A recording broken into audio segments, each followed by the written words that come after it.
show begin.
Checked off the list.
Glad to meet you again, Robin.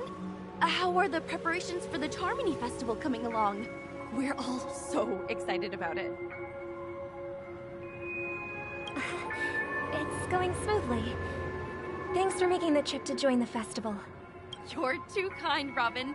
It's a pleasure to have guests from all over the universe celebrating day and night. I can't stand being lonely or bored, so this jubilant dreamscape is perfect for me.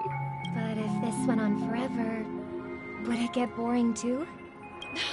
Nah, not at all. Who would get tired of having so much fun? Every day, you get to wear fancy clothes, explore all sorts of dream bubbles, indulge in delicious food without gaining weight, and you never get old or sick.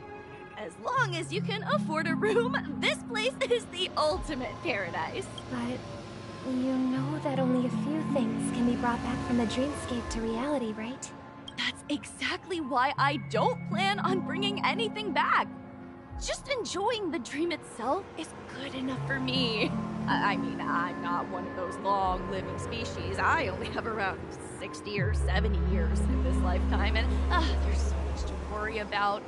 Being happy here is pure. Only in this sweet dream can I truly feel like I'm in control of my life and fate.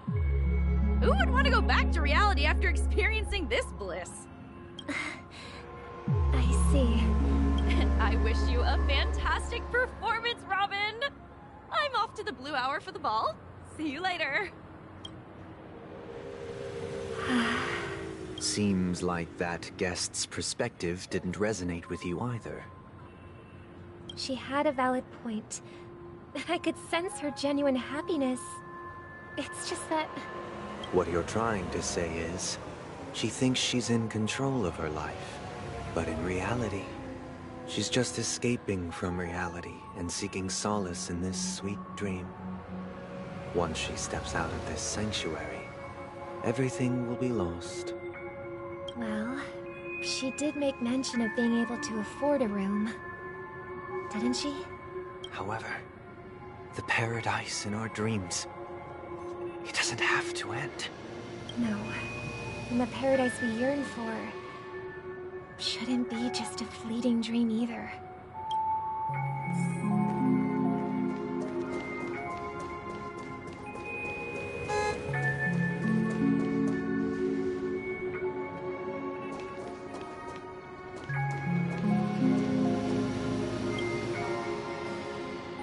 The scenery in this dreamscape is truly breathtaking, isn't it? Oh, Robin. Can't believe I'm meeting you in person here. What an honor. You're right. Even though time stands still in this dreamscape, it always feels fresh. I find something new every time. A philosophical mind. I hope I'm not intruding. Oh, not at all, no. With little time left, I yearn for meaningful conversations, especially with someone as esteemed as you. Do you mind if we chat? It's my pleasure. No need to be formal. Just speak your mind. You said, with little time left. Please, forgive me for being blunt. But is that why you came to Penacony? Yeah.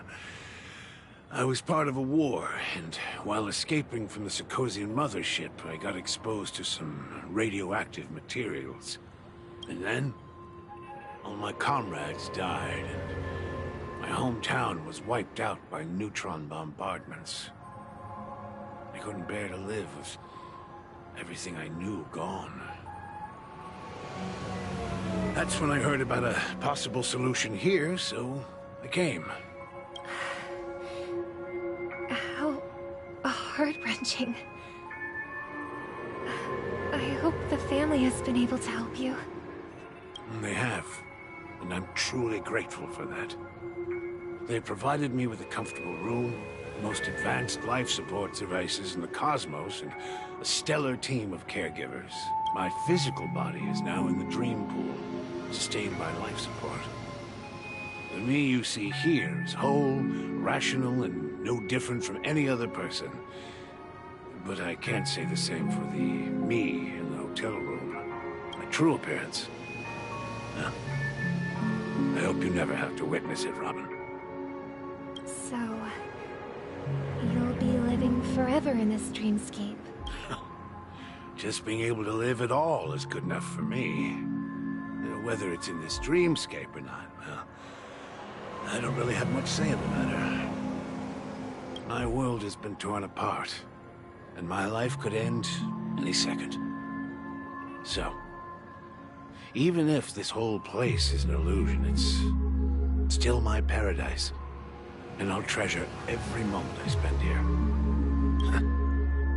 How I envy those everlasting things. Oh man's story. It's so tragic.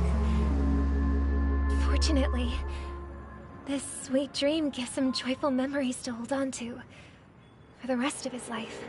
That's precisely why this sweet dream in Penacony exists.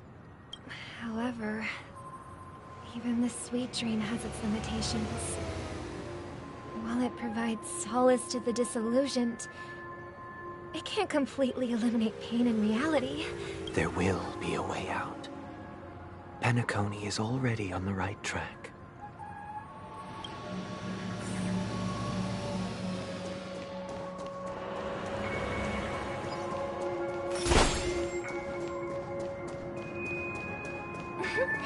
Look what we have here. A lovely young lady. Wait, is that me?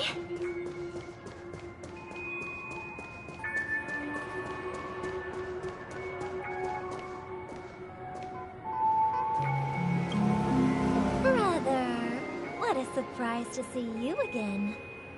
Show yourself. Your trick won't work on us. I've heard that a skilled masked fool received an invitation too.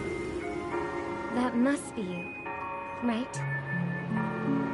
Did you enjoy yourself? Barely. The people here are way too gullible. A little bait is all it takes for them to bite. And they run away at the slightest hint of danger. In other words, they're naive and cowardly. Now that you've had your fill, it'd be wise to leave before it's too late. The music of the harmony doesn't tolerate discord. What? Now that you have the real Robin, I'm useless? Oh, how disheartening. I've done so much for the family. You should be thanking me, because if it weren't for me cleaning up this mess, Penacony would still be in shambles. Don't you think? That was a personal request from the head of the Iris family, and it has nothing to do with us. Step aside and stop causing trouble for the Charmony Festival. The Charmony Festival? You think you can scare me?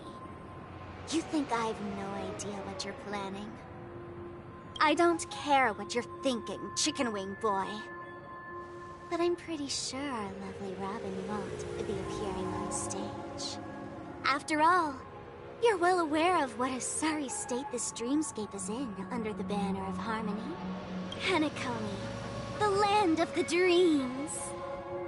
Is this truly the paradise you desire? Stop it.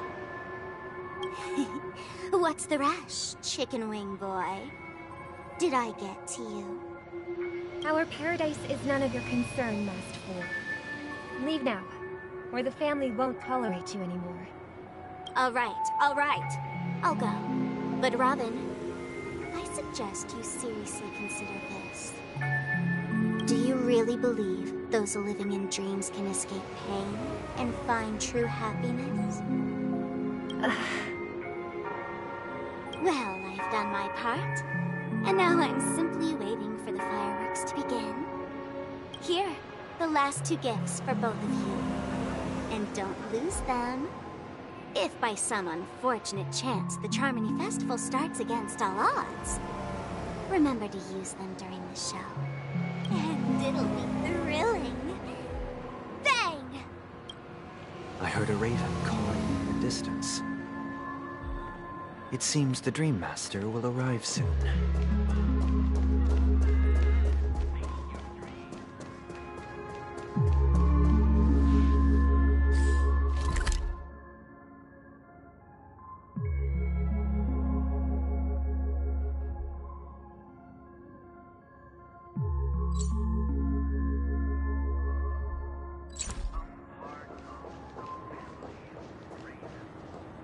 Let's wait here for the Dream Master to arrive. Okay. By the way, brother, I heard you no longer have a sweet tooth. Back when we were kids, you used to steal my desserts.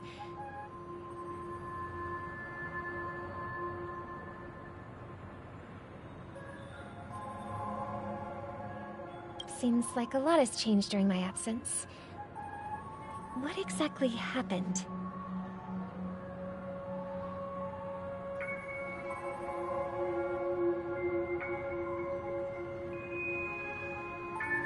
Well, someone has to stay awake even in this sweet dream. But that someone doesn't have to be you, or anyone in particular. You're carrying too much on your shoulders, brother. The paradise in our dreams... It shouldn't be like this. Penacony is nothing more than a dream. It can't erase the worries and pain of reality, or bring true happiness. It only offers an escape from reality. Nothing more. Remember the old man we met earlier? Without this dream, he might have completely lost himself. That might be true, but... even without Penacony, he could have chosen another path. As far as I know, the Intelligentsia Guild has been promoting their rehabilitation techniques for a long time now. That path may have been more ordinary and challenging, but now he's in a comatose state. And that sweet dream has become sort of end-of-life care. His fate is sealed. Is Penacony granting these people a future? Or is it taking it away from them? Well, don't forget this. Not everyone really has a future. The future for humanity is like the sky for birds. People mistakenly believe that flight is inherent to birds because they've never witnessed those birds crashing to their death. Do you remember how we took in that little Charmony dove when we were young? Yeah. We took care of it. Provided food and water, groomed its feathers, and... Well, I didn't mention what happened to it in my letters, because I didn't want to upset you. Shortly after you left, it crashed to its death right in front of your window. I had surmised as much. I knew you wouldn't have avoided mentioning the bird for no reason. Despite that unfortunate outcome, I still believe it was the right decision. Birds aren't meant to spend their lives in cages. They belong in the sky, even if they can't fly. But here's the thing. If there are birds in this world that can never fly, can we really assert that they belong in the sky? Are you implying that the same goes for humans too? Let's take the Astral Express as an example. The Nameless made tremendous efforts to bridge worlds, gaining fame across the universe. However, only a few extraordinary individuals can endure such a perilous journey. That's because the pursuit of the Trailblaze exceeds the capabilities of ordinary humans. Otherwise, why would this path be filled with broken rails, an abandoned express, and even a fallen Eon? That's just sophistry. If that were true, then only the powerful would have the right to determine the future. Unfortunately, that's exactly what happens. Another name for the future is self-value. While this world has its fair share of heroes who inspire people and garner admiration for their heroic deeds, the majority of ordinary people will never become heroes in their lifetime. Some are born weak and vulnerable. Some find themselves trapped in unfortunate circumstances. Some fall victim to malice and cowardice. When it comes to survival, everyone is equal. And the weak can only watch as their value gets constantly diminished by external forces. That's why we should care for the weak and support them as if their suffering were our own. That's what the Odes of Harmony have always taught us. While the Harmony holds noble aspirations, the strong will always be strong, and the weak will always be weak. Even in this carefree dream. Human nature contains greatness, but it also harbors inherent weaknesses that can't be eradicated.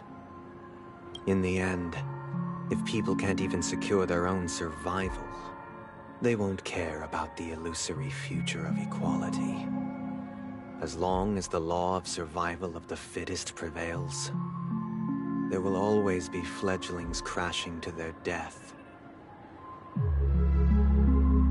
But if people don't live for the future, do they merely exist for survival?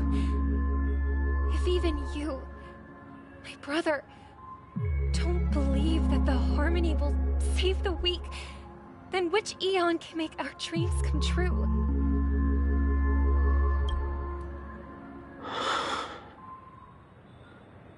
People often forget that when the first bird took flight, the entire world envisioned a future where no more fledglings would ever crash to their death.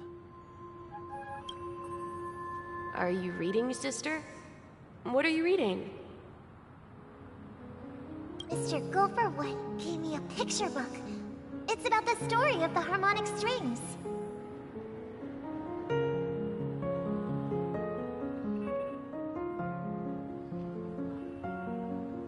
If I could become a chord master, I'd like to summon Dominicus, the harmonious choir.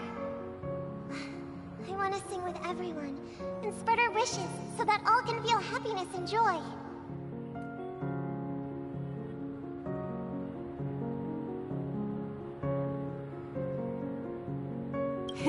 I see.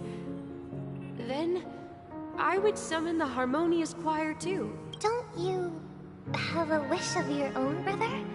Of course I do. It's just that it includes your wish and everyone else's.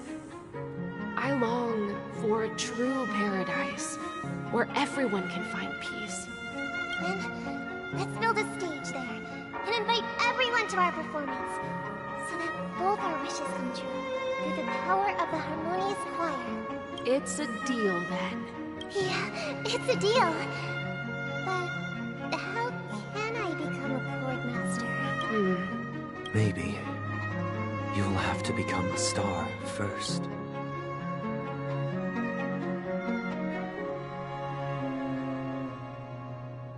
You're back sooner than I thought. Any results? Yes. And now, it's up to us to forge ahead. Since his last will has now been conveyed. But pardon me if I sound curt. It's good to have determination. The path Mikhail left for you is not an easy one to tread. Why else would he have chosen to sleep in solitude, staking everything on some nameless in the future? But you have the numbers. And in numbers comes strength. So that might just delay your inevitable a little more. Got any more encouraging words? As I see it, relying on Welt's negotiations alone is far from enough. Regardless of whether the other party will be compliant, negotiating simply allows us to meet them as equals. It won't grant us an upper hand. Penacony is our rival's home turf, and we already have very few chips left to play with. Rather than idly sit around while the family's got us blocked off, an offensive approach might be a wiser course of action. We're more familiar with the Stellaron's properties than most, and since it's the key to stabilizing the Sweet Dream, it's vital to the family's interests. By attacking their core interests, they're bound to retaliate hastily. And as the saying goes, haste makes waste. That's right. As long as we pose a threat to the Stellaron, either with words or otherwise, we have a chance at gaining the upper hand. But the problem is, on the eve of the Charmony Festival opening, how exactly are we going to get close to the theater? Family security will be airtight, and if we brute force it, even if we succeed, it's too risky.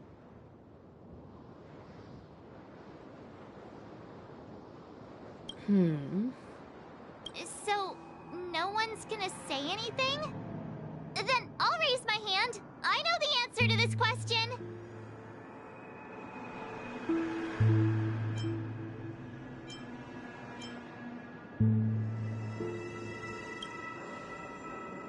The Express crew would have been disbanded long ago if it weren't for me. So, I heard that before the Charmony Festival begins, there'll be a pageant to kick off the festival. It's called the Soul Glad TM Festivity Auditions, or something, and it's going to be held in the moment of Scorch Sand.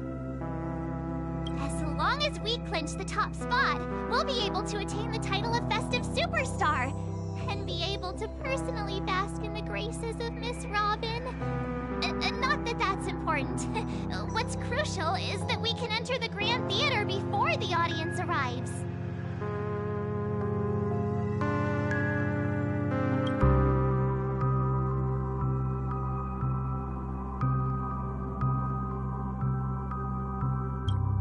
So, how do we go about participating in these festivity auditions? I've already procured special invite tickets from Miss Robin's fan club. To tell you the truth, I had been preparing to join the auditions all along. But now it looks like even if I scrape through, I probably still won't have the chance to shake Miss Robin's hand. So they're still running this thing, huh? It was originally just a publicity stunt, set up by Mikhail to drum up attention. But it looks like it might be worth a shot. We'll follow Marge's plan. Mr. Gallagher, will you be joining us? I'm afraid I won't have the time. As a virtual character, I've already completed my final mission. Whether Penacony can awaken from this dream is all down to you. Should we ever cross paths again? I'd love for you to visit the Express. All right. I'll have to add to that databank of yours you've got on the Express. And Miss Firefly, we thank you for all your support. We're faced with a formidable enemy. As long as the Astral Express and Stellaron Hunter's objectives are aligned, we're willing to cooperate with you. We've already come this far together. I'd like to join you for the rest of your journey on Penacony. I'm pleased that we can... This is also the spirit of the Trailblaze. Now, everyone, let's prepare to move out.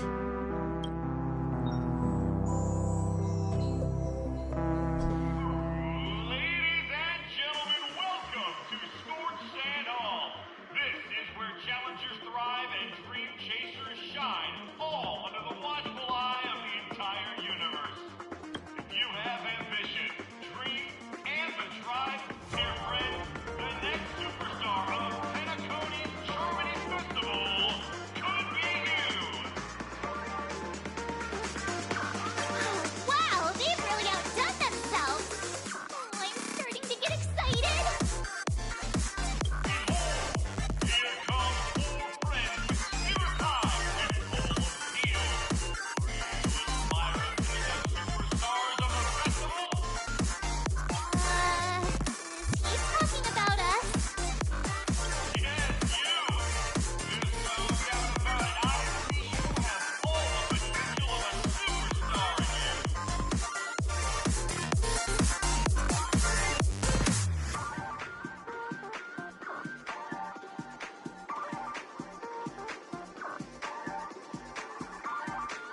Excuse me, you four. What are you hoping to get out of all this? As the last group of contestants, how confident are you in overcoming all of the challenges? Would you be open to a brief exclusive interview with us? It'll be quick. Your journey is long and fraught with peril, yet under a sky blanketed by banners, you vie for the crown. The sword and rose! Protect the beauty!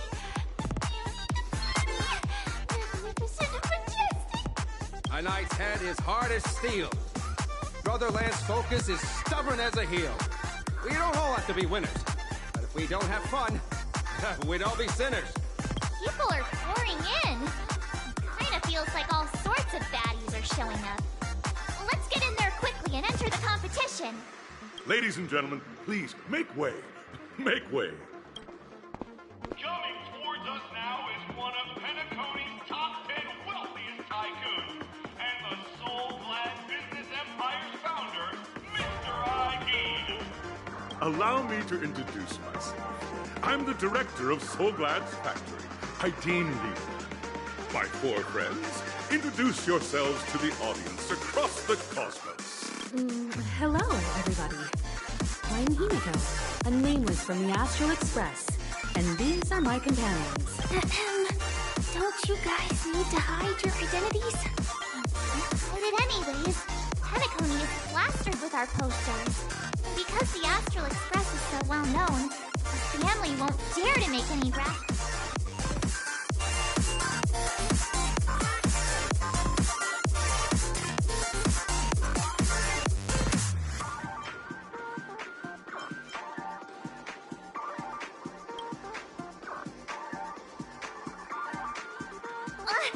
don't expose my net handle to everyone! Hello, everyone! I'm March 7th. I'm an ordinary girl who loves adventures.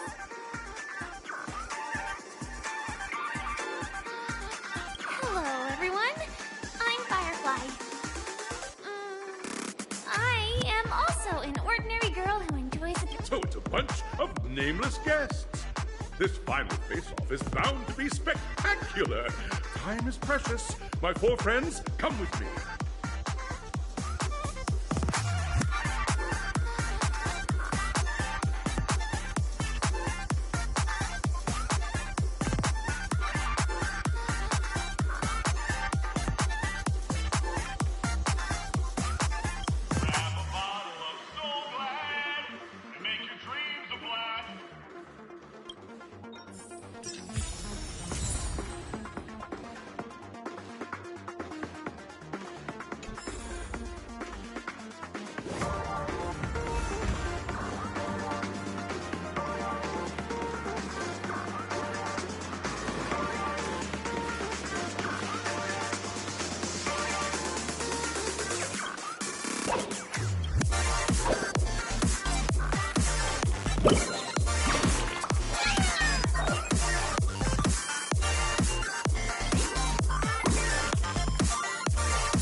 That's right. This venue is a miniature representation of that time known as the era filled with boundless possibilities.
arrival reminds me of the grand occasion when Penacony was first established.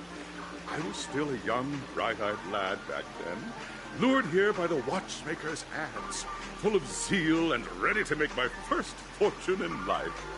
Once, during a particularly grueling day, I passed out and was resuscitated by a drink from Mr. Susad. That sweet taste has since been etched in my mind, and that was what drove me to create the Soul Glad that we all know and love today. The dream-chasing era was truly a wondrous time. Oh, I miss those days, and the watchmaker. Scorched Sand Hall is my homage to that time of boundless possibilities. I wholeheartedly hope you make it to the finish and emerge as the next superstars of Penacony. Now then, is there anything you'd like to say before the competition?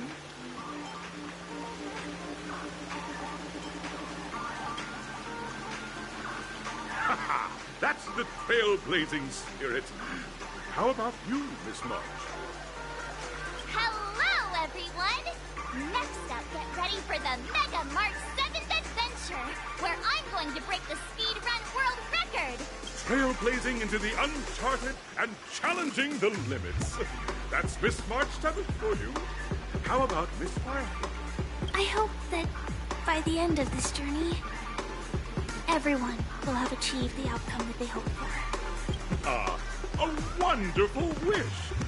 Miss Himiko, what are you expecting from your team? Safety first, everyone. Simple words, but full of warmth. Waiting for you are 3 stages, each connected to that era. The first 2 stages offer 2 distinct paths to choose from, with unique challenges on each route.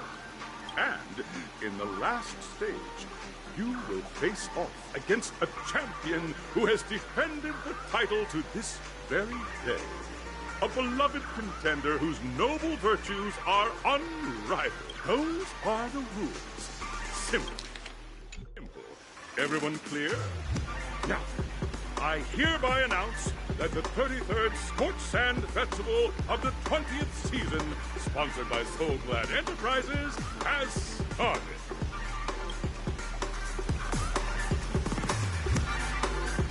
Everyone, as the Charmony Festival is drawing closer, we must reach the end as quickly as possible. Factoring in efficiency, March and I haven't known Miss Firefly for too long and aren't overly familiar with her. It'd probably be better if the two of you paired up.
We'll split into the assigned groups then.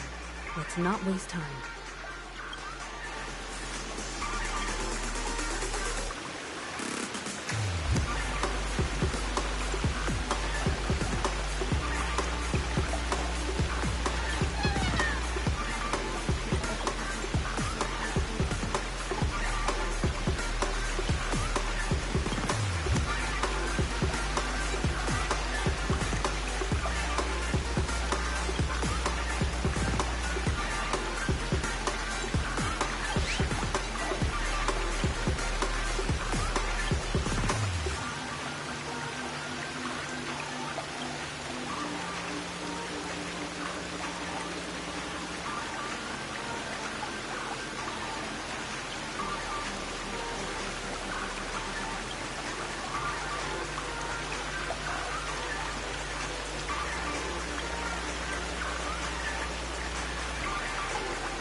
welcome to the first stage of Soul Glad Enterprises' 33rd Scorched Sand Festival of the 20th season, Dream Play Fantasia! In this stage, you can choose between two challenges, the School of Acting or School of Action. In the School of Acting challenge, you have to complete 3 performances from 3 scripts and move the panel judges. In the School of Action challenge, you have to defeat 3 groups of enemies convincingly and reach the end.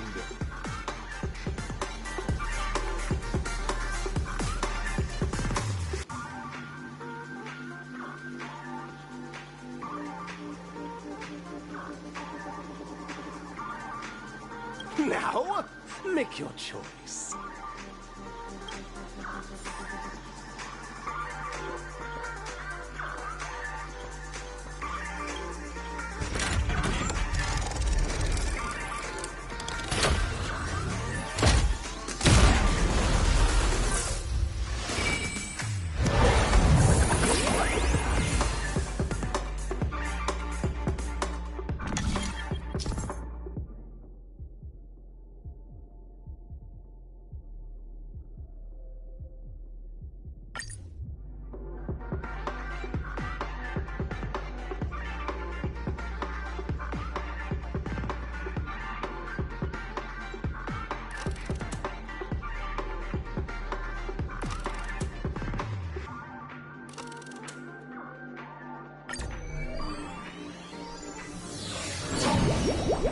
Stage of dreams for those who dare to dream.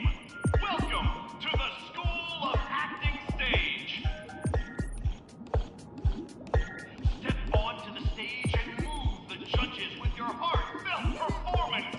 The next cosmic star of Penacony could be you.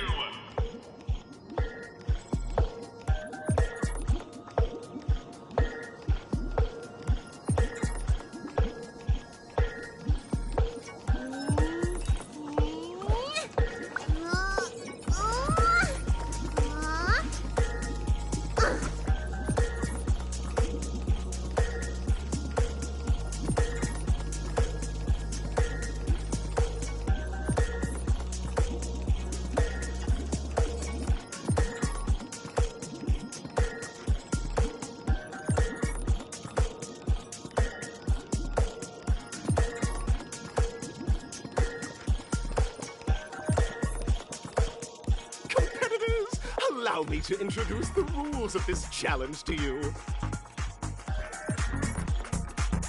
There are 3 stages up ahead. On each, you will find an outline of a script.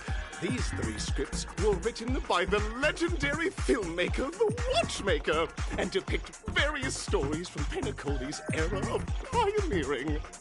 Your task is to bring those moments to life, find the right words, and act convincingly to make the judges feel the script's intended emotions. Oh, I wish you a successful performance. Also, a bit of trivia. The record score for this stage is held by a participant with fiery red hair. His exceptional performance brought even the strictest judge to tears. It's like he wasn't even acting at all.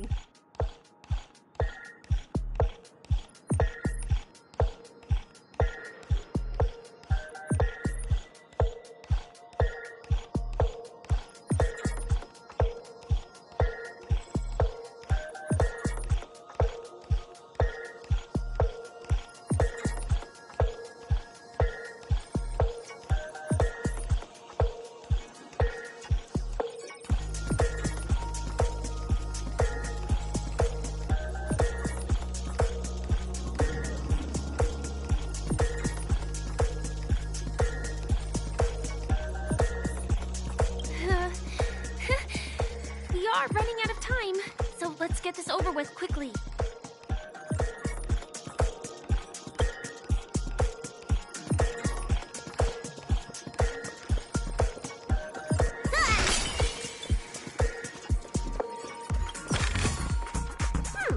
Maybe are these medicinal?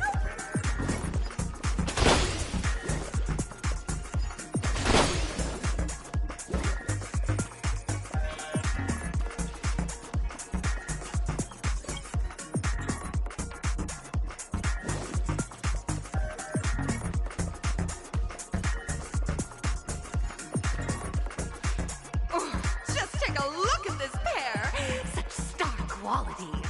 Since you've come as a pair, I'll prep a two-person scene for you. You two, are you ready? Envision that you both, driven by the spirit of exploration, are arriving at the land of dreams that is Penacony for the first time. But instead of lush lands, you find yourselves amidst swirling sands and desolation, far from the paradise the watchmaker described. You're driving an old clunker through the wilderness of the dreamscape, braving the cold wind, choking on the dust, and suddenly, a fierce memory zone meme blocks your path. Now, Mr. Greyhair, what line would you deliver to express your disappointment in Penacony?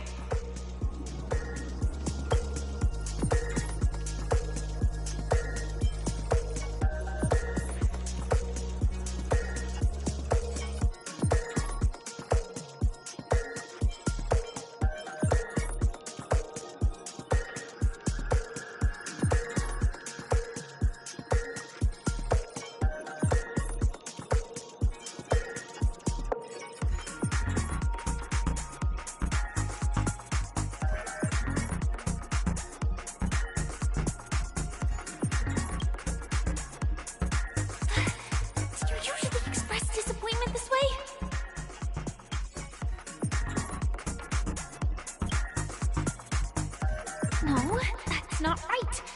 You're trying to express disappointment. Why do you sound so chipper?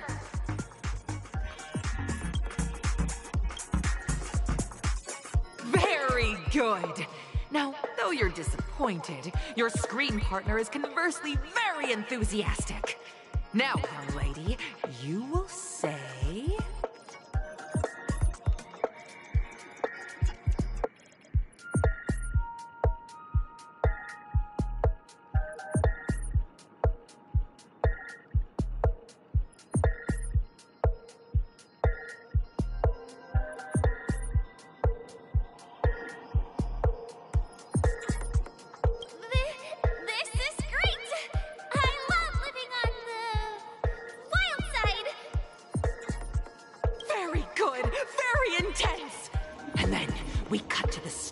Next scene.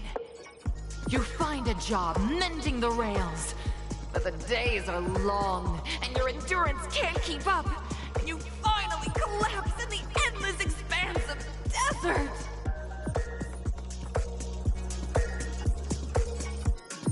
Suddenly, sweet rain falls from the sky, wetting your lips and rousing your spirits.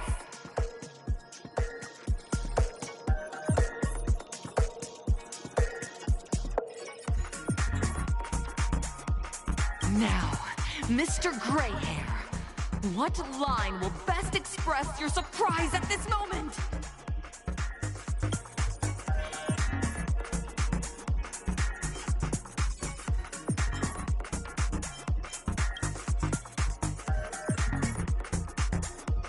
But at this moment, your partner yet gazes into the sky, both her eyes closed. The raindrops fall, blurring her vision, and she tragically says...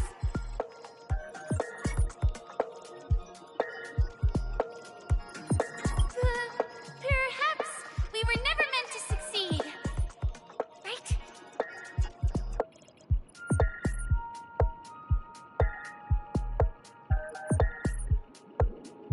Fantastic!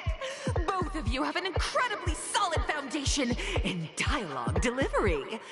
However, lines aren't everything in a performance. Please continue this story on the second stage.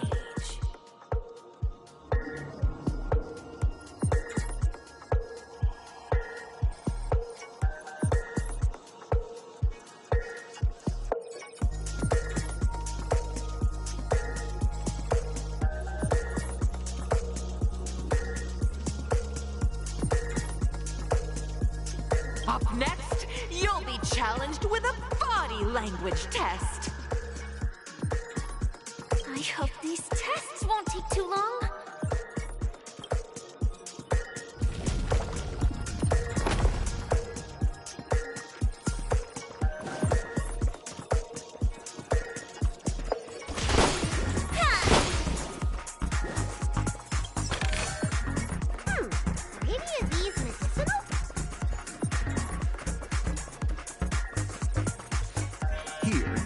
two are required to skillfully utilize body language to portray the story context I've laid out for you.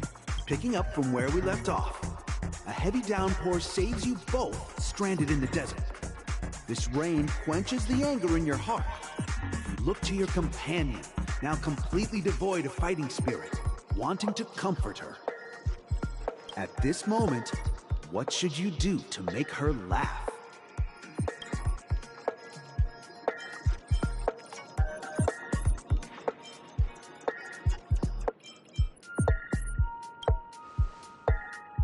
The test now is about body language. I don't think dialogue is allowed here.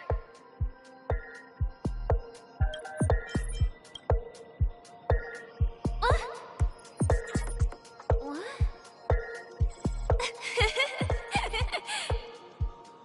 Right answer.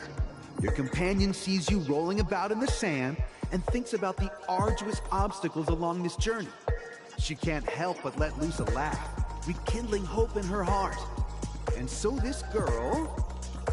I'm gonna get back on my feet and keep moving forward. A tug at the heartstrings! The story continues to develop. The heavy rain leads you both to sense a business opportunity.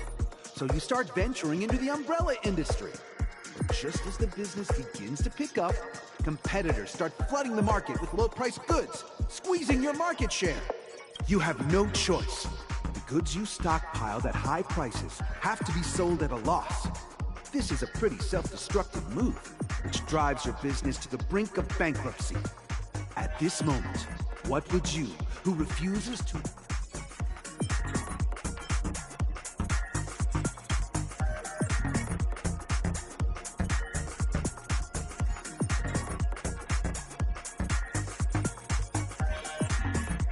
Fantastic! But it's a pity your friend does not agree. Seeing that you're up to your eyeballs in debt, she sees nothing but despair in her future. And then... I leave Penacony in utter disappointment.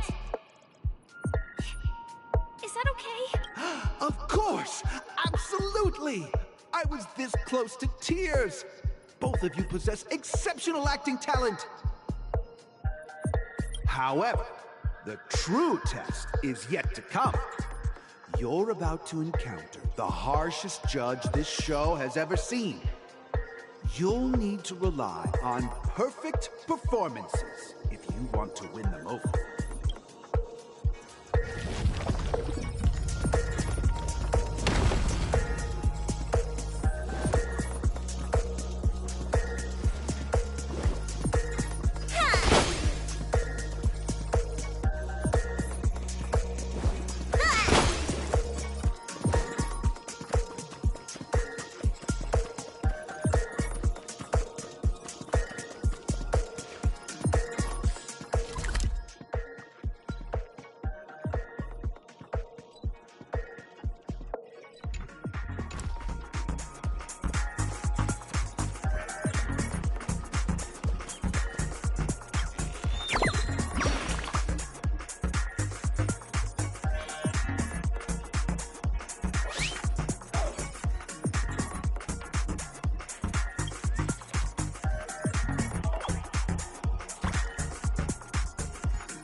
Welcome to the final stage. Actually, all the scenarios that you previously encountered were all from the film Once Upon a Time in Dreams. Two companions arrive on Penacony with nothing but a dream. Their desire for achievement is met with continuous setbacks. Ultimately, one continues on, despite spiraling into debt, while the other concedes defeat and leaves, Many years later, their paths cross once more in the thriving Penacony. Yet, they refuse to acknowledge each other because...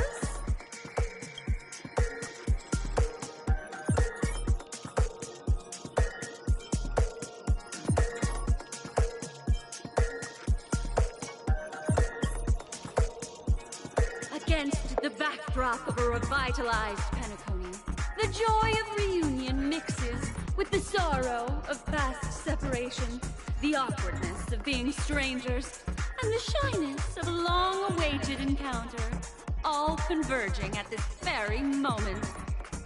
Give it a shot. Try and convey this bittersweet scene to me. Bring it to life with precise and emotive acting. Is this ever going to end? I know! Why don't you try that clockwork thing you used before?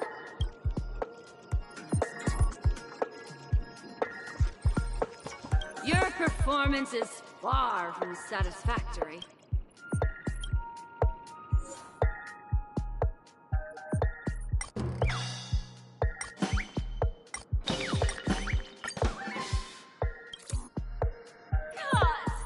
I never imagined that such a sad scene could be portrayed by you two in such a joyful and heartwarming way.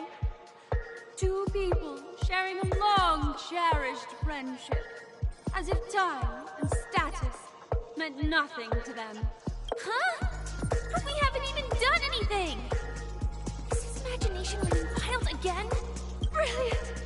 Your portrayal outdoes the original. We have passed the test. We ought to hurry up. Stellaron is at stake.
Is that all?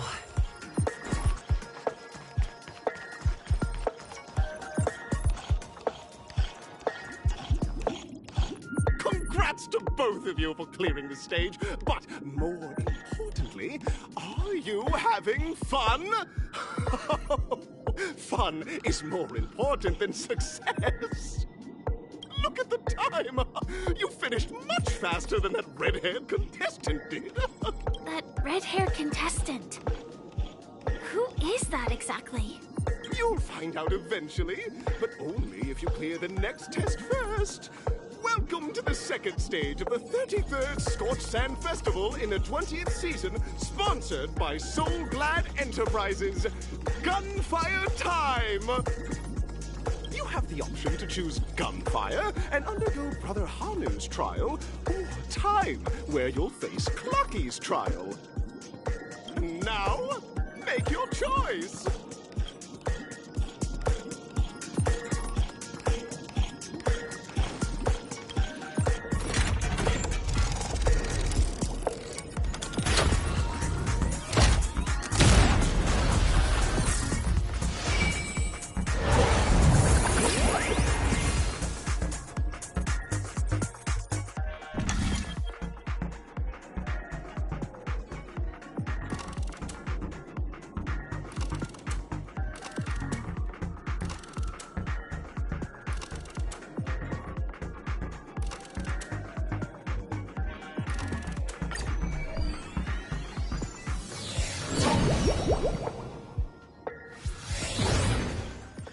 Dear friends, welcome to the enchanting universe created by the Watchmaker.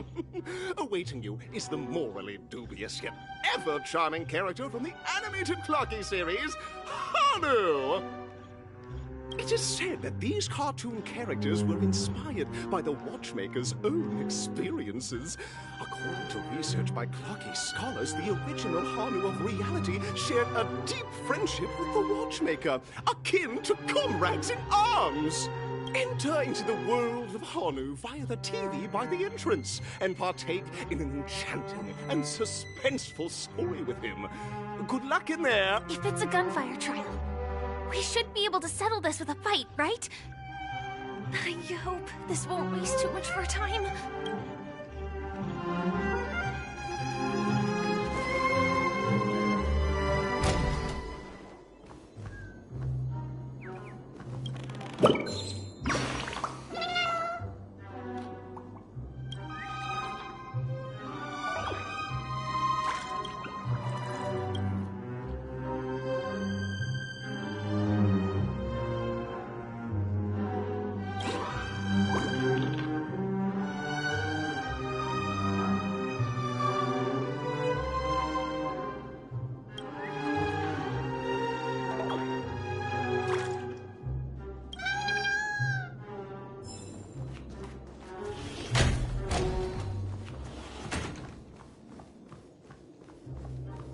Ready?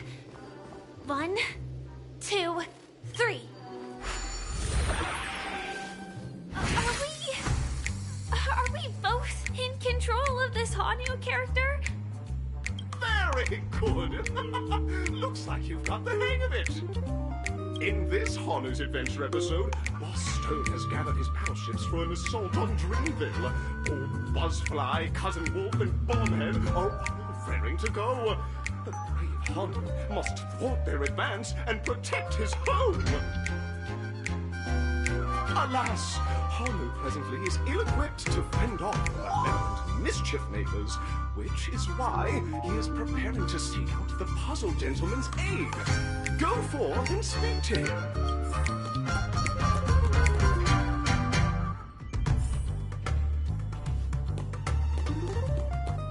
Oh, brave Hanu, you look like you could really use some help.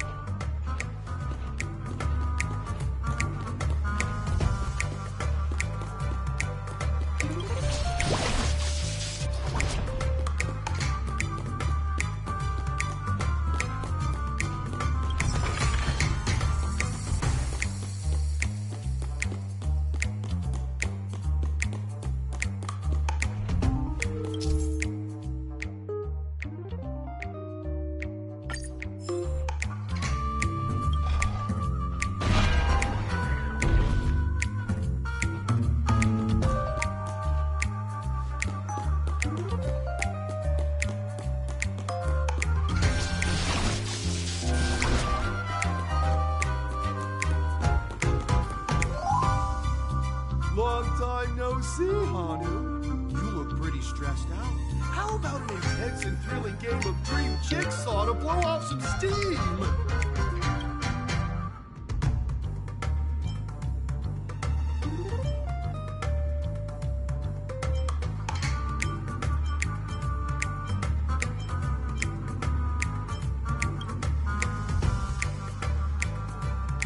Oh my! Are you telling me that Boss Stone has rallied the villains to seize Dreamville? What a dreadful twist of fate! Listen closely, Hanu. I'm aware you're in need of a suitable weapon. And I also know there's one just upstairs. But you know what? You'll have to play an exhilarating round of Dream Jigsaw first. No Jigsaw, no moving forward.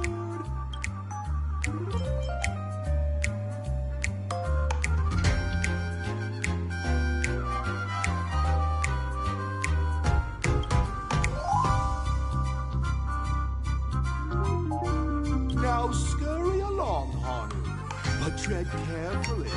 Two ne'er-do-wells are also eyeing those jigsaw pieces. Either outsmart them with the quick knockout, or ensure they don't catch you in the act. I can't wait to see you finish the Dream Jigsaw. Best of luck, Hanu. Let's stay alert and make sure those monsters don't spot us. Look up there. If we can push that thing down, do you think that would do the trick?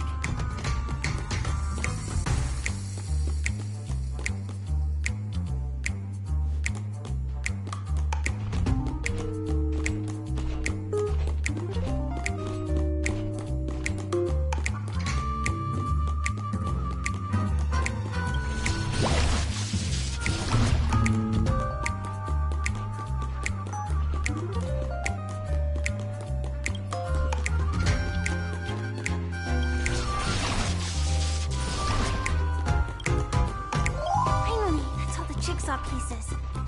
Let's hurry back.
Sensation of perfect alignment. My organizational itch has been quite thoroughly scratched. Hurry now, Hanu. Touch that TV set and transform back into your old self. Then head upstairs. Your weapon awaits you there. Are such haphazard instructions really okay?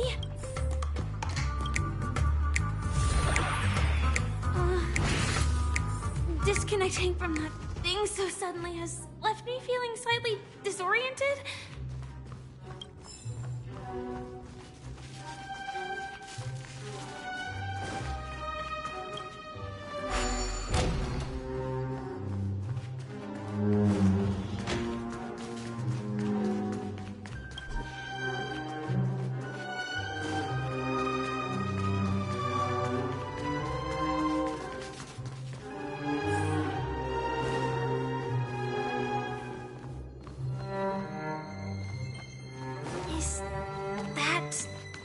Hanu?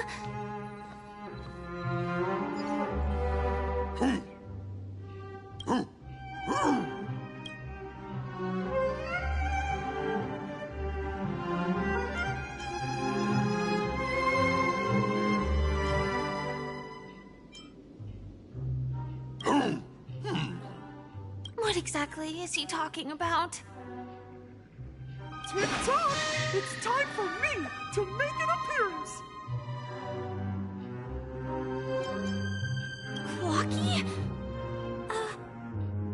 can also see him. Is this character part of the show? In Dreamville, Clocky is everywhere and can do anything! Like right now! I can be your translator! Tick-tock! Hanu says, battle! We must do battle! The enemy is at our doorstep, and we have no path of retreat for the future of Dreamville! Touch that suspicious-looking TV right now! So they just jumped inside that TV. Sheesh. Logic in this plot and dialogue is really being pushed to its limits.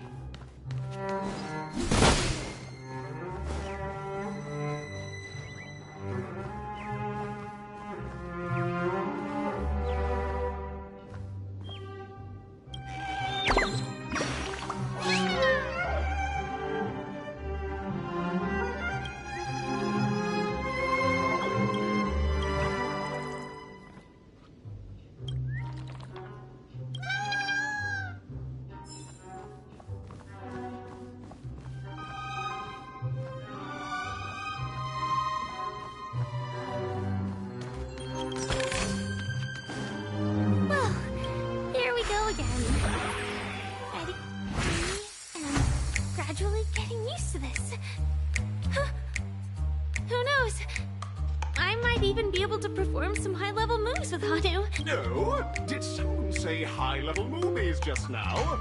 That's right, pal. The upcoming script is just exploding with all sorts of high-level shenanigans. Last we saw, Hanu was preparing for battle. Suddenly, he hears heavy footsteps coming from the hallway. The mischief makers have broken into his home. But brave Hanu won't go down without a fight. He instantly sprints for the storage room, ready for a do-or-die showdown against the baddies.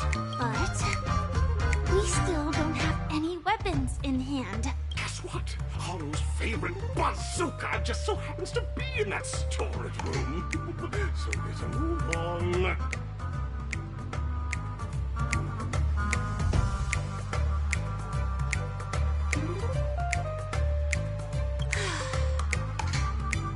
Coincidentally convenient plot twist.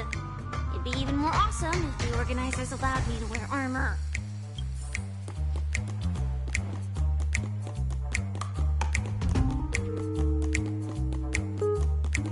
The storage room.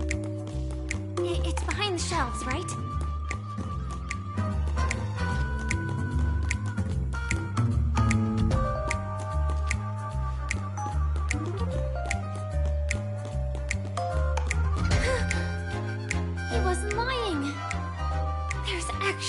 Bazooka here.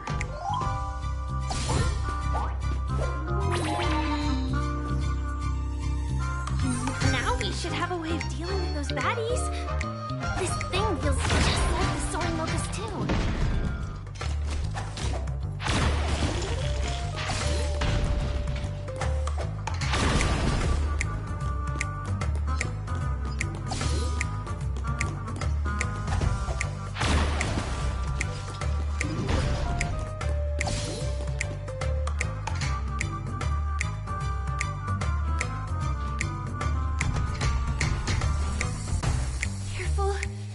We've got more.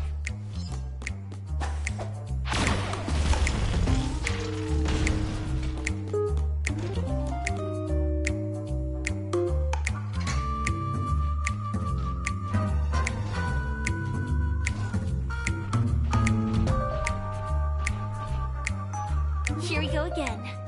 But no big deal. We're pretty handy with this bazooka now.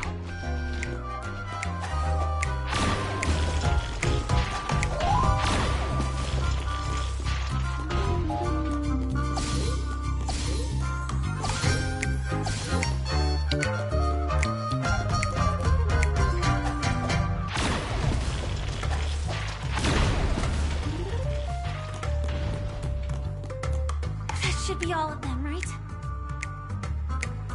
Oh, Mother! Hanu is on the street! Everyone! The stage is complete! Quickly! Head through the TV to the next stage!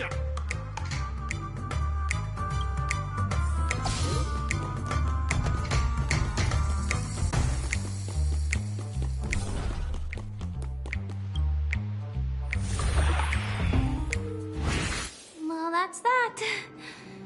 But it is gonna be hard to let go of this bazooka. Never mind. Let's hurry over to the next stage.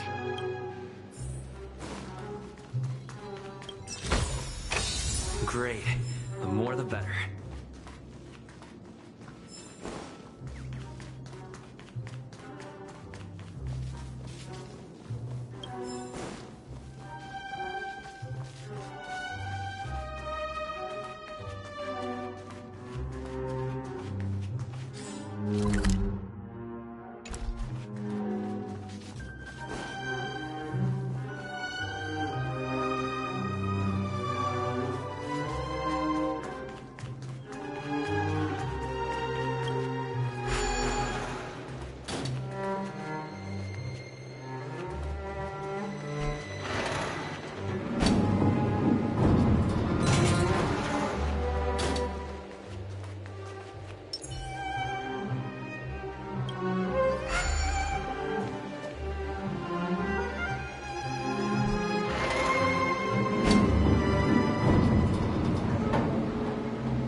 Hanu has actually fallen. Quickly, return to the battlefield and seek revenge against the bad guys.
Quite a stroke of luck.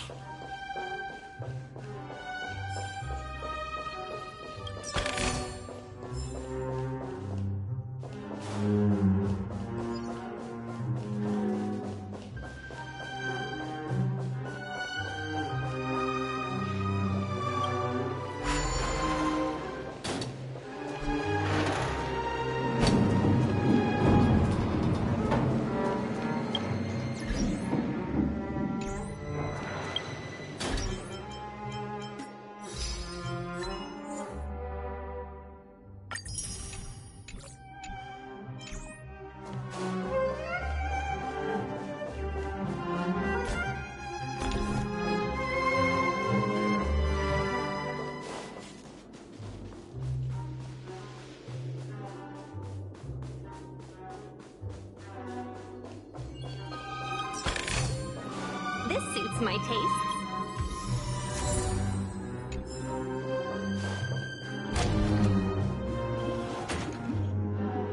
Congratulations to both of you! Oh, you've overcome all obstacles and proven yourselves. But, unfortunately, there is only one who can be Penacony's festive superstar. In the final stage, you will face the defending champion.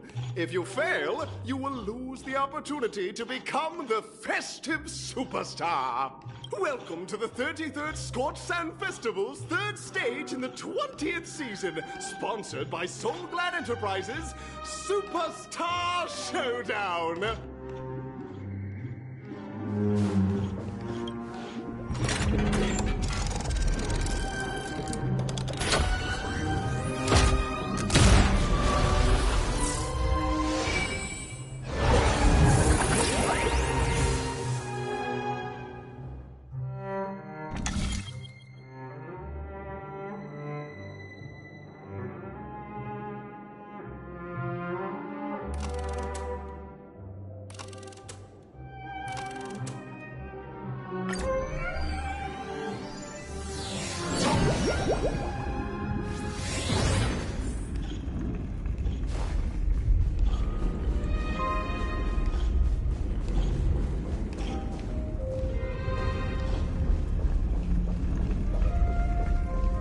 No way, I think I just saw someone. Someone extraordinary.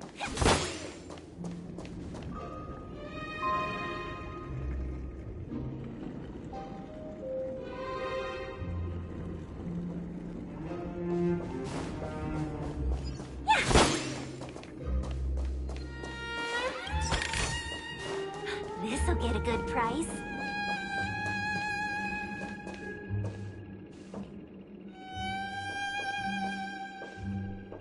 Please wait!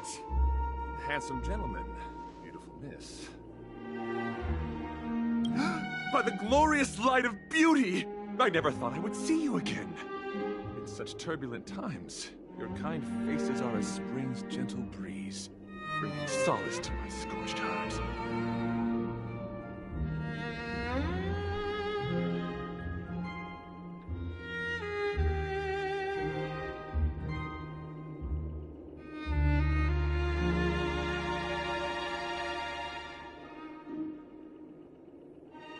Are you a Knight of Beauty?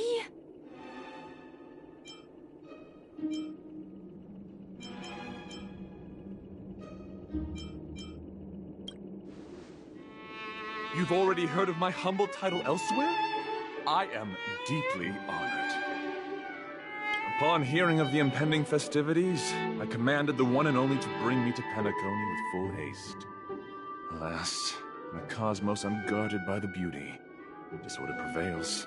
Thus my passage was delayed by tending to the sick and injured.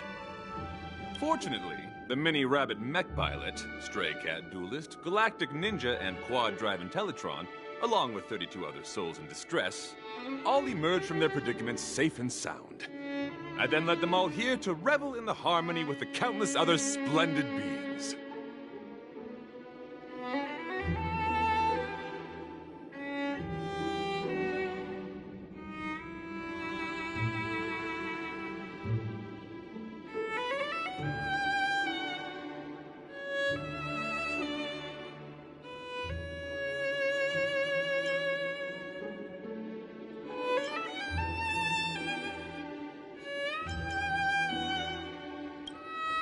I do not deserve such praise.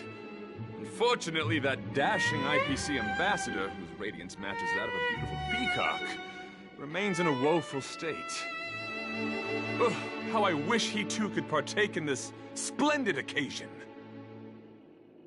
Okay, let's get back to business.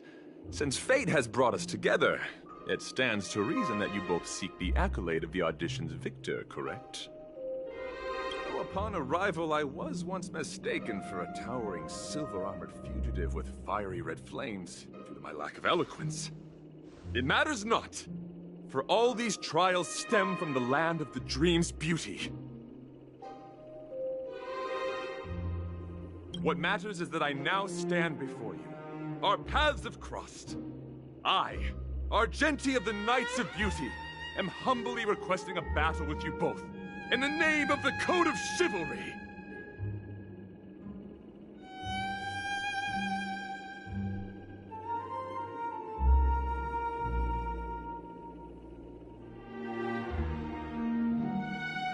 If I am fortunate enough to emerge victorious, kindly grant me passage to the Crown of Victory, and recognize that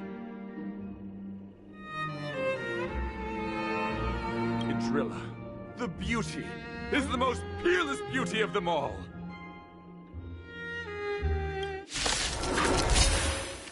Dear friends, please ready yourselves for this trial set forth by the beauty.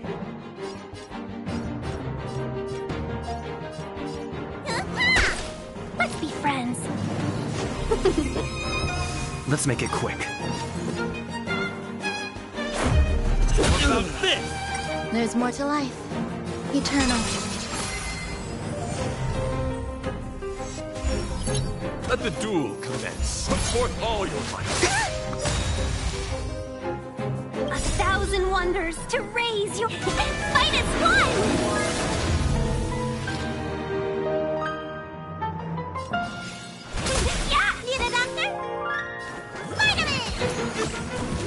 Let's go. Better late than never.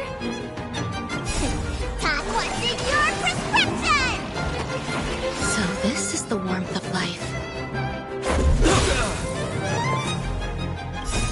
Rules are made to be broken.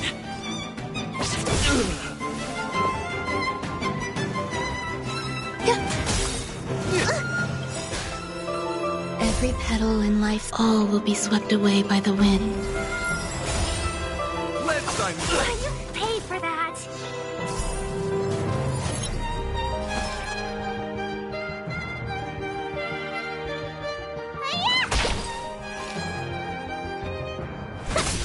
Behold, the symbol of pure... And a flesh wound. Existence is unity. Let me tend your wounds. You're fighting a gentleman. Confess. Welcome, customers. 1,000 wonders to raise your fight as one. Some value, I suppose. Rules are made to be broken.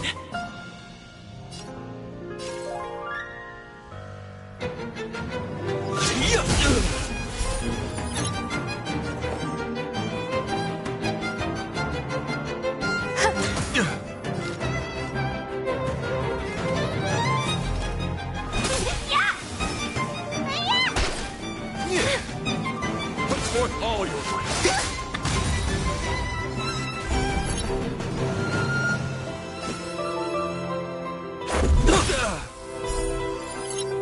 Bear witness to...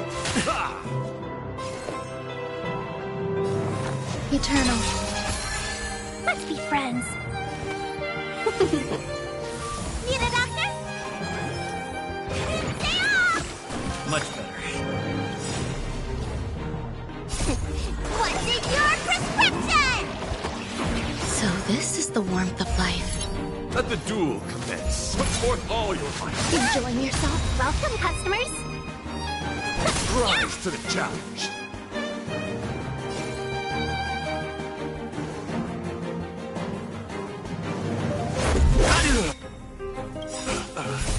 Rules are made to be broken.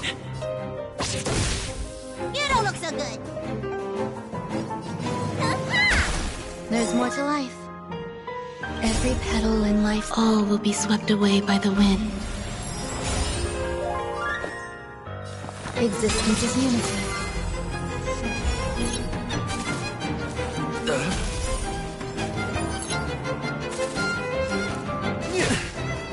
Confess. Let's be friends.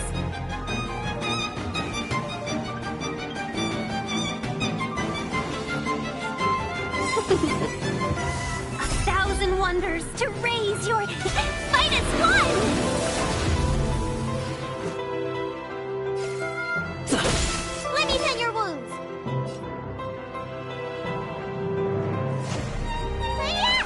flesh wound.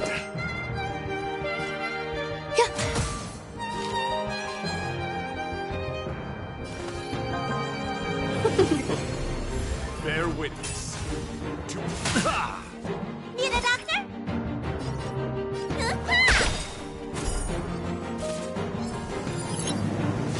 Let's make it quick. Time to show you what's in your prescription! So this is the warmth of life.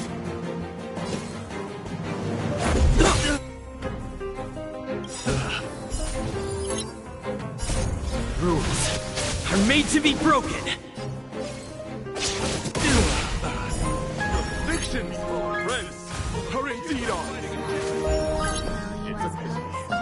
The laurels of victory belong to a driller.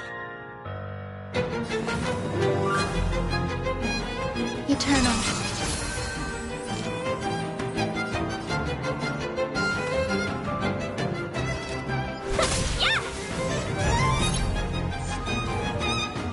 Spin away. For all your life. Enjoying yourself? Every petal in all will be swept away by the wind. Let me tend your wounds.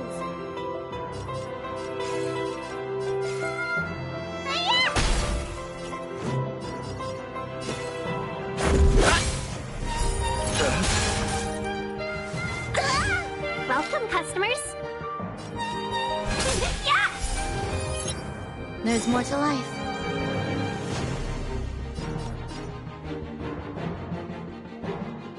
A thousand wonders to rate. Fight is fun!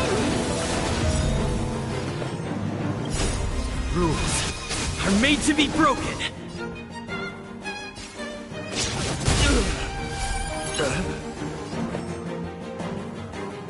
Existence is unity. Stream was not over! One more and forth all your life. Need a doctor? Stay off! much better. Time to what's in your prescription! Much better. The flesh wound. Bear witness. Let the duel commence.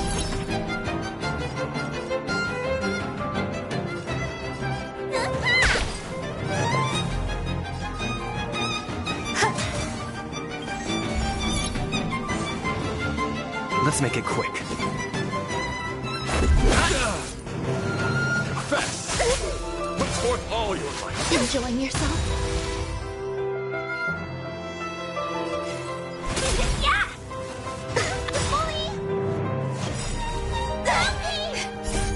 Rules are made to be broken. The flesh wound. Much better. You're fighting a gentleman. Put forth all your might. Time to show you what's in your prescription! Much better. Every petal in life's garden, all will be swept away by the wind.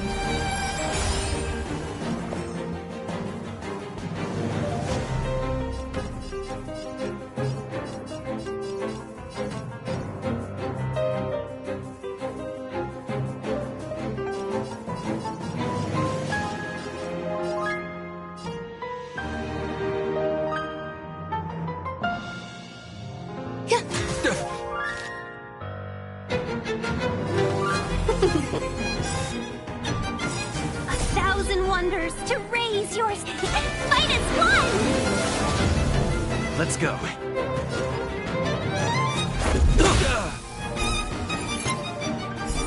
Rise to the challenge. Rules are made to be broken. You don't look so good. Stay off! Better late than... Yeah! Some value, I suppose. That's enough. I have come to grasp the sincerity of your cause. I yield. Beautiful! Truly a captivating contest. It is through you that I realize to uphold the honor of Adrilla I must further hone my skills. What a beautiful lesson indeed!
Go forth, my dear friend. Beautiful miss. The audition's crown is yours to claim. I shall remain here, gazing from afar as you bask in the limelight, joining the audience in offering you the most heartfelt cheers and applause. We don't have much time. May fate allow us to meet again, Knight of Beauty. In that case, let's make our way to the end. Penacony's really thronging with talent. I hope we make it in time. Go forth. The champion's stage belongs to the both of you. Bask in the glory you deserve.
piece of fur.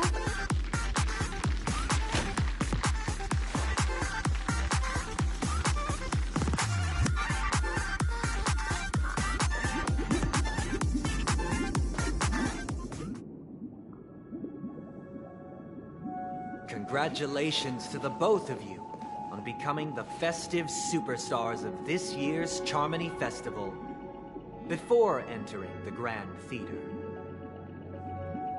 I, on behalf of the organizers, extend my sincere congratulations to you, wishing you joy under their radiance.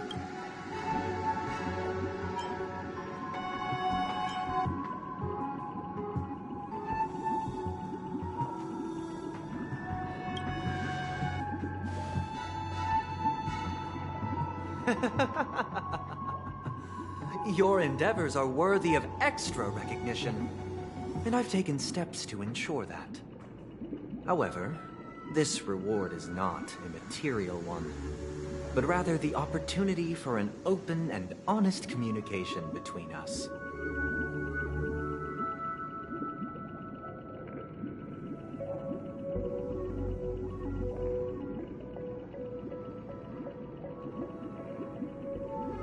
As previously promised, my sister, Mr. Yang, and I have met with the Dream Master. We delved into the truth about Penacony and its Stellaron, and have come to a consensus. Both I and the Oak family cannot acquiesce to your request. Just as expected. We acknowledge the perspective of you, Nameless. Penacony does require change, but not as you propose. The planet of festivities cannot and will not revert to a place characterized by chaos, disorder, or anarchy. Through your journey of overcoming obstacles, you must have glimpsed the essence of that era. The vulnerable ruthlessly eliminated, equality non-existent, common folk living precarious lives, eking out a dreary existence.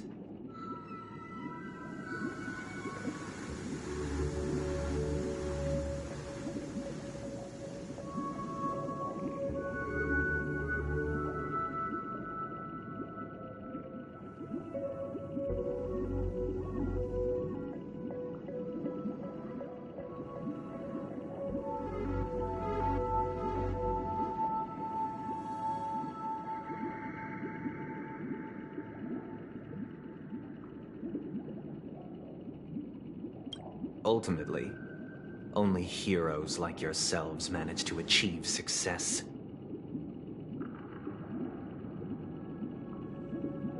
But I would dare ask, if you did not possess the special status of having a Stellaron, and you were but an anonymous and frail member among the masses, which Penacony would you prefer?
A dystopia for the survival of the fittest?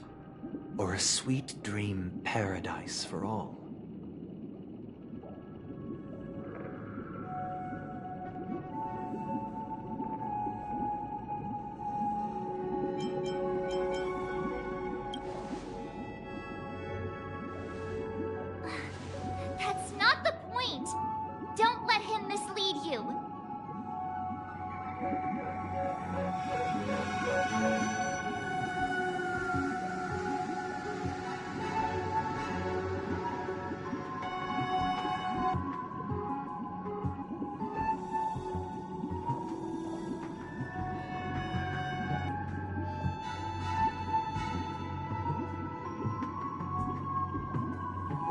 Mr. Sunday, even if the members of the Oak family can't fully agree on what to do about the Stellaron, now's not exactly the time to be holding an extensive discourse about Penacony's past and future, is it? The Stellaron issue concerns the life and death of everyone on Penacony. If anyone has a better suggestion, the crew is more than willing to listen. Also, it'd be best to tell us the ins and outs of that meeting. This way, we'll at least know what Welt and Miss Robin are dealing with, and the reason why they failed to make our appointment.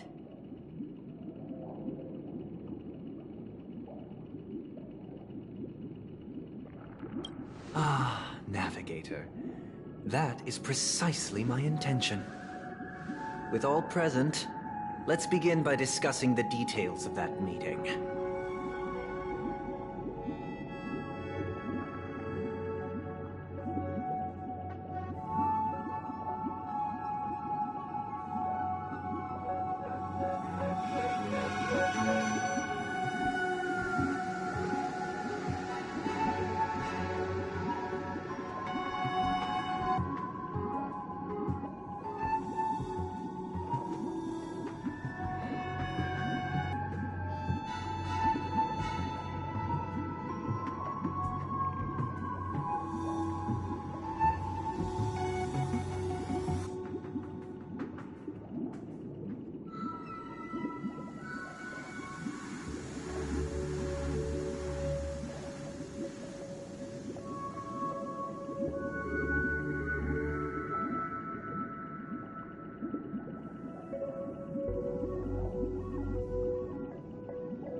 Let's talk about our tribulations and choices, our ideals and beliefs.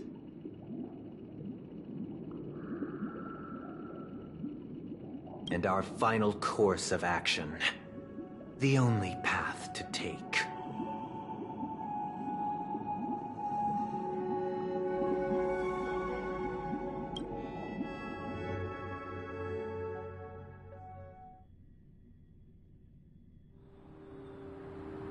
You mean to say that for the longest time, there have been scoundrels who would use this Charmony Festival that I have bequeathed to the masses as a tool to realize their ambition?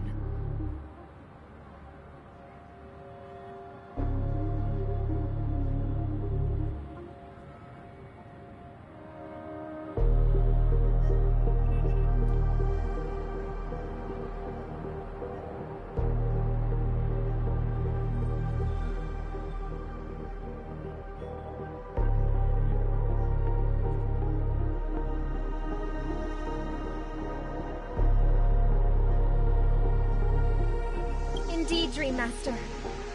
Once the Charmony Festival begins, the Stellaron's powers, along with the song, will be broadcast across the entire planet of Penacony. And then everyone in their dreams will be unable to awaken. This is indeed surprising to me. The dreamscape is maintained by the collective effort of the 5 families.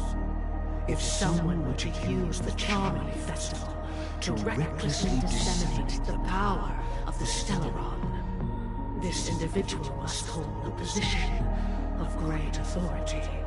Do you have any suspects? I'd like to ask, did you really not know of the Stellaron's existence? I would have never thought that this nameless would point the spear at me. Quite astonishing indeed.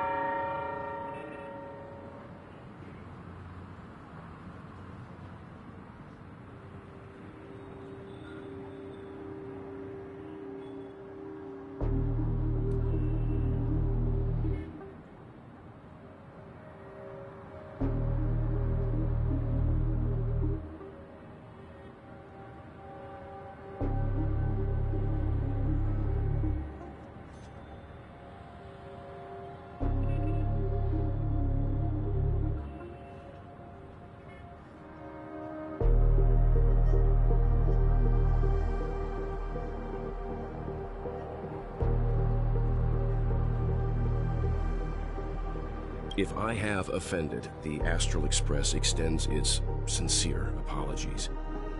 But the current circumstances are dire and leave no room for meticulous inquiry.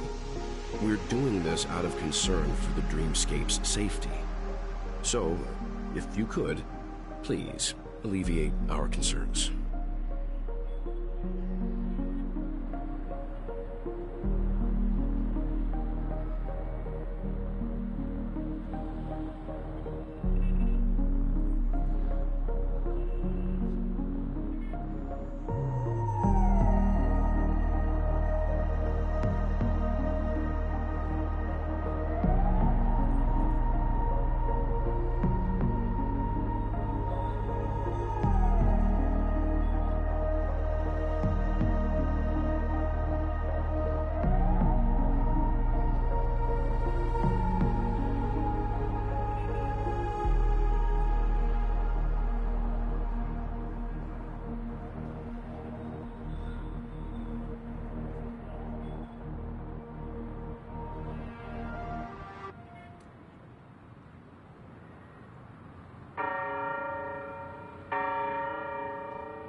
Dream Master, it's just to prove that the Charmony Festival has nothing to do with the Stellaron. If we're being overly cautious, I will return to the stage to offer tribute in song, just per the arrangement.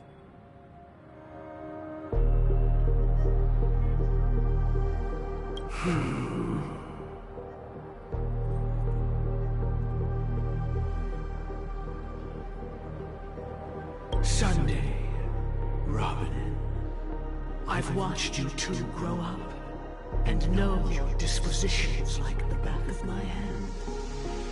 Both of you, right now, can surely be lauded as their most devout advocates. I already know your resolve. The magnitude of this matter is enormous, and cannot be taken lightly.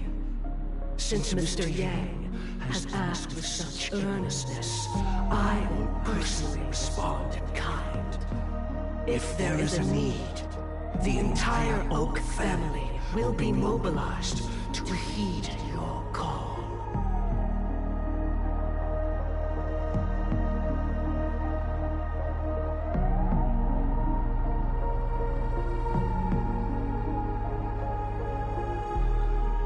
Someday, might I ask you to beseech them to cast their light unto me, and question me in their stead, so that no lies may be concealed? I will do as you command. Robin, could I entrust you to be present as a witness, to document the truth, and to proclaim my innocence, so that all slander may be utterly dispelled?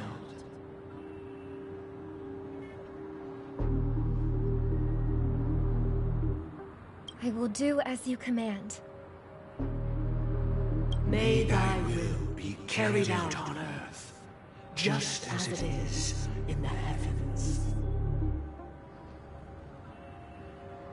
Oh, triple-faced soul, please sear his tongue and palms with a hot iron, so that he will not be able to fabricate lies and make false vows. Let us begin. There is nothing else to prepare.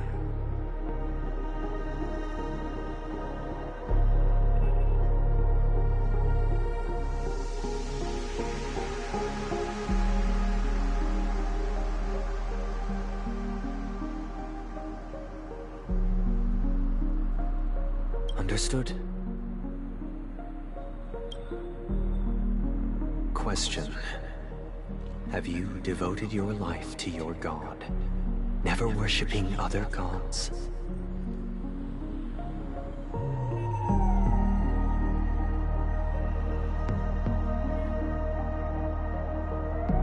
Naturally.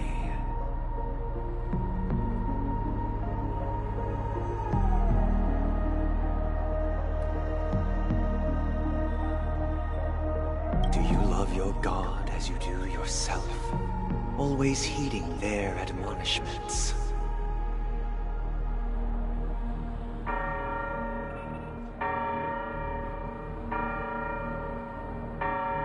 Naturally. Have you strayed from the path expected by your god? Never. Have you ever been inordinate with your asks of your god, coveting more than the foundation of the creation itself?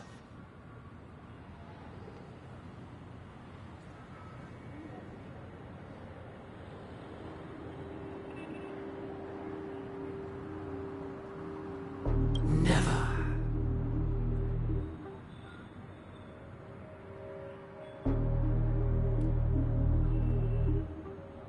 Then, a final question. Do you swear to fulfill all vows, past, present, and future?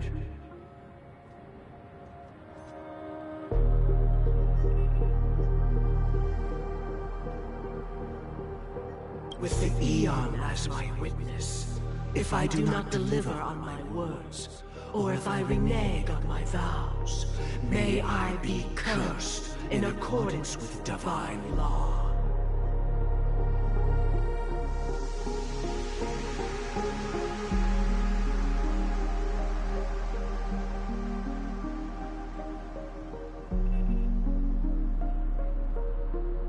They have seen your faith, and have endorsed your faith.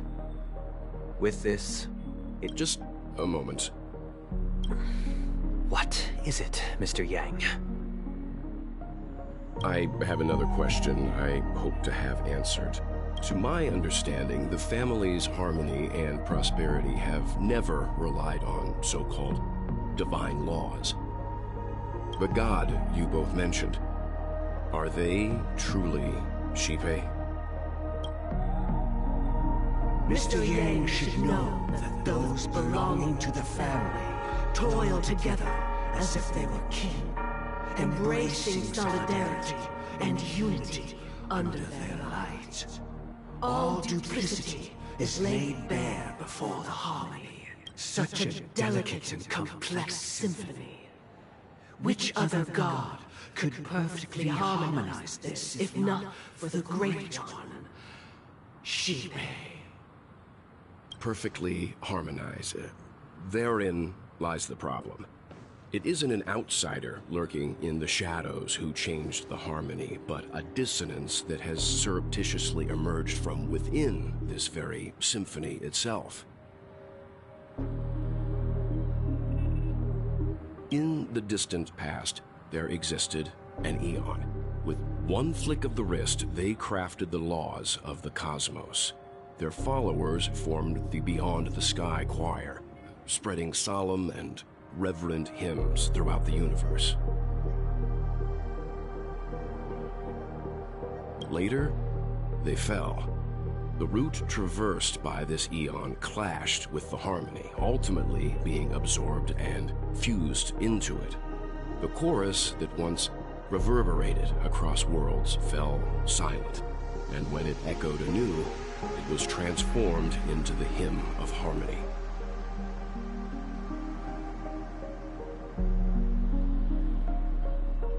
Though an Eon may perish, paths with no masters still linger. In the all-forgiving harmony, echoes of bygone dissonance may subtly arise.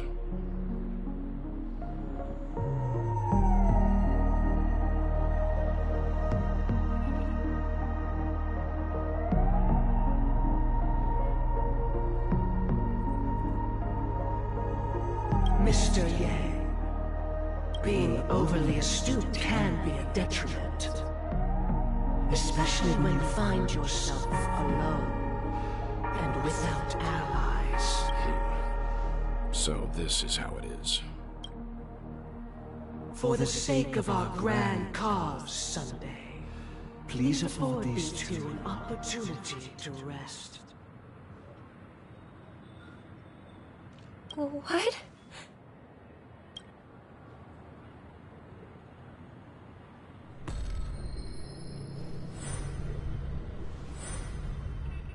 Sorry, Robin. It's just you.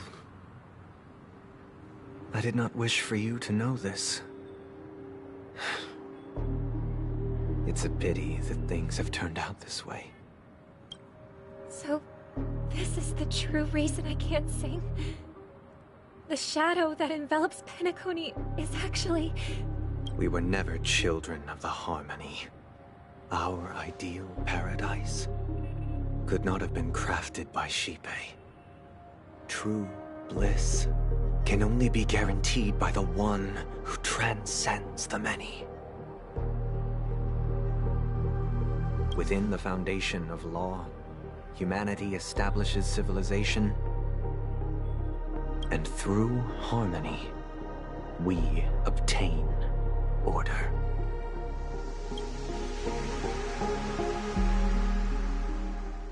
Unbelievable. To think that there would be remnants of the Order on Penacony. What have you done with Mr. Yang and Miss Robin?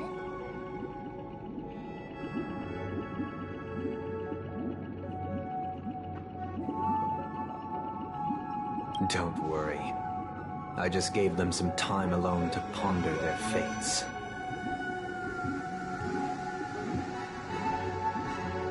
You should know that these actions make you an enemy of the Astral Express. Should we need to stand against the Nameless, it would only be myself and the Oak family involved. But we haven't reached that point yet, have we? Your efforts for the justice of Penacony are evident to everyone, and have been widely observed. Smart kid. You're just as sharp as the other one. If it is the Order that drove you to imprison Welt and Robin, and you're using them to coerce our compliance, then there'll be no point in entertaining any type of discussion. You're mistaken, Miss Himiko. They are in very safe hands, and just as the family has always proclaimed, No one can be harmed in the dreamscape, least of all in the beautiful new world belonging to the Order.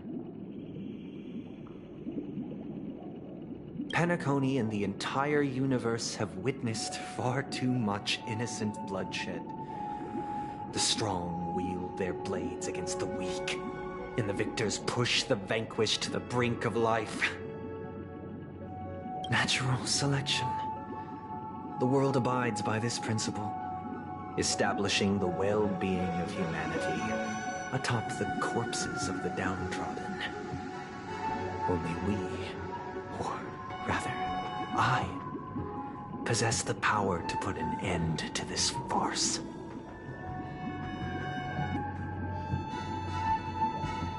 So you've decided to resurrect a dead Eon? No one's ever done such a thing. If Miss Himiko is interested, let's draw back the veil and speak candidly.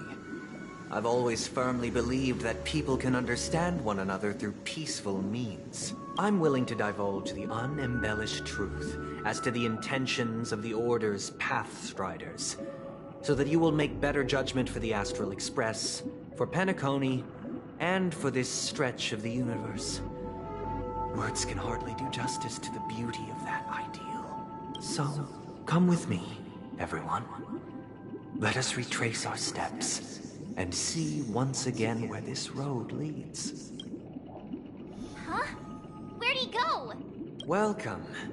This isn't any location in Penacony's dreamscape. It's my inner world.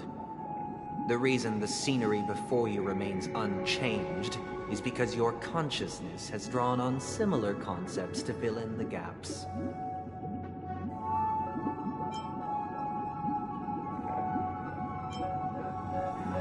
Did you do the same to Welt? It's a tuning process.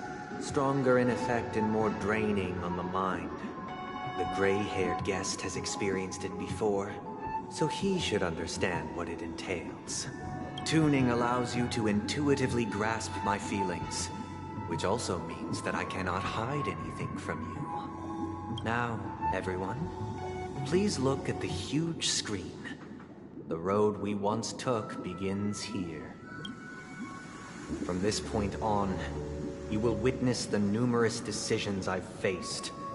I've selected a portion of these to share with you.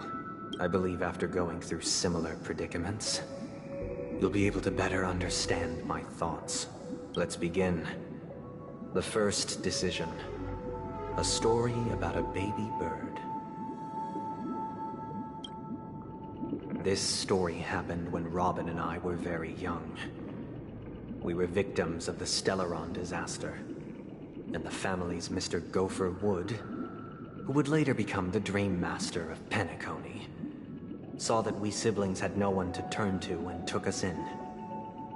Later on, Robin and I lived a time with nary a care in the world. One day, after dinner, while my younger sister and I were lounging about in Mr. Gopher Wood's yard, we spotted a fledgling Charmony dove all on its own. That baby bird was tiny. It didn't even have all of its feathers, and it couldn't sing. When we found it, it was already on its last breath, having fallen into a shrub, probably abandoned by its parents. We decided to build a nest for it right there and then. However, thinking back, that winter was unusually cold, with fierce winds at night in the yard, not to mention the many poisonous bugs and wild beasts in the vicinity. It was clear that if we left the fledgling in the yard, it stood no chance of surviving until spring. So, I suggested we take it inside, place it on the shelf by the window, and asked the adults to fashion a cage for it. We decided that when it regained its strength enough to spread its wings, we would release it back into the wild. The tragic part, something that we'd never considered, was that this bird's fate had already been determined long before this moment. Its destiny was determined by our momentary whim. No. I pass the power of choice to you all. Faced with this situation, what choice would you make? Stick to the original plan, and build a nest with soft net where the Charmony dove fell. Or build a cage for it, and feed it, giving it the utmost care from within the warmth of a home. I eagerly await your answer.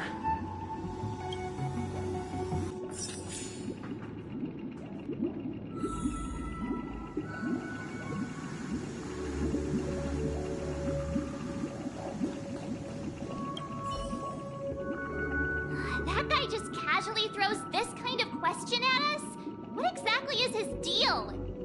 But fine, I'll answer, I guess. If it were me, I guess I'd choose to build a cage for the little Charmony dove. After all, leaving it there, it's bound to get hurt by wild animals or something.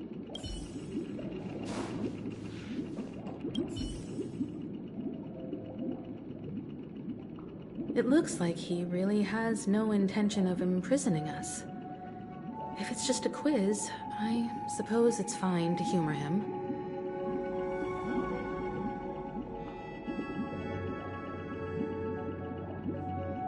Back to the question. I would personally choose to build the little Charmony dove a cage.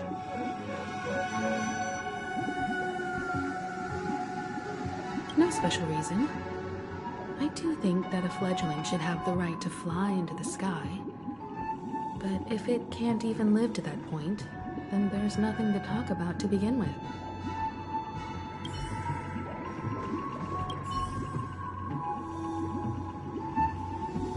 I can't decipher his intentions right now, but based solely on that question, I would probably choose to build that dove a cage. Even if I was gonna release it back into the sky, it'd have to be strong enough to fly first. If I left it where I found it, I fear it'd never get the chance to fly ever again.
Peace. Peace is above all things.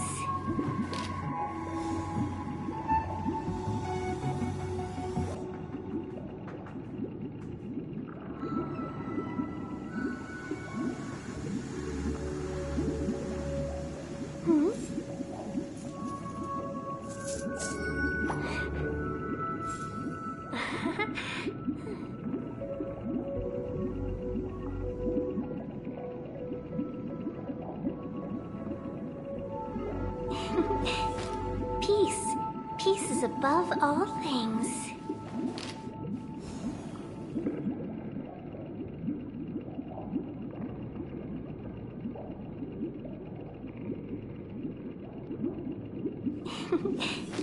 Peace. Peace is above all things.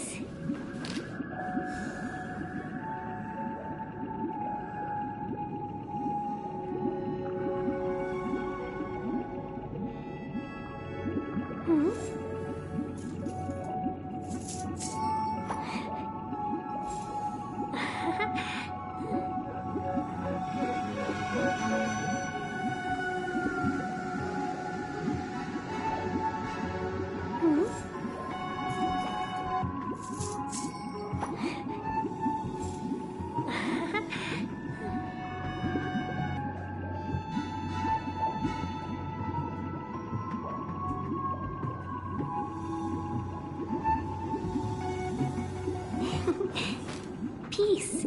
Peace is above all things.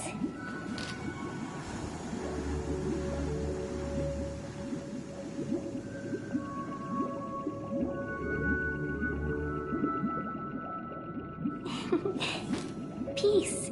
Peace is above all things.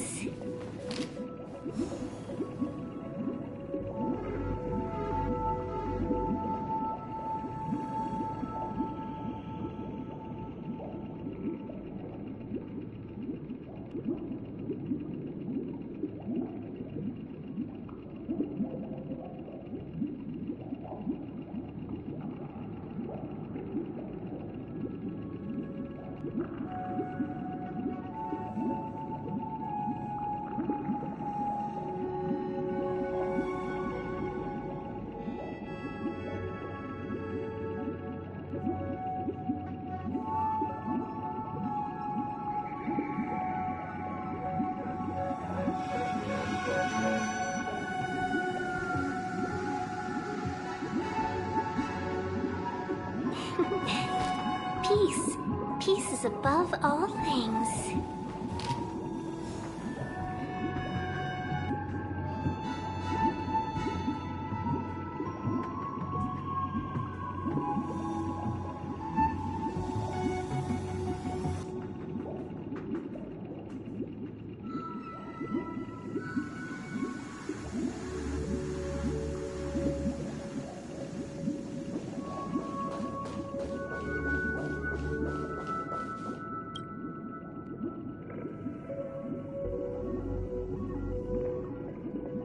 I'm happy to see that you made a choice similar to ours. If your mind is made up, let me reveal the outcome of this choice. We passionately nursed it back to health, preparing only the best food for it every day. We even preened its feathers. Later, on the day that Robin left Penacony, we opened the cage door and let it fly back into the sky.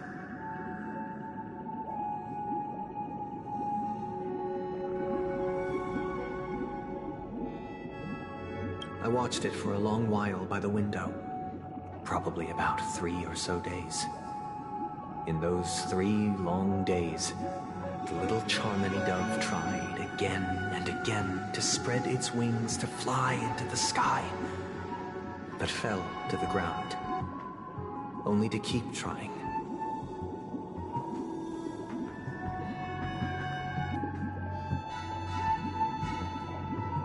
Finally, on the 137th attempt, it succeeded.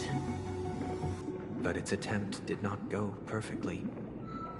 After flying unsteadily for a while, it fell to the ground, unable to grasp the direction of the air currents. The fall shattered its wings. It writhed helplessly in my embrace. But it was all for naught, finally succumbing to a painful demise. And in that instant, our tender care, our given love and hopes, they all became the inevitable push that sent it to its death. I deeply regret the choices we made. Next, let us head to the second decision. This time, it's the story of a dream chaser.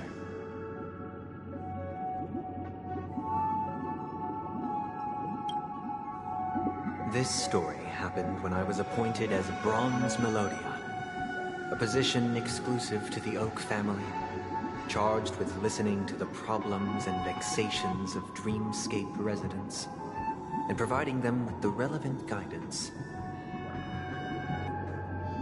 It was during that period that I had the opportunity to hear voices from all corners of the dreamscape. Joy, sorrow, arrogance, regret. The complex tapestry of human nature that formed the world. And I was fortunate to catch a glimpse of it. He was a dream chaser and an illegal stowaway. Just like the rest of them, he came to Penacony in search of a better life. Except that, to most people, the price he paid, I suppose you could say it was everything. He told me, I sold everything I could at home. The house, the land, even his 2 children. He said he could not afford to raise them, and that at least they could eat if they lived as slaves. He had a plan in place. He would buy back his children once he had made his fortune, and enjoy Penacony's beautiful dream with them. Alas, his plan to smuggle himself was somewhat clumsy, and he was sniffed out by those pig-headed hounds. After hearing the Dream Chaser's story, I immediately appealed to the Bloodhound family to cease their pursuit. That way, at least he could live peacefully. But I was still too naive to the ways of the world. I did not anticipate that what I thought was a kind gesture would later lead to dire consequences. I'll tell you the outcome soon. For now, I'd like you all to make a choice. Will you do as I did, and try to convince the Bloodhound family to stop their pursuit, so that the Dream Chaser may live peacefully and realize his wishes?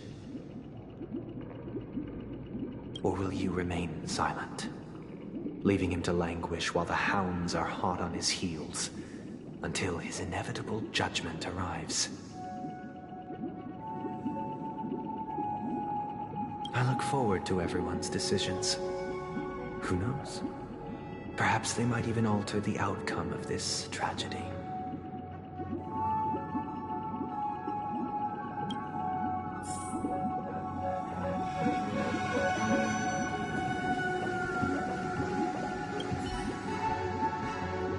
It seems illegal stowaways are really quite common on Penacony.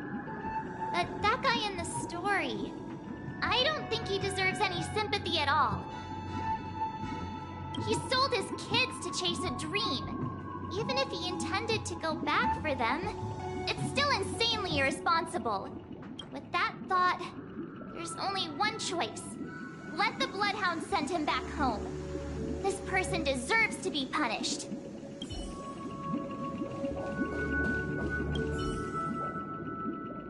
A Dream Chaser story. If I acted out of kindness, I would probably ask the Bloodhounds to stop their pursuit and lend him a hand. But what cruel repercussion would this choice result in?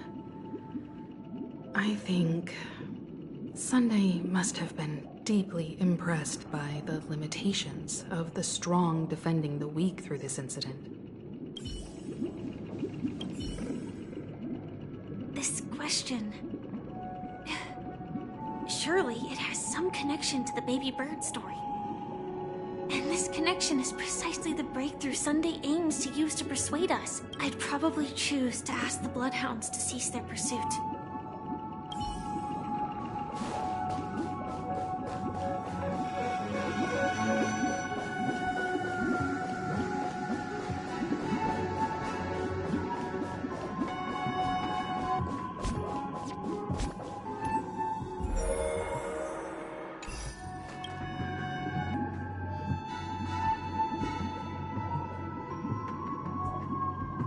I'm honored to witness you arriving at the same decision. Out of respect, I'll share with you the dire consequences that my choice back then brought about. First, the outcome. He attained major success. After avoiding capture, he ran a business for a few years, very quickly making a name for himself, elevating his status. He might not have become a tycoon like old Audie, but he was considered a character of excellent repute. Now then, did he realize the wish he set out to achieve? No. The last time I saw him was in the real world, where the hounds were going to permanently exile him, and I was the accompanying bronze Melodia. The mission was simple. Listen to the criminal's repentance. He told me the reason he was in this predicament was because he conspired to usurp the head of the Alfalfa family. When I asked him about his 2 children, he instead responded with a question. What children? In the end, my heart aligned with the harmony, and the good deed I dared to undertake held no value, turning instead into a wrongdoing. It created a lamentable oppressor and countless oppressed individuals. As to your choice, I once again offer my heartfelt apologies. And the story this time is my own. This story happened the day I was appointed the Oak family head.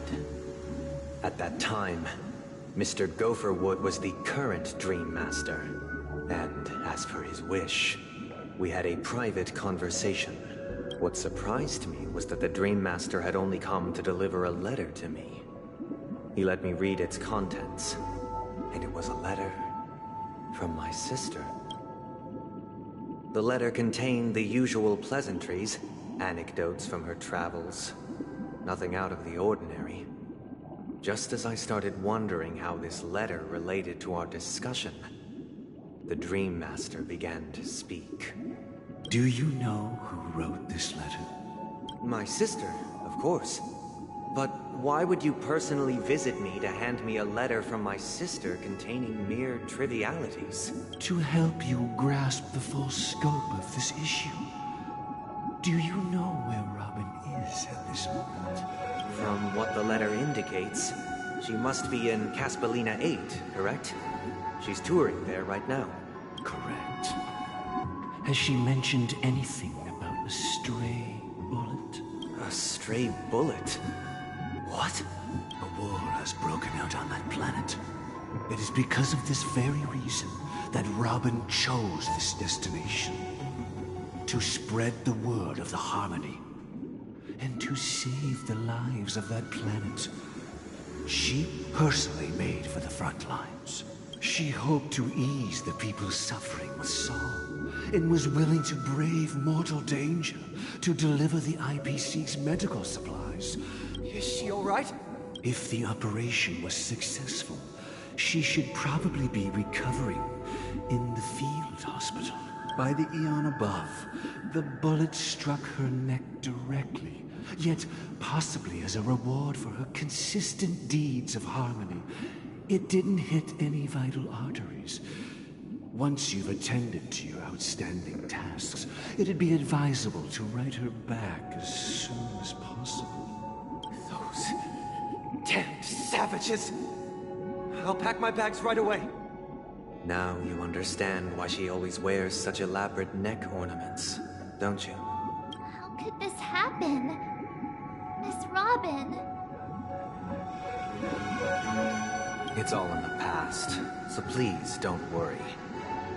I share this in the meager hope that you will understand the Harmony's limitations and predicament. As grandiose as the strong defending the weak sounds, many times, it is nothing more than wishful thinking.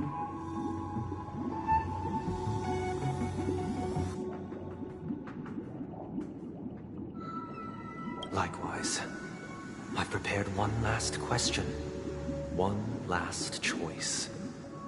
But rest assured, because this is merely a figment of imagination, a nightmare that has haunted me through countless nights. If you ever had the opportunity to make a choice like I did, would you still support Robin's journey on the path of harmony?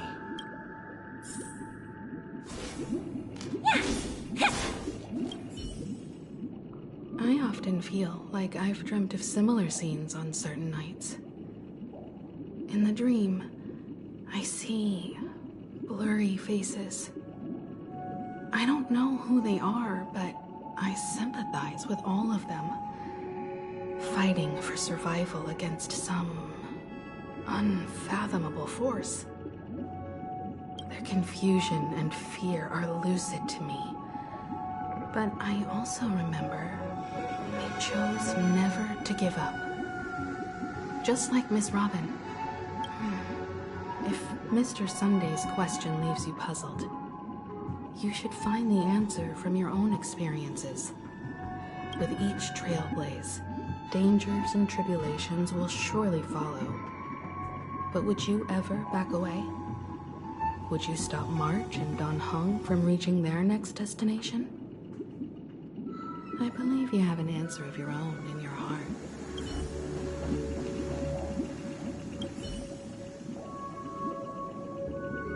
Miss Robin's courage is admirable. And here I was thinking she was just another superstar celebrity. But the fact that she's also Mr. Sunday's younger sister? No, I doubt he'd wish harm on his own flesh and blood, no matter how grand the ambition.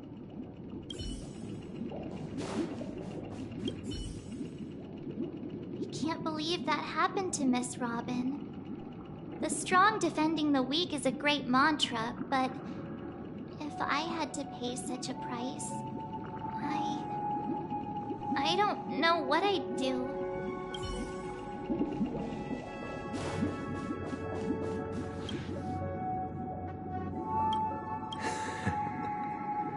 I see. I am now aware of everyone's stances. Raising these questions merely serves to illustrate one point.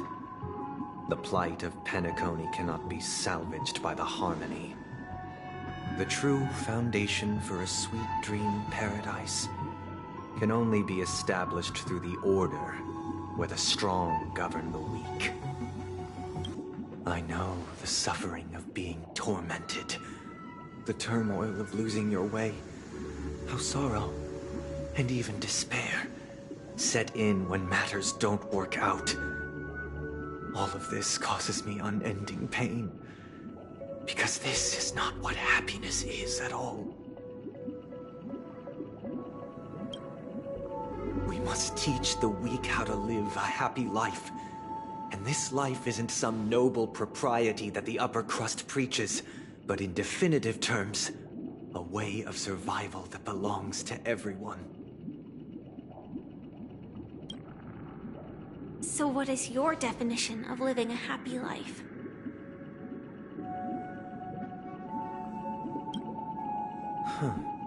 Good question. Human consciousness is fundamentally an illusion, a cage known as self-worth. People lured in by this illusion make mistakes, yet still ask that external influences bear the burden.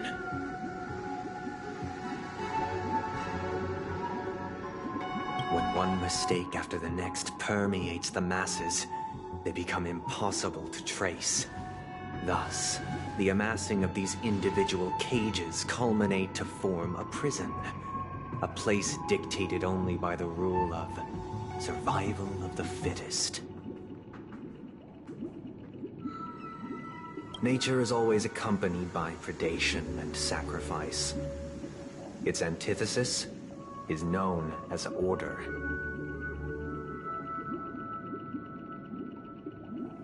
That is what I want to do.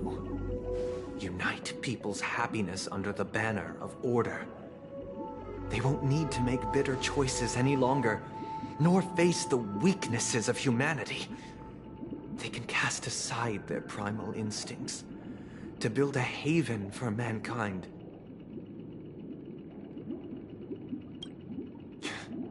Simply describing thoughts is far too abstract, so allow me to provide a simple example.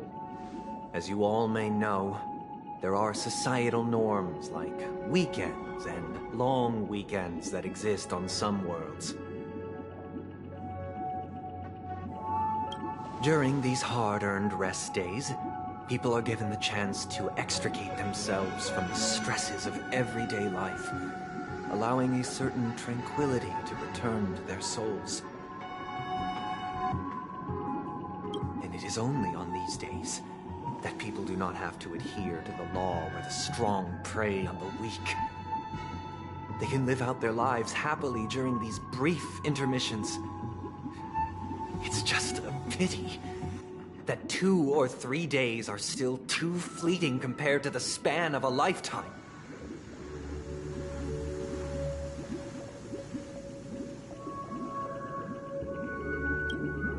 From where I stand, society's ideal system should be 7 rest days. Following Sunday, there should ensue a second, a third, and indeed an infinite procession of Sundays. This should be the face of the new world. Idyllic, eternal, peaceful days.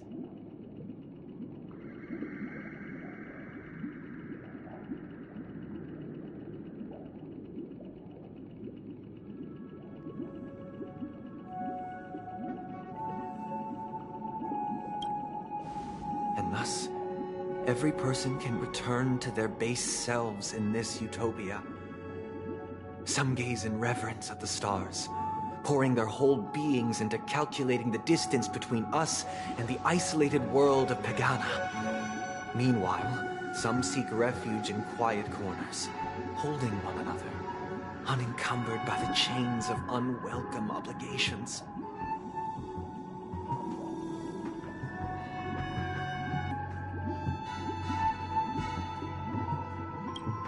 There would be no need to bear the hardships of reality.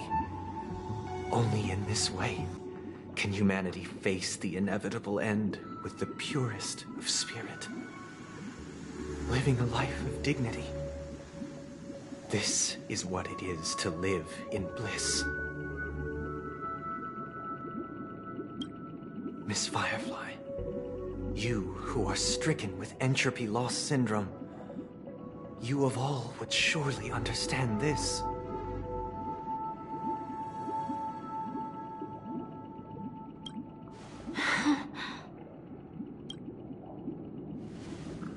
It sounds like a flawless theory. But what is the price to attain all this? The cost is minute. Merely a personal and eternal sacrifice. If this paradise is to be maintained for everyone, someone must remain trapped in solitary awakening until the end of the cosmos. Awakening. Which means that this so-called paradise is still a dream. Stepping into this paradise means forsaking reality, correct? It is not forsaking, but transcending. Flesh, blood, sorrow, weakness. If the physical is the root of spiritual suffering, it is only logical that we defeat it.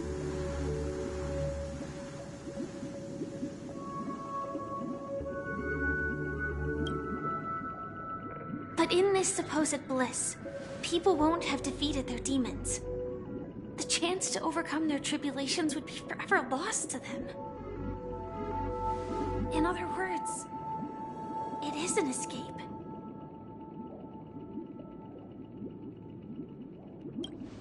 That's another way of understanding it.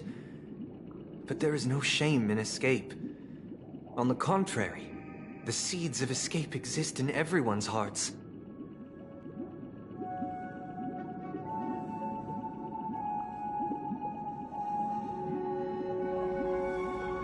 Don't you agree, Miss Firefly? And as for why life slumbers, it is because we are afraid to awaken from our dreams.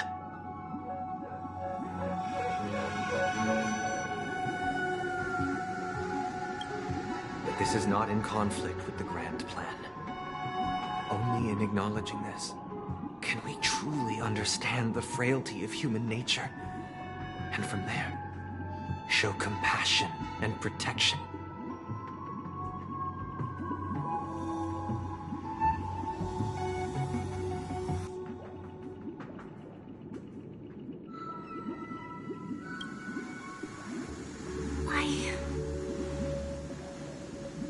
I admit that you are a born leader. Your perspective on humanity brims with pessimism. Yet you express compassion for all. even when your heart pities them.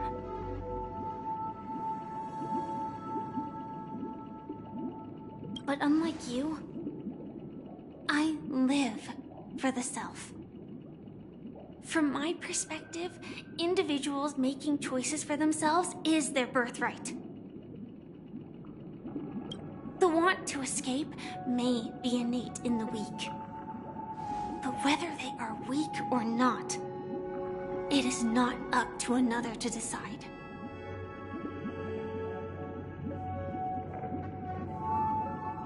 Perhaps in your mind, you also view me as weak?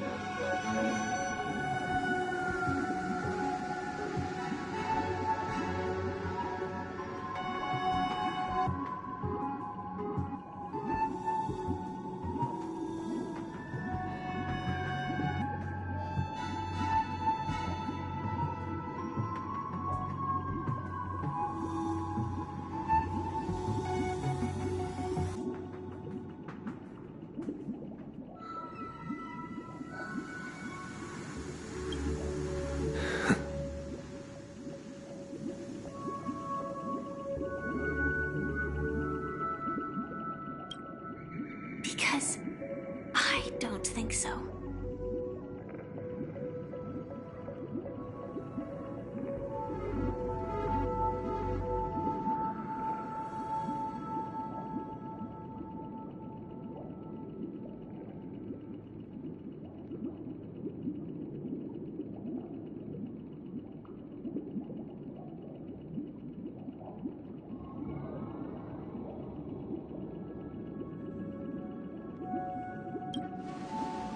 Since Miss Firefly has said her piece, the Astral Express will also naturally give you our answer.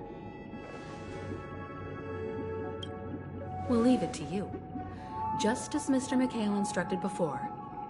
Tell him our choice.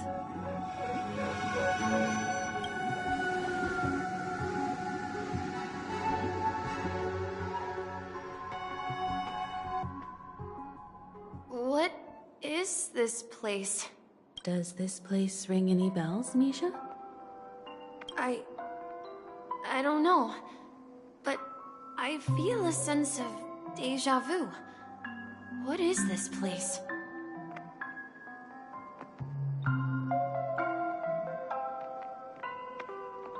It's the realm within a dream bubble. This was left to the Astral Express by a nameless, but weirdly, when we entered it, it was completely empty.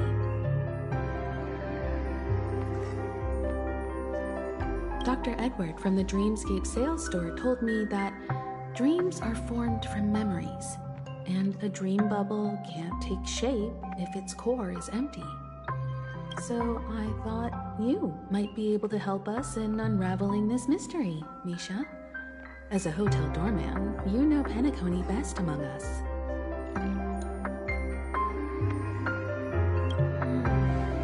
I don't know much about dream bubbles, but if you want to figure out what this mansion is, I'll do my best. I'm counting on you then. Himeko, I still don't get it. Why were you so sure that Misha had a connection with this dream bubble?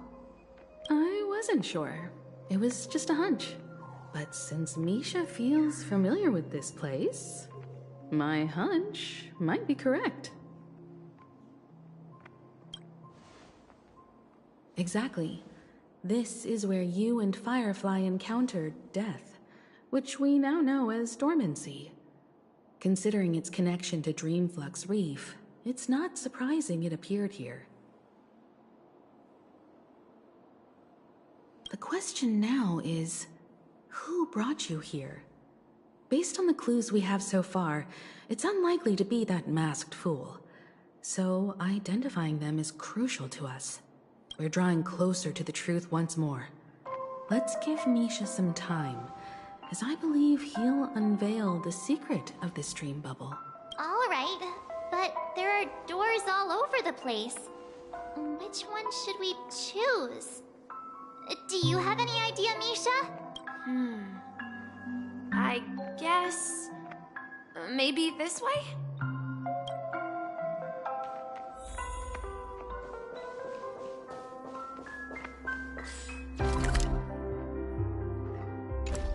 I'm not entirely sure, but let's give it a try.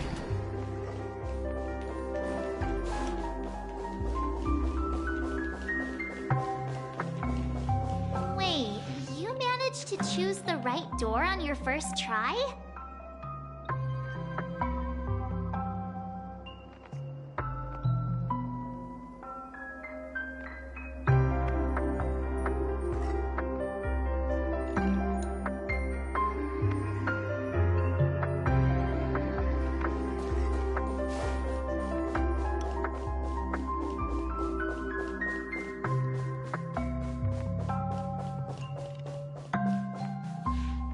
Weird.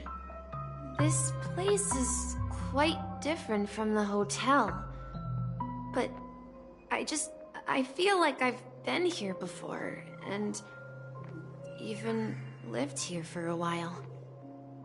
If I remember correctly, there should be a fireplace down that hallway.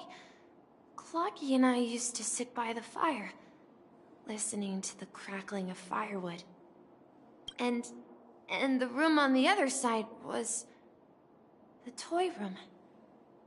I loved spreading out all the toys from the box on the floor and making up stories for each of them. Hold on. This doesn't make sense. Didn't I grow up in Dreamflux Reef? So, what is this place? This could be a case of amnesia. Don't worry, Misha. It's common for everyone to forget certain aspects of the past. Those memories haven't vanished. They're just lying in the depths of your mind. We can surely get them back. Since this place seems familiar to you, why don't we explore a few more rooms and see if you can recall anything more?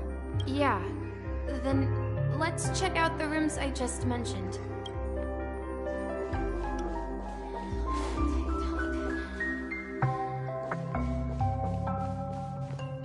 Mikhail, that's the name. Now we all know him as the Watchmaker. So, who is he talking to? Do you know anything about it, Misha? I'm sorry, I don't know much about the Watchmaker. But, Mikhail... Anything special about that name? Mikhail is Grandpa's name. Grandpa? Do you mean you're the Watchmaker's grandson? But we haven't heard anything about the Watchmaker having descendants. And the name Mikhail is not rare. Perhaps it's merely a coincidence. Could you tell us more about your grandpa, Mikhail? Yeah, sure. He was a seafarer who fearlessly ventured into mysterious seas and storms. He was always on the sea and had lots of friends who accompanied him on his travels. He didn't want me to call him Grandpa because that would make him sound old. He believed he was still young. The name Mikhail was given to him by his parents, Mihaly and Elise, both renowned seafarers. Every time he came back, he'd share his logbook with me and tell me about his adventures at sea. I want to become a great adventurer, just like him. It appears that the Seafarer has nothing to do with the Watchmaker. So, perhaps it's just a coincidence? So, where is your grandpa now? He went off on a new journey. And it's been quite a while since I last saw him. So, where has Clocky gone? Did he leave to protect Dreamville?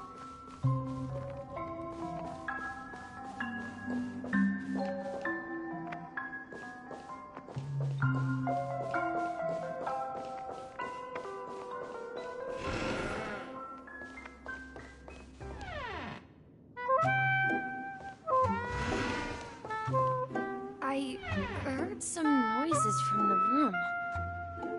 Origami Bird? That's a friend of mine. You and Origami Bird are friends? Yeah. It's a member of the Compass Crew, just like Clocky and Miss Mirror. And there's more than just one Origami Bird. They are a big family with lots of brothers and sisters who look the same. They follow Miss Mirror's orders and handle all sorts of jobs on the ship. They're the best sailors. Sailors? Can origami birds be sailors? Could you tell us more about the compass, Misha? The compass is a ship bound for the new world. Clocky and his partners travel through layers of fog to the depths of the sea. Whenever there is danger, Clocky will use a compass and guide the ship in the right direction. That's a great story. But in the Penacony cartoon, Clocky and his partners have always lived in Dreamville. Huh? Oh, that does seem to be the case. Weird. I clearly remember Clocky arrived in the New World in the end. Perhaps Clocky has a hidden past. I think I hear the sound of water. You once mentioned there's a magnificent fountain up ahead. Just like they did with Clocky.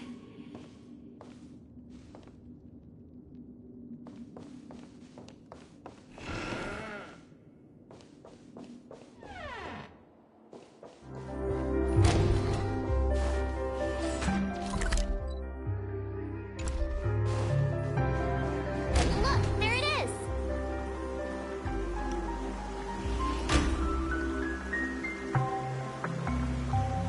The water resembles a precious jewel, embedded in the dreams of all seafarers. Every time I gaze at the shimmering lights beneath the waves, it feels as though I'm back in this place, standing by your side. Have you recalled anything, Misha? Yeah. I saw these sentences in Grandpa's logbook. He used to say, despite the perils of the sea, whenever he stood on the deck in the afternoon, overlooking the sparkling waves, he would think of this fountain in front of his house. He often said that those moments felt like returning to his family's side, and the difficulties at sea didn't seem quite as challenging. You know, I quite understand such sentiments.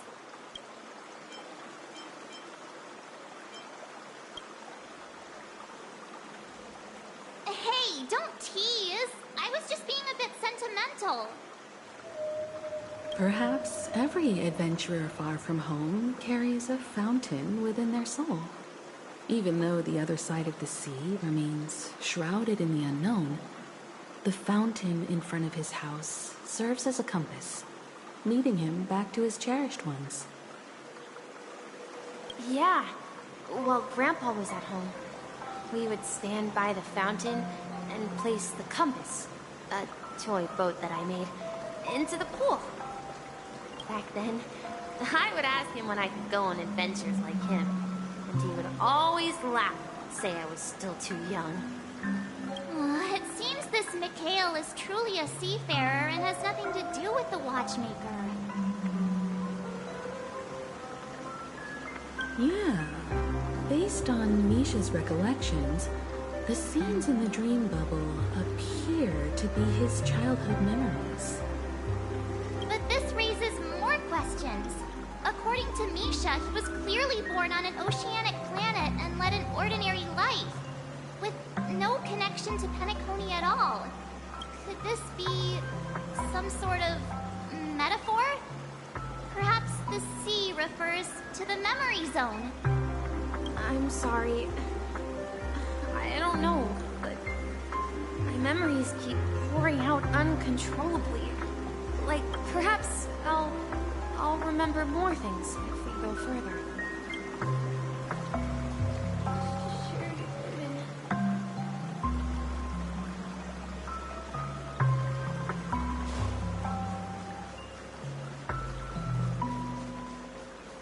We're going to the opposite side, right? No, we should turn left here.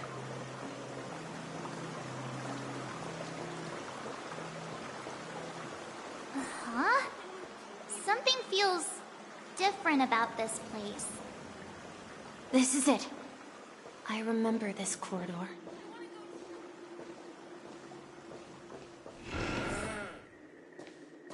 Up ahead is... Grandpa's study. It was in that room that I saw him the last time. We've overcome so many challenges, so many times.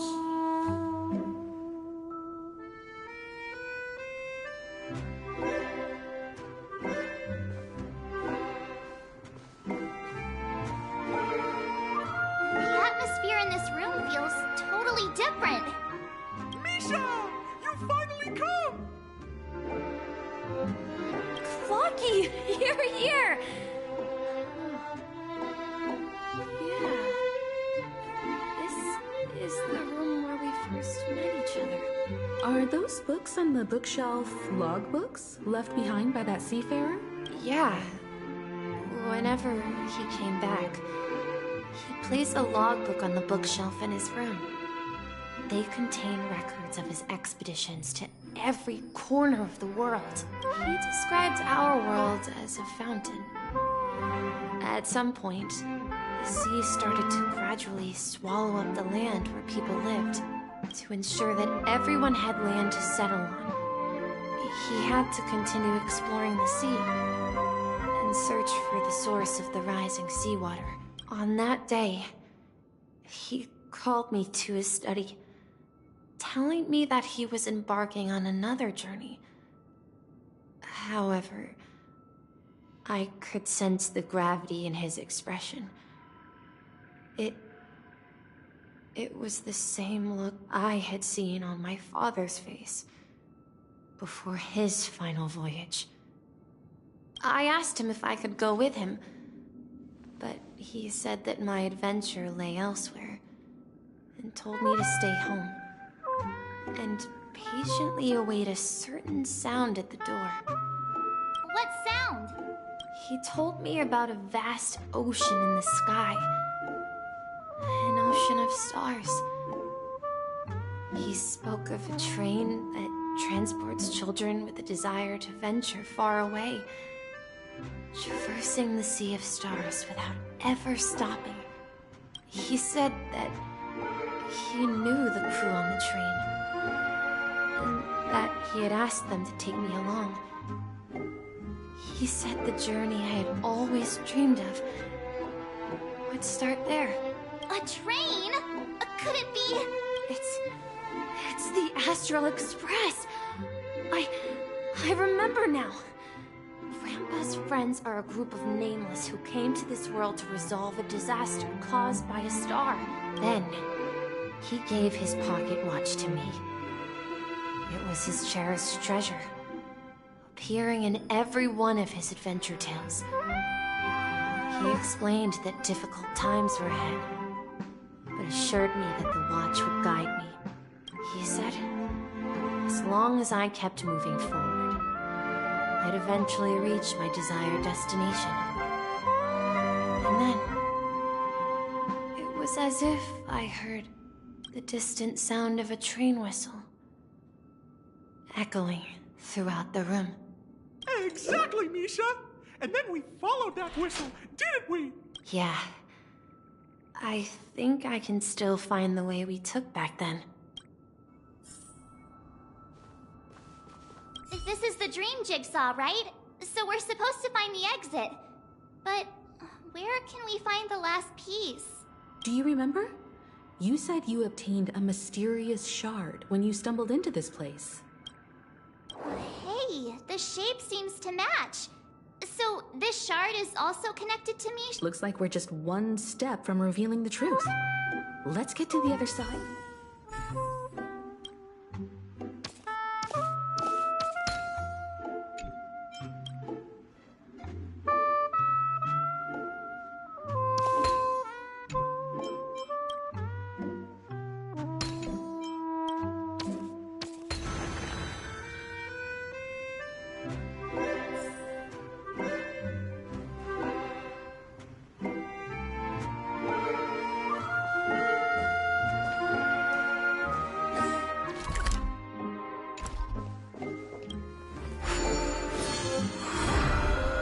This is it.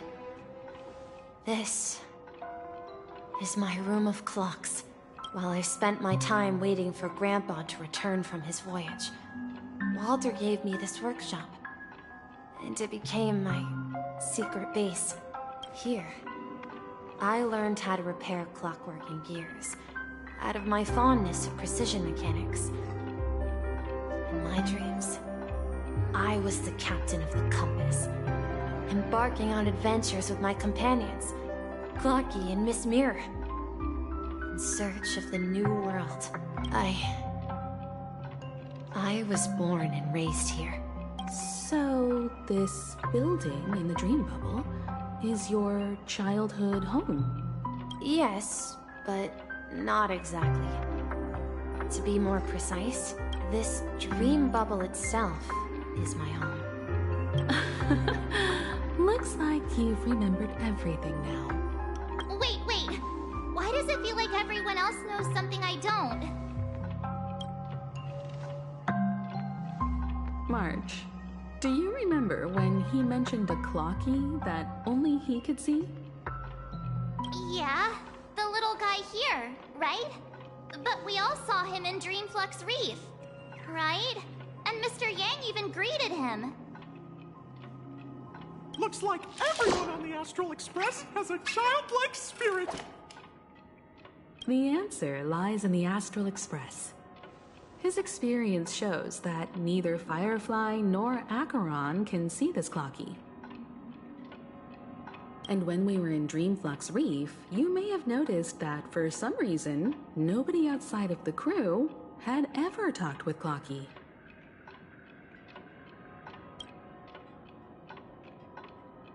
A mimetic life that can only be seen by a select few. It's just like a hidden message left by someone for the nameless. But Misha can see Clocky too, right? They even grew up together. But Misha hasn't started the way of the Trailblaze yet. That's the key to the mystery, March. Now, take a moment to recall. Have you ever seen anyone outside of the crew interact with Misha? Wait. No way! That's the answer, March 7th. This dream bubble is the place where I was born. And I'm a dweller in this dream. Just like a memory zone meme. I should have stayed here and waited for you.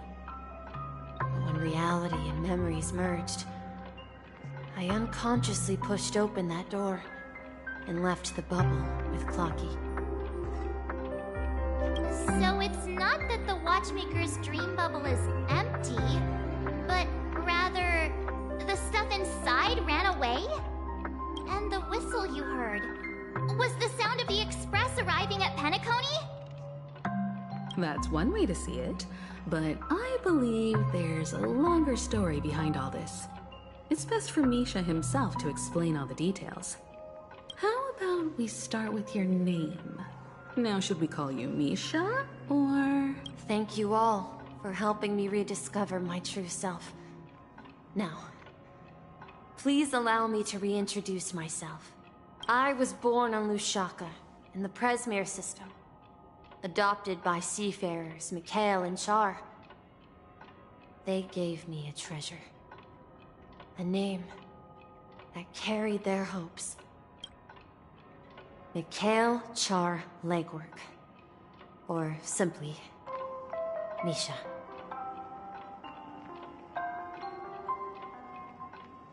If you prefer, you can call me by a more familiar name. The Watchmaker. So, you're the Watchmaker himself? Unfortunately, that legendary figure is no more.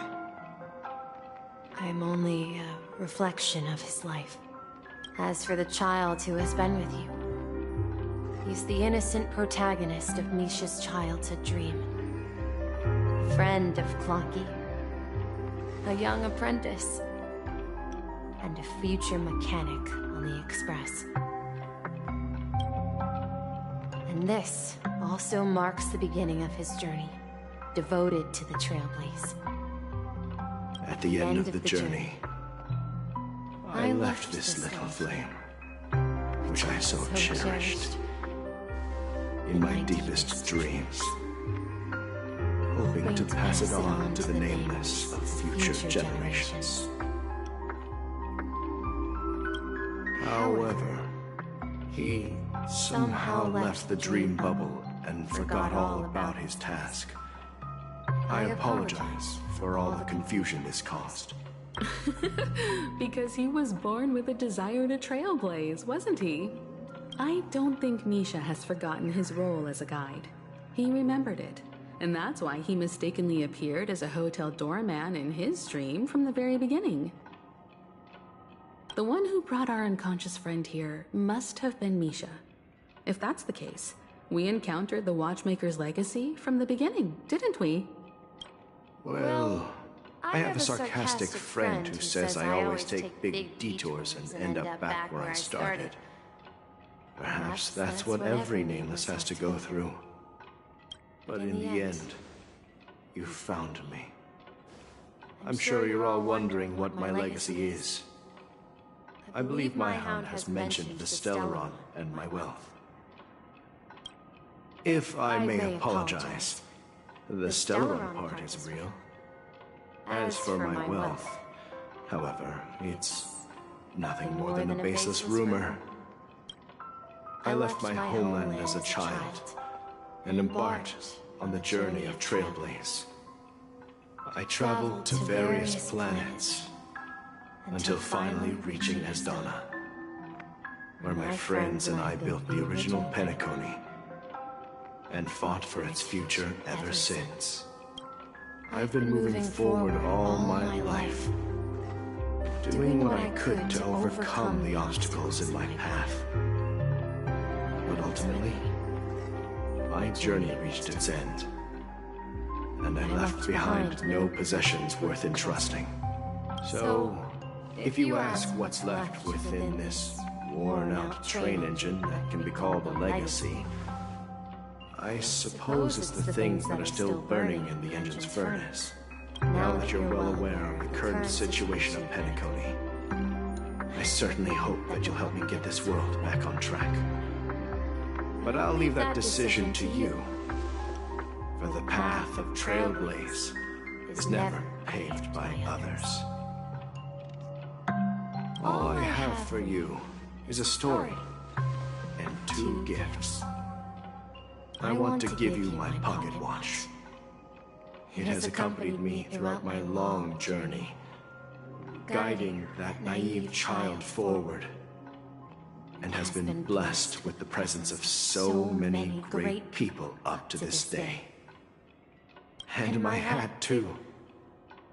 The one who navigated for me placed it on my head and planted a fanciful thought in my mind. The trailblazing expedition will never end. Now, it's time for you to make your choice. Once you've made up your mind, open that door and enter the long dream of an old man. I'll be waiting for you at the end of this corridor of time. All right, everyone, let's make a decision. Although I don't think anyone will have any objections.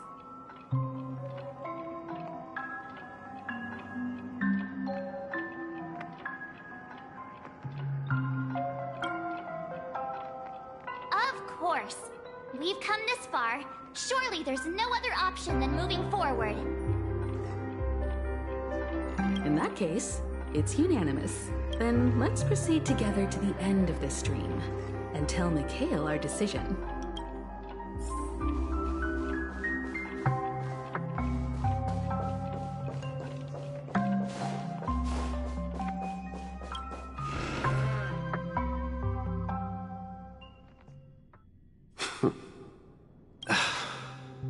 Mikhail, where are you going? Someone has to step up and save Lushaka. So why can't it be me, Misha? Please don't go. And if you must, please take me with you. Don't leave me alone. Even without me, you know how to proceed forward, brave Captain Misha. The compass is waiting for you. Haven't you always wanted to be a better adventurer than me? Now go, board that train and start your journey. Where are you going, Mikhail? I'm going to clean the floor in the parlor car. I've promised the conductor. Wait, first tell me, did you fix this watch? Yeah? I know what it looked like before. Its chain was broken, the back case torn, and the marks on the dial all worn out. How did you manage to fix it? Well, it's hard to explain, but I knew it could be fixed. It's the hands, Mr. Amundsen. Its hands were intact and pointing in the right direction, so I knew there would be a way to fix the rest. I see. You'll work with me from now on. Haven't you always wanted to tinker with this train? You're its mechanic now. As for the conductor, I'll do the talking. But I only know how to fix watches. Don't worry. You've got what it takes. I'll teach you what you need to know. Where are you going, legwork? It's time to head to our next stop. I'm staying in Astana with Rosalina and Tiernan. I see. This place reminds you of home. The people of Astana have only achieved a tiny victory, and still have a long way to go towards true freedom. Hanunu needs us. Don't worry, not all journeys lead to the stars. Even if I leave the Express, our path of trailblaze will continue. Yeah. I knew you wouldn't stay on the Express forever. Leave in peace, my friend. And, take this with you. This is Mr. Amundsen's hat. But why? When he departed, he said he would leave it to his best student. Well, I suppose the time has come. Farewell, legwork. Take care of Tiernan and Rosalina. And don't forget to write to us. Where are you going, watchmaker? Don't worry, Micah. Just going on a little trip. Someone has to be at the forefront of the interstellar frontier, and I'm the only former nameless in Penacony. So why can't it be me? Because you're all we have. Have you forgotten about Tiernan? The cosmos is way more dangerous now. What will happen to Penacony if we lose you too? But what will happen to Penacony if we don't find a way out?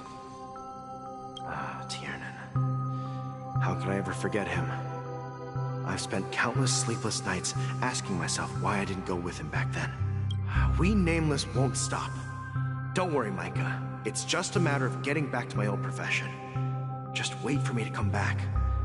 But if, and it's a big if I don't come back in one piece, then you'll become the next watchmaker. Where are you going, old man? Oh, you're here.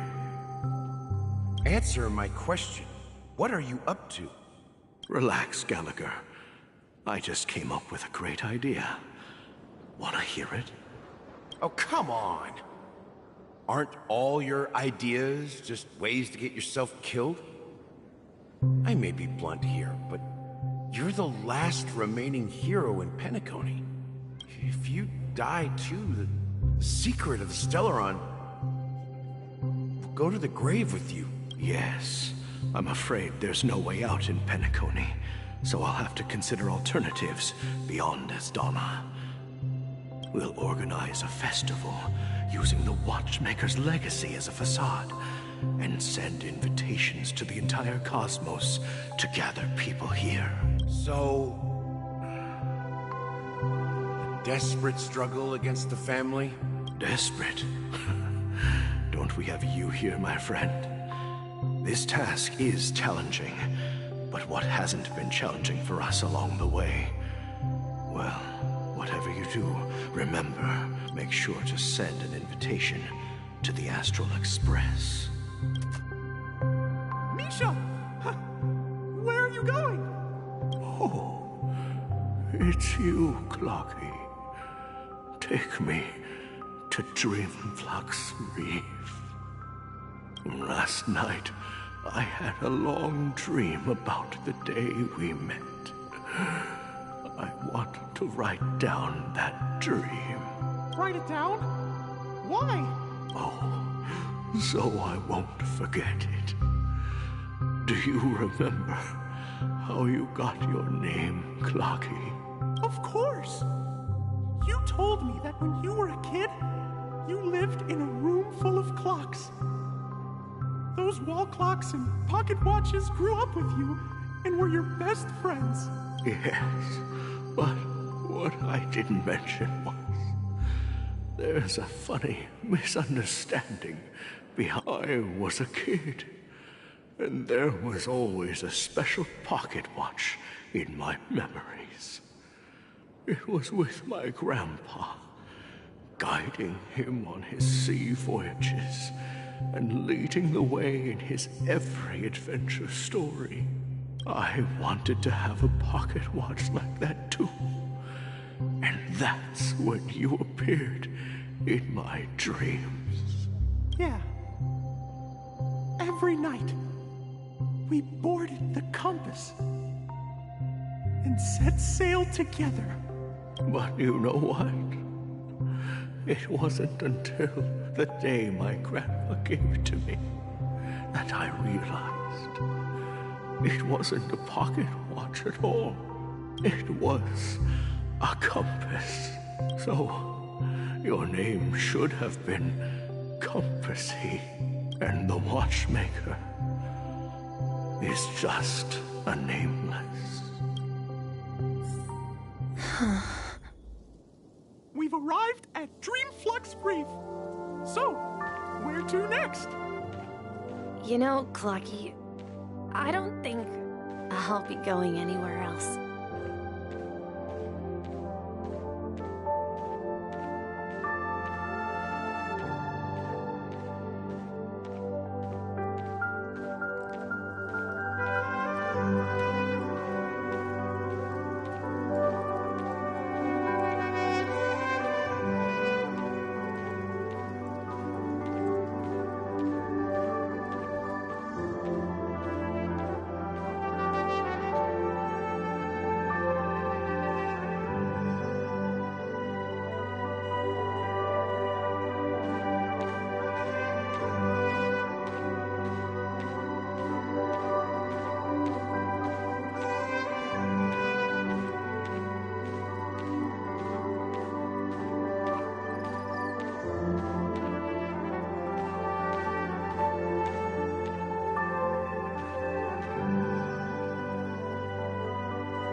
I've traveled far enough, and it's time for a little break.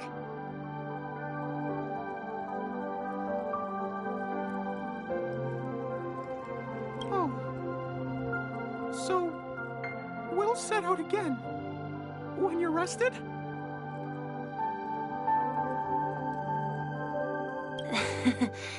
No, I'll stay here. And then, this is where it ends. This is... where it ends? What do you mean, Misha? You told me that the trailblazing expedition would never end. Yeah, that's what I said. So now, it's up to you to decide your next destination. My next destination? What's that supposed to be? I've been following you. Misha? You're acting weird today. If you're feeling down, we can just do what we usually do. With the clockwork. No, I'm not feeling down. As for clockwork, yeah, it resolves all problems in this dream.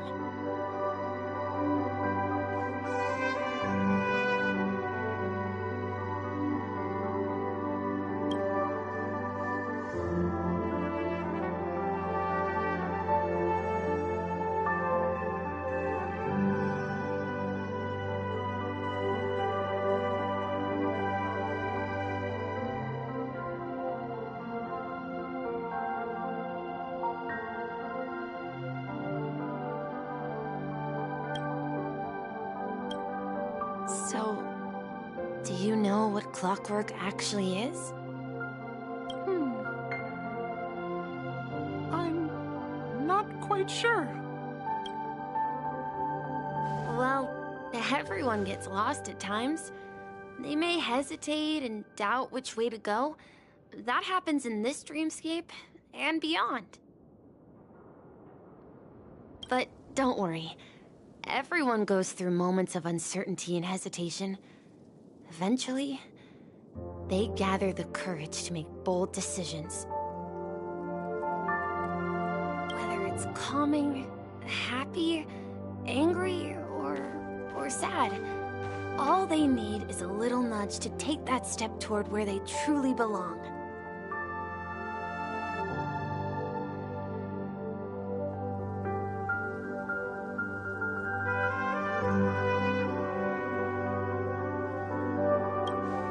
I'm leaving that little nudge with you, and I hope you'll share it with others.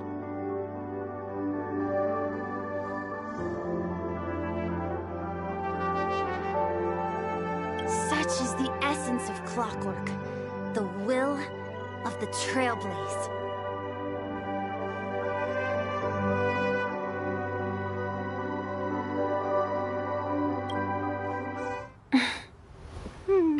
Clocky's hands spin around non-stop, indicating confusion, frustration, and weakness. But ultimately, people still need to move forward. Just like your hands, always pointing ahead. This is where my journey ends. From now on, it is your path to walk. Trailblazing means taking paths your predecessors forswore, and venturing even further. The Penacony in Mikhail's dreams does not belong to Order.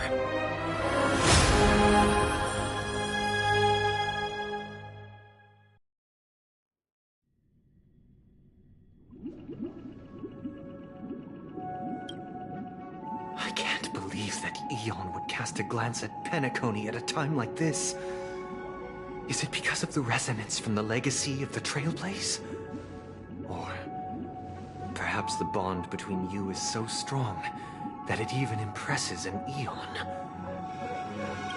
Well, there might be another possibility. Perhaps they want to witness, on behalf of the fallen Eons, who will hold the future of Penacony.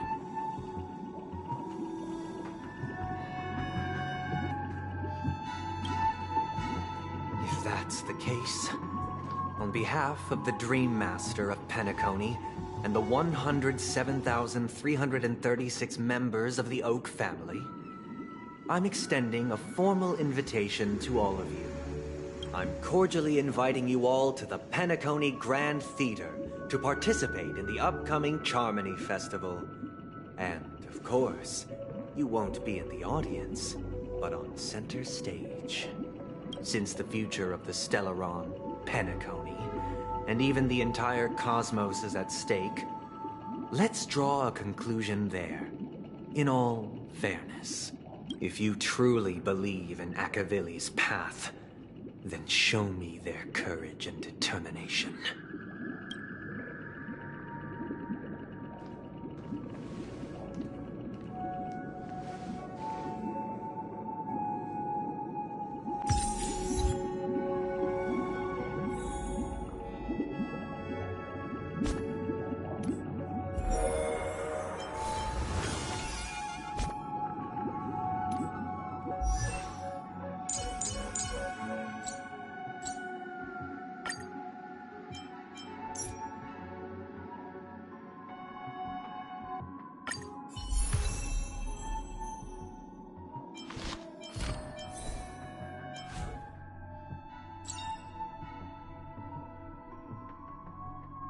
Unknown to each other, yet united in purpose, we make the same choices.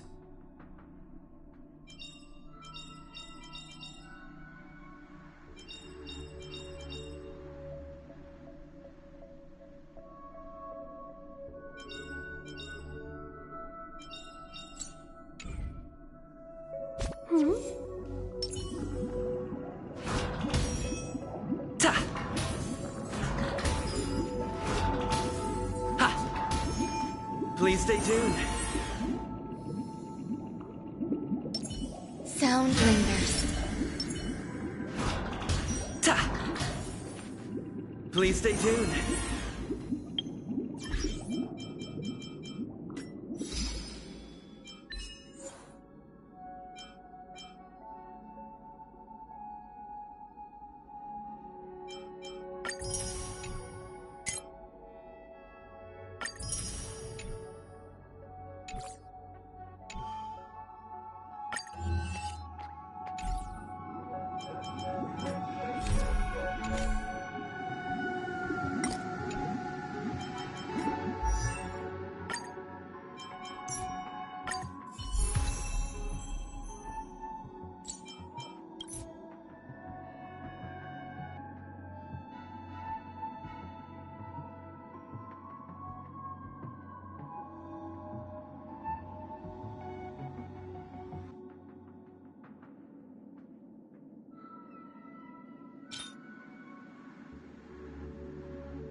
Does that mean he wants to fight us during the Charmony Festival? I'm afraid so. This is weird. Aren't Arc villains usually plotting some dirty conspiracy in the end? But he actually said something like, "In all fairness." Could it be that he's underestimating us? Well, in my opinion, Sunday is deeply committed to his own philosophy and genuinely wants to prove that the Order is right. I sensed a strong conviction and a desire for dominance in him. Maybe he won't accept the outcome unless he wins fair and square. That's why he'll give it his all in the upcoming battle.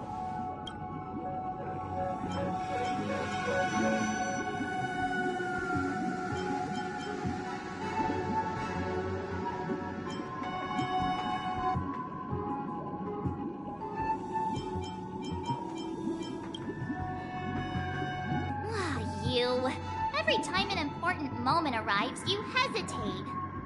We've even dealt with a Lord Ravager of the Destruction, so a follower of the Order won't be a big deal. Anyway, we can't leave the Stellaron unchecked. This is about trailblazing a bright future for Penacony and fulfilling Mikhail's and his predecessors' long-cherished wishes. Now that we've taken up the mantle, we can't afford to fail them. However, the same applies to the Order. Their plan didn't materialize overnight, and they have the profound collective consciousness of the planet of festivities behind them, a desire to dream, to slumber and escape reality. All those hidden emotions have given birth to the sweet dream of the Order. They've harnessed the will of an entire planet to create an Eon. This confrontation is far more complicated than a simple power struggle.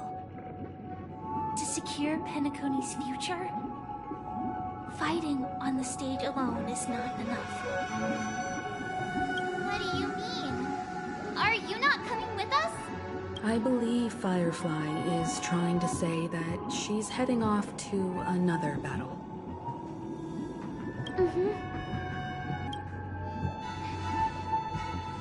Before I left, the Destiny Slave told me that this journey would bring unforgettable rewards. Even though the script he gave me only had a few lines, I couldn't ignore them. Because one of the lines said, "I'll experience death 3 times in the land of the dreams." 3 times? This can't be serious, right? The first time was a painful death when I was stabbed by the Blade of Dormancy, which led to all subsequent events. The script will always come true, but in a way that will only be revealed when that page is turned. So now I've understood the meaning of my second death. And I am prepared to face it. If all goes well, my efforts will provide crucial support for you. Only by achieving victory in this battle can we secure a future for Penacony. And only then, my third and final death won't come true in the most terrible form. The most terrible form? The true death. Where everyone in Penacony loses themselves completely in the eternal sweet dream of the Order. We must do everything we can to prevent that. Have you made up your mind, Firefly?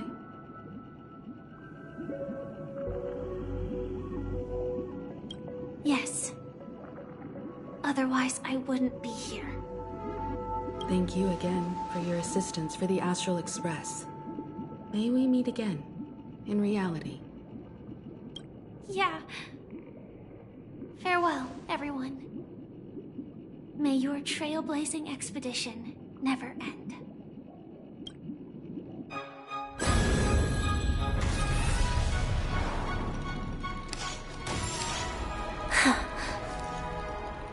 I dreamed of a scorched earth. Everyone, are you ready? A new shoot sprouted from the earth. It bloomed in the morning sun and whispered to me. Like fireflies to a flame, my biggest death. May we meet again in reality.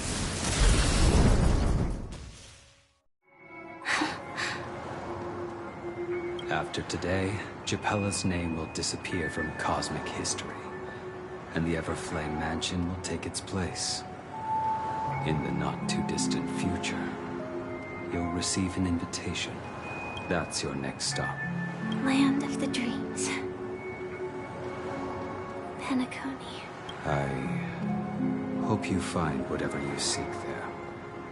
Be it answers, or salvation. You mean my 3 deaths? Silverwolf told me about it. It's such a shame that it's not part of my script. Well, I want to live. I'm never afraid of death. The opposite of death is eternal life, and that's something I'll never desire. People die, and I am no exception. Death is like a script, a fate that cannot be defied. But that's exactly why we have to choose where we want to rest forever. Do you exist just to perish? Are you not the same, Blade? The end you desire is not one dictated by others. If I were to die now, I would only be a weapon. I believe I should die as a human, though its definition escapes me. Isn't this the answer that ordinary people look for their whole lives? A name that can be carved onto their tombstone. The tombstone that belongs to me once bore the inscription, Glamoth's Iron Cavalry. Then it changed to Stellaron Hunter. It will bear the name Firefly. And all the brilliance she showed at the end of her life.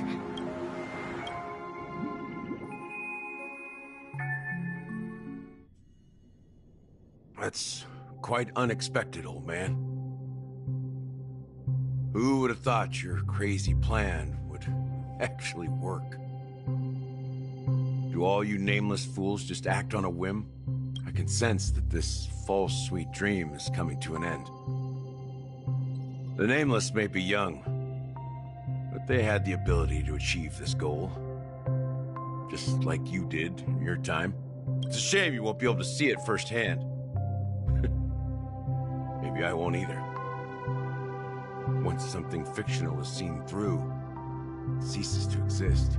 Yeah, not just those nameless. Even Mr. Wings is just like you.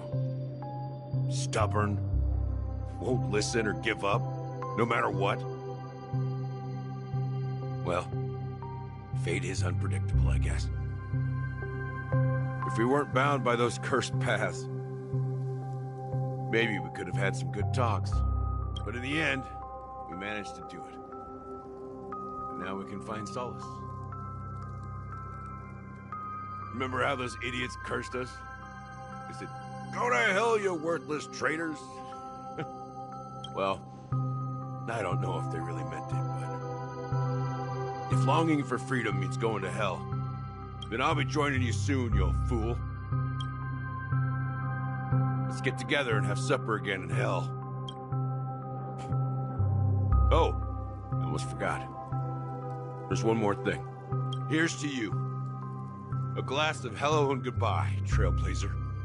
To the imperfect tomorrow. It's warm here, isn't it? You're lucky to have found shelter from the rain. Let alone fresh berries in this desolate place.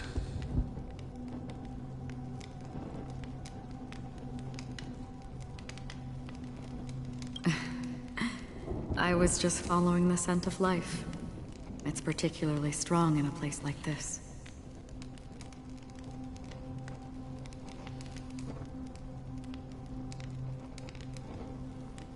It's a shame these berries don't have much flavor. Seriously? In case you didn't know, this fruit is pretty juicy. The only downside is that when you chew it, it becomes extremely spicy. Have you lost your sense of taste? I can still taste certain things, like a faint sweetness. Before coming here, I stopped by a place called Orkron. It had barren cliffs and nights lit by bonfires. Burgundy snow would fall from the sky, and when it landed on my tongue, it tasted like raspberries. The flavor wasn't exactly sweet, but it left a lasting impression. When I think back on my past, I realize that what's tying everything together isn't the big events, but rather these small yet unforgettable moments. Don't worry about it. Losing oneself is a reality that every self-annihilator must face. At least I haven't completely lost my senses and memories yet. Well, congratulations on adding another footnote to your journey. By the way, are you always alone? No, I had a companion in Orkron. She's a short, nameless girl who aspired to explore IX. She always said she'd walk a path deeper and farther than Akavili's. Quite an ambition for such a small girl. So, what happened? She became stagnant water. Well, my condolences. Condolences. I don't need them. The girl left with a smile. She never regretted her choice and most definitely wanted me to say goodbye with a smile. So, that's what I did. That's proof that you're grieving for her. Or perhaps I'm just afraid. Afraid? I rarely sense that emotion from you. What do you fear? I'm afraid I'll forget the 30 days I spent with her. Just like all the other days in my life. Most of them have already washed away with the rain, disappearing into an unseen realm. I fear that those vivid red memories will fade away too. There isn't much color left. And besides this faint, warm red, there's almost nothing. Hard to imagine. A ranger accustomed to bloodshed destruction and chaos finding warmth in the red color? Because I have experienced this warmth many times. Long ago, I promised someone that I'd bring it to more people.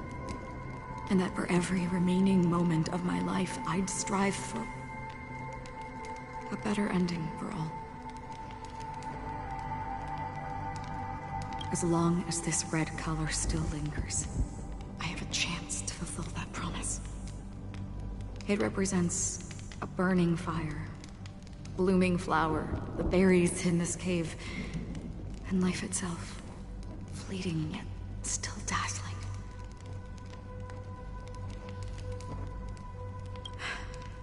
In the end, it will lead me beyond the horizon of existence. And on the other side, I will cut off nihility.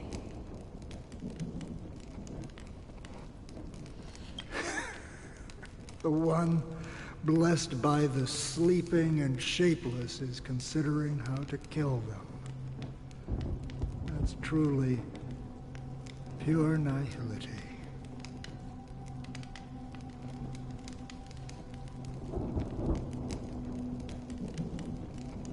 But you're right about one thing.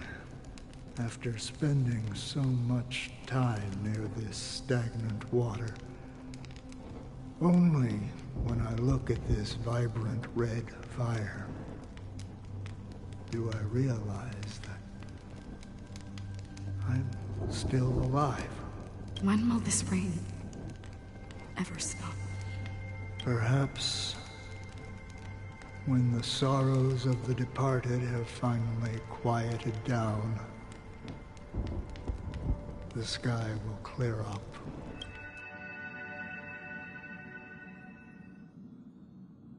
Have you heard of a planet named Biari Scamandros, Don Hung? It's one of the paradises under the influence of the Harmony, a sought-after wonderland for the inhabitants of the Dardanum Major and Minor systems. Half an Amber Era ago, the family held an unprecedented festival there. And after that, everyone on the planet became part of the family. Do you think the same thing will happen on Penacony? Yes. Or how else can we explain it? The family deliberately used the Watchmaker's invitation to keep all the Pathstriders here, but banished the Emanator of the Nihility. Because of the Nihility, I'm rarely affected by the power of other paths, but somehow I can unconsciously infiltrate them. Maybe that's the risk they're trying to avoid. I would disagree. Biari Scamandros is not part of the credit system or connected to the Silver Rail. It's nothing more than a remote civilization sheltered by the Harmony. But Penacony is different. If the family messes with Penacony, that would be like declaring war on almost half of the factions in the cosmos. They have no reason to do that. No, they don't. If they truly serve the Harmony, that is. What do you mean? The path in Penacony is impure. The Harmony here has impurities. Do you remember the Ancient Swarm disaster? Tazeront, the propagation, brought endless havoc to the universe, and it eventually evolved into a fierce battle among all eons. 2 paths lost their eons in that war, the propagation and the Order. Coincidentally, their downfall is related to a certain eon. Shipe, the Harmony.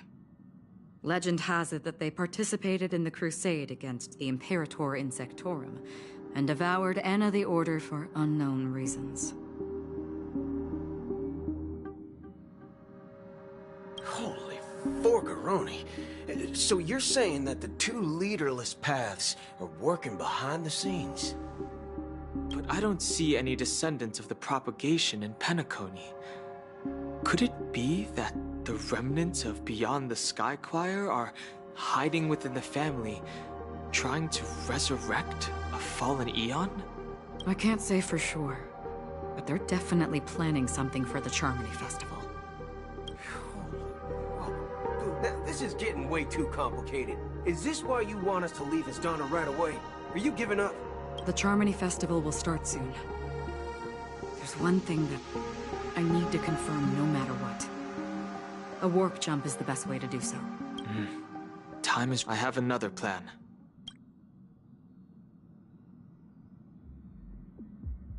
Hold on.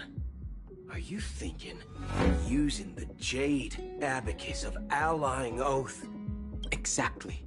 The assistance from the lawful Cloud Knights would be enough. Think it over carefully. You can only use that once in your lifetime. I have considered it thoroughly. My companions are...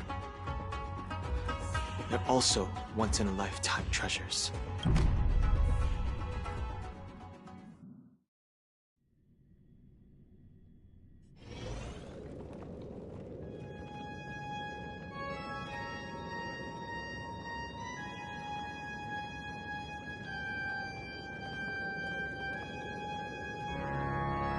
Are you the only one here, my child? The Nameless is quite the diplomat. Our secrets have spread like wildfire within the family. And IPC starships are gathering towards Astana. This is a crucial moment for us. So, where is the chosen one who harmonizes the varied sounds? What do you mean, Master? I'm right here in front of you, aren't I? You know, she was supposed to be the star of the Charmony Festival. In our plan. But the plan has changed. As her brother, I know she doesn't want to sing for the Order. So I'll take her place. You've always been wise beyond your years. I'm sure you understand the consequences of your choice. If you consider this a betrayal, well, there can't be two suns in the sky. I'll step up and take down the other sun if necessary. Do you believe in karma? If karma exists, then everyone has their own karma. You have yours, and I have mine. And my karma has nothing to do with you, Mr. Gopherwood. All right. Since you're willing to sacrifice yourself for her, I'll grant your wish. Well, the compromise came sooner than expected. Why? You and your sister were born as twins of the Order. And one of you is destined to follow this path to the end. Is this part of your plan? Of course. You're still as clever as you were when you were a child. The opening is near. Go, my child. Seize the power of the harmony and reveal your karma. I have one final question, Master. Why did you choose to bring the Order to Penacony? Wouldn't it have been better to choose a desperate world, instead of a city filled with hope and dreams? Why? It's for justice, my child. If we lose justice in our hearts, we'll make the same mistake as the Harmony did. So, it's not you who manipulates the dreamscape with the Stellaron, but... Well, that's where our conversation ends. Go ahead. The 107,336 souls of the Oak family have dreamed of this moment too many times.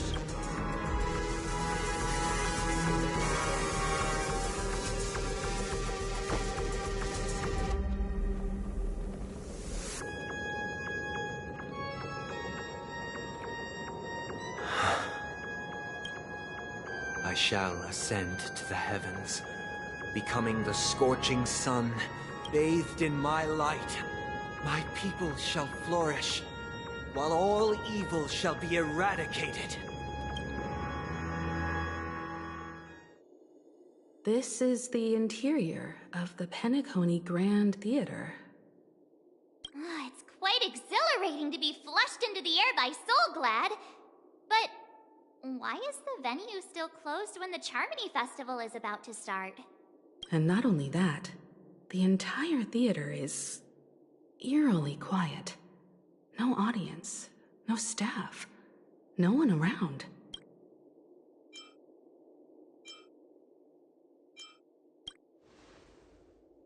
Yeah, I wonder how many tickets... Hey, that's not what we should be concerned about! Let's explore around.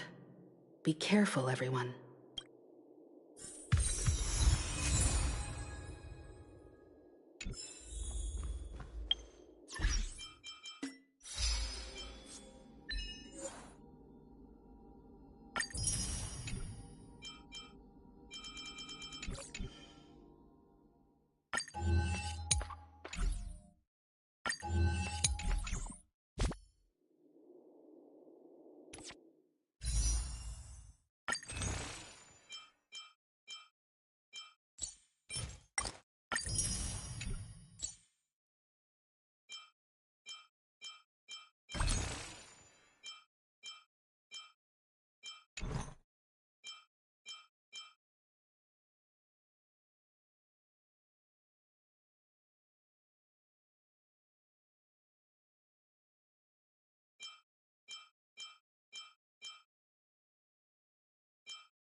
The atmosphere here is so creepy and unsettling.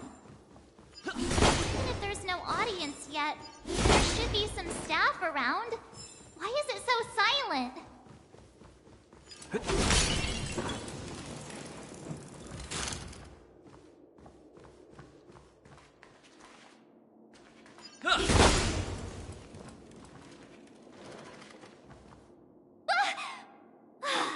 Yikes! They scared the life out of me!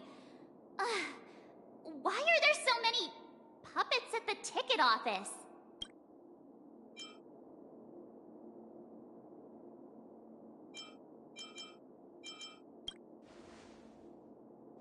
What? You're so annoying. Stop scaring me. Are these puppets part of the stage setup?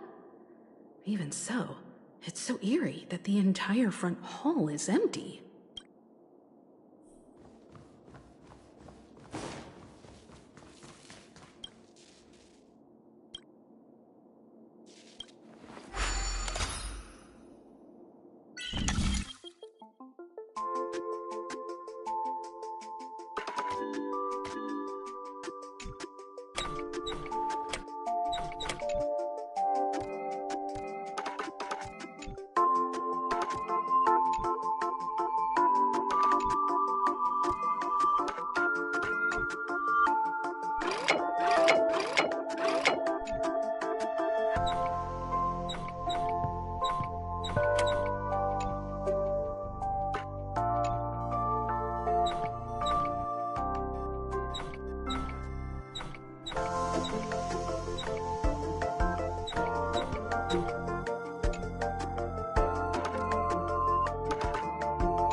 Looks good.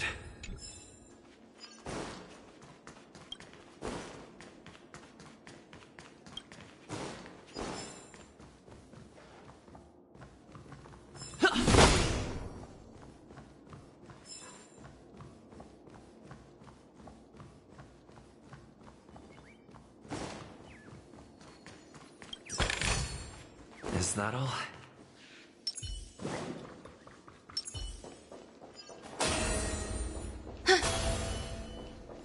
Yeah.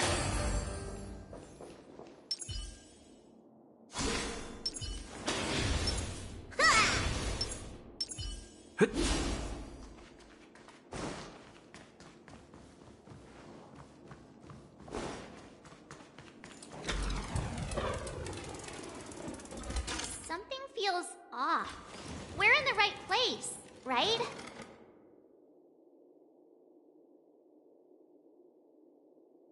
There's no other grand theater in the dreamscape.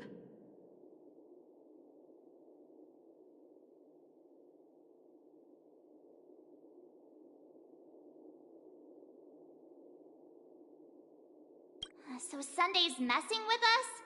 He said we'd have a final showdown on the stage, but why is there no one here? My apologies for the delay, March 7th.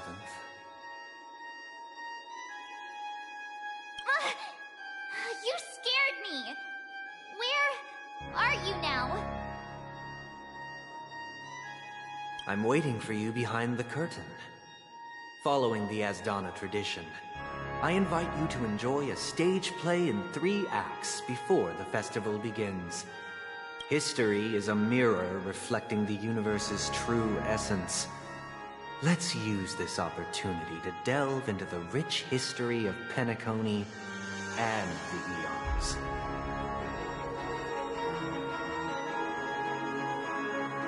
Within it, naturally, the future takes shape. Let us commence with the dawning of the world. After the Dusk Wars, darkness veiled the sky, and chaos consumed the earth. Enna the Order emerged, destined to restore all existence. That marked the first day.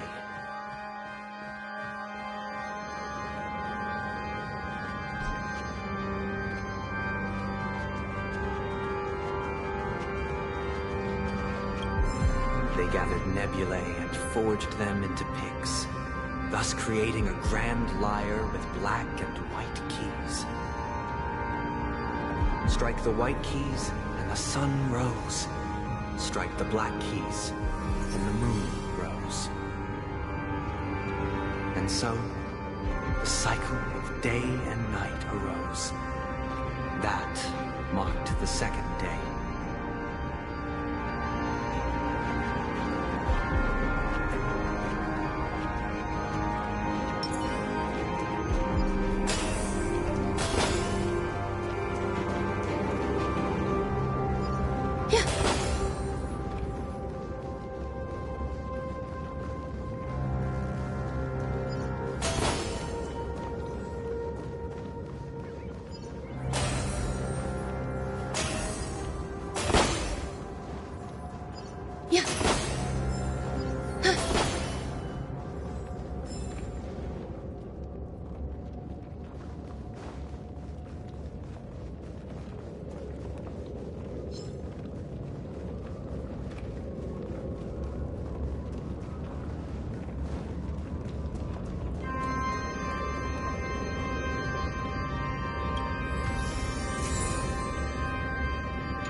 puppets are gathering around the frame. Are they expecting us to...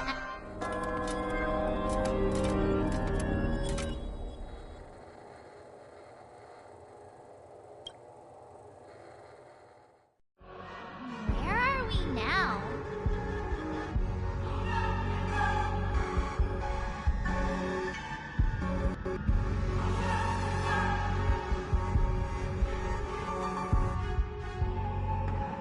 The atmosphere here looks similar to Sunday's inner world.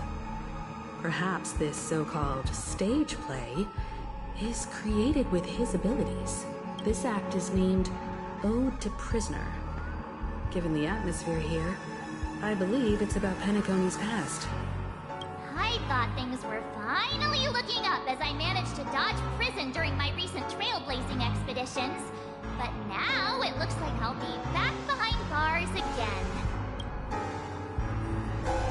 I genuinely wish to avoid a violent clash with my esteemed guests from afar. Therefore, I've arranged 3 acts before the situation becomes irreparable. Where shall we start our narrative? Well, let's start with the time when Penacony was still a frontier prison.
In 2147 AE, a prisoner named Hanunu ignited a struggle for liberty and emerged triumphant. IPC referred to it as the War of the Frontier, while the Asdanians dubbed it the War of Independence.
shattered the cages and expelled the It's guards. true that Hanunu was a legendary hero, Where shall we go? but it must be acknowledged that while he bestowed freedom upon the prisoners, he didn't grant them true liberation.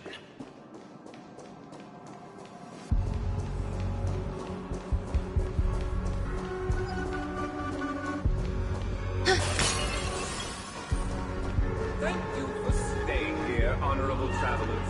However, The three nameless stayed on the planet, endeavoring to spread the tenets of Trailblaze throughout the frontier prison. Alas, their efforts proved futile.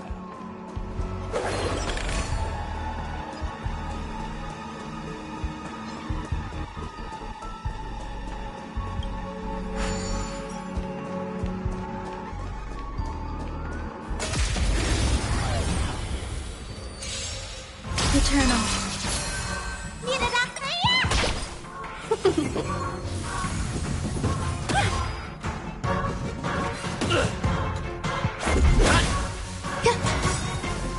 All will be swept away by the wind.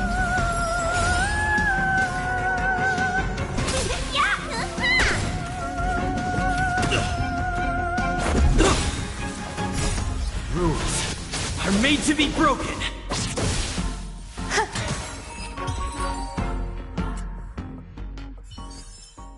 Life. A true marvel.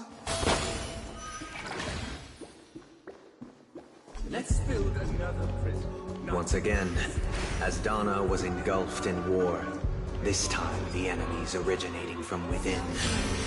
The prisoners remained prisoners for the rest of their lives, fighting for freedom rather than living for it.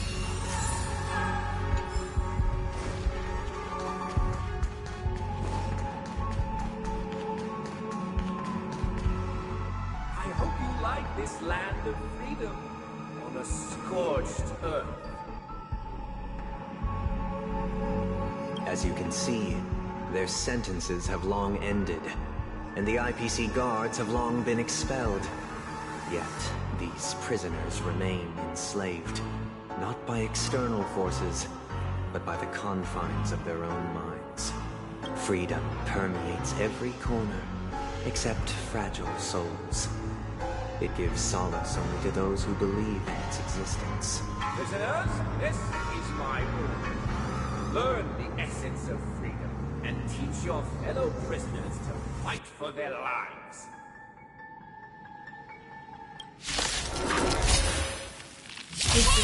Why do we have to fight while enjoying the show? For I desire not only your enjoyment, but also your assistance in its completion.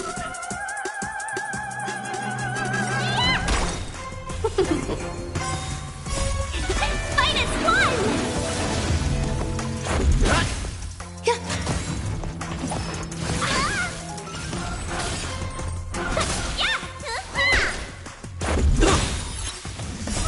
Rules are made to be broken. What's in your prescription?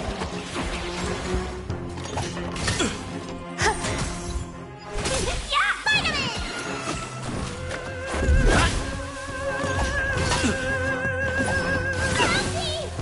All will be swept away by the wind.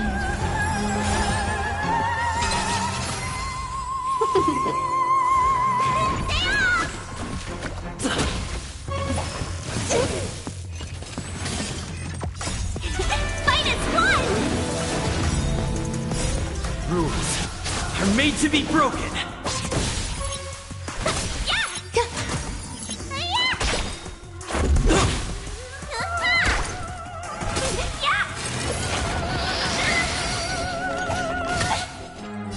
What's in your prescription?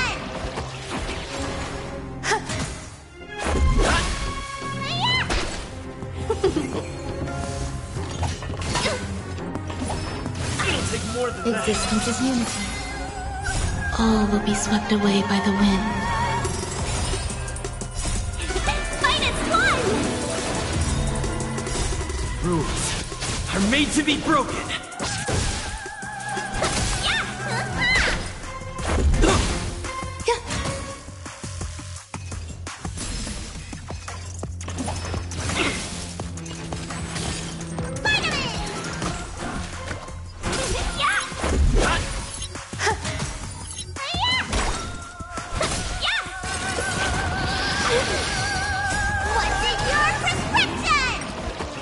Much better.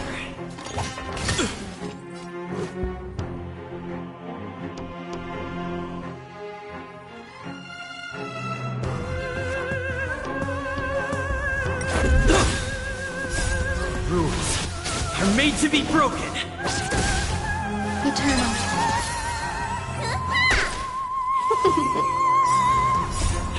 Fight is won! Can we talk? Yeah! Stay off! All will be swept away by the wind.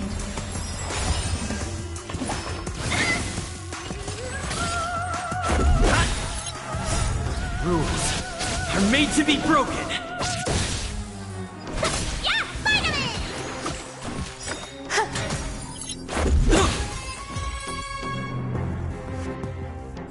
No one can restrain you anymore.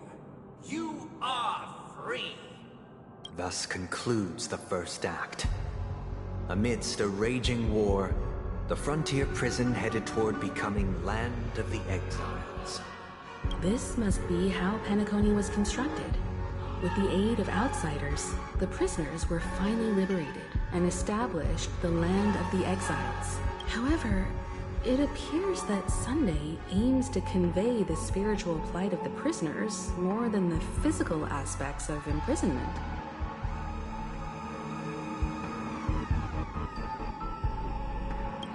This show is a bit too literary for my taste. But the battle part is quite easy to understand. Anyway, we've arrived at the exit. Let's go!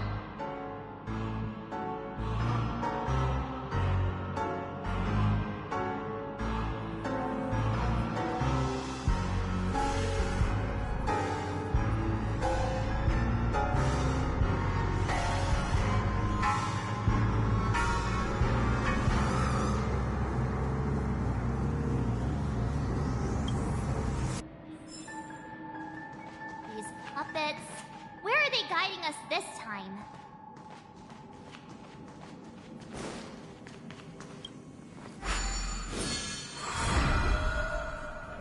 They transmuted streams of stars into inked nibs, creating symbols to be pronounced and counted.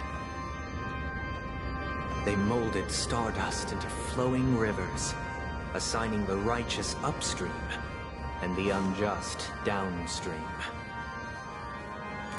Thus, all things were marked, and the world learned to discern between good and evil.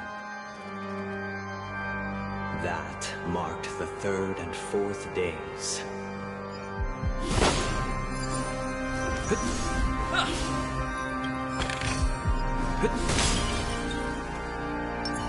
Sound lingers. A little something for everyone. Keep at it.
Ode to Fool.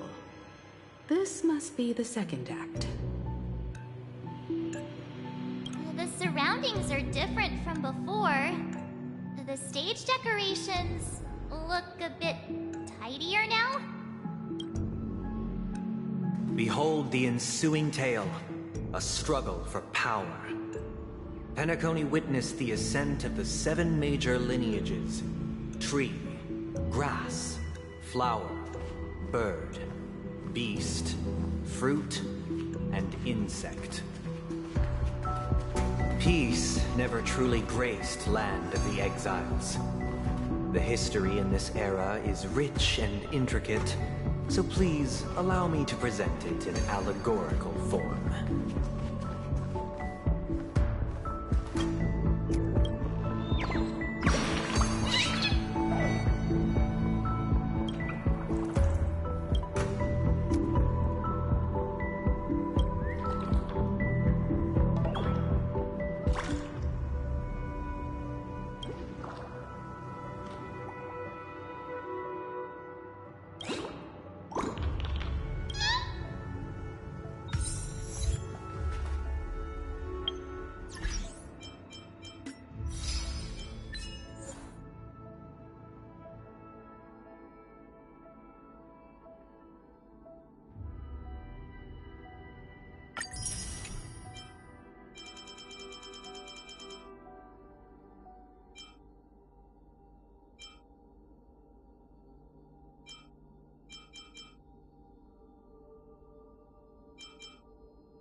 No match for me.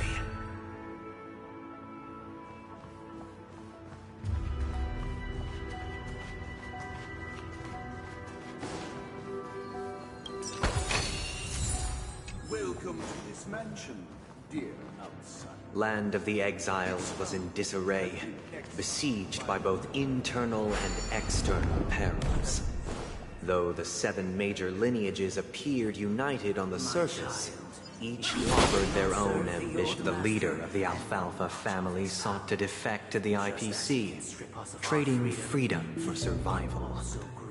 However, his eldest son slew him in the name of righteousness, and ascended as the new family head.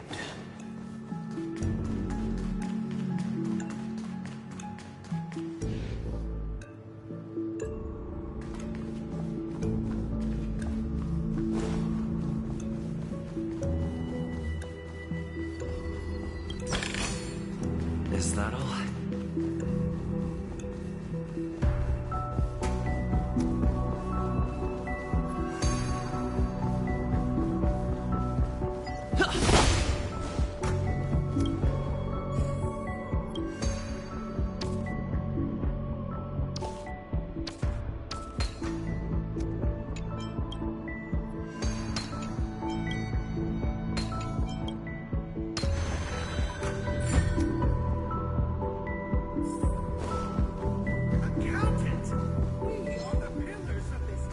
Black Plum family was the first to fall.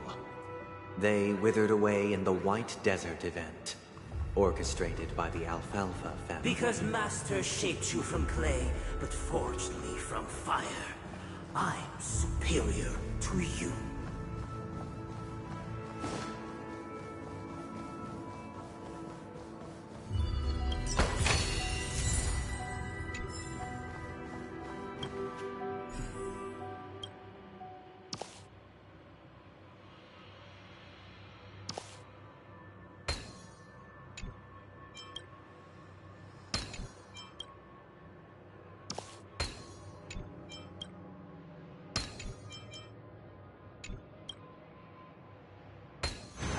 So that's how it works.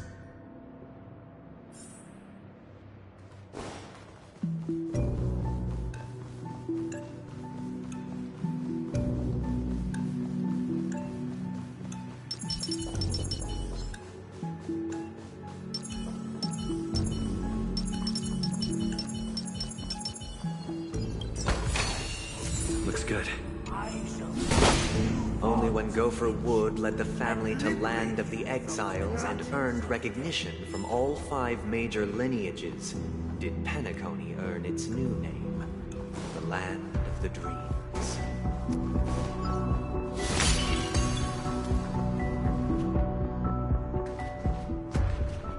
Dear outsider, I beseech your aid in purging this mansion of the poison spread by the lurking instigator.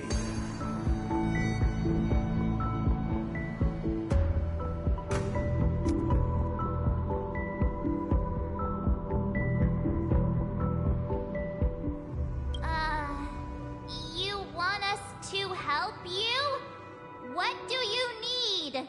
I wish they could regain their reason and cast away the shackles of hypocrisy. This is the second act. Looks like it's about Penacony's journey to becoming the Land of the Dreams, during which the family plays a crucial role.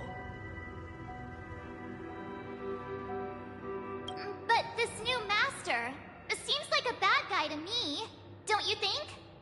Perhaps this is the truth Sunday is trying to express, if you read between the lines. The Harmony changed Penacony just as the guards once did.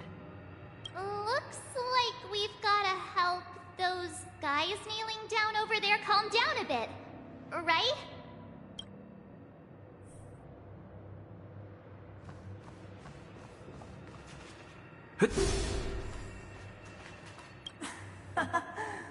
In the absence of my master, I am free. But without their guidance, for whom shall I sing?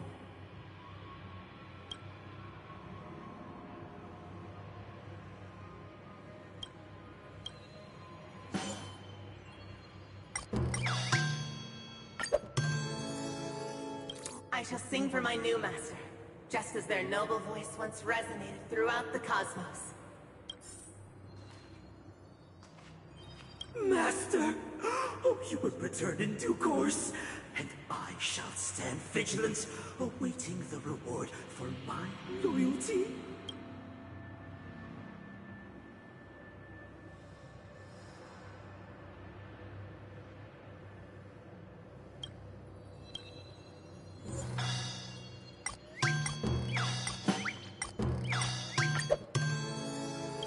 Master, now that you have gone, I shall wait no longer for my reward.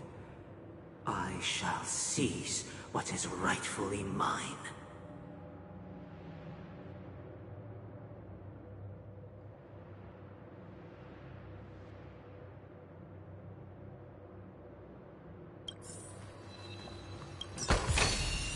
Is that all? Once, I stood as the most loyal guard among all the servants. Now, with my master banished, it's my right to assume control of his dominion.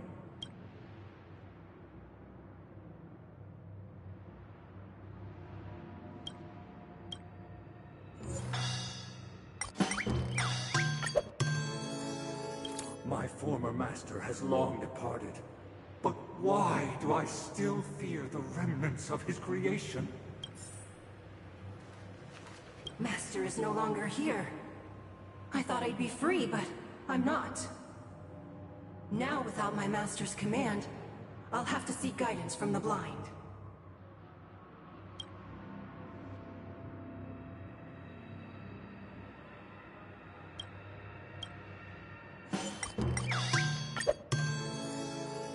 Master is no longer here. I must seek a new master and serve them faithfully. Either I shall be my own master, or I shall return to my former master. I shall not submit to a new master under any circumstances.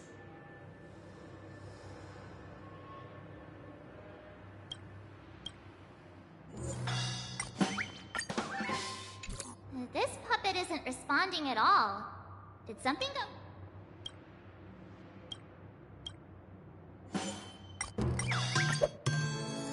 Without a master, who can grant me true freedom? Thank you, dear outsiders.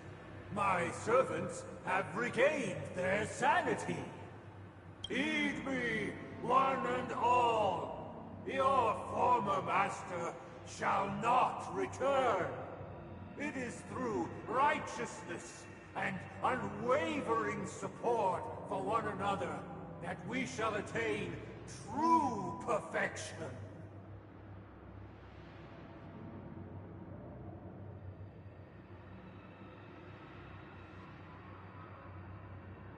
Cast aside the veils of hypocrisy and embrace one another. Get ready. Looks like another fight is about to begin.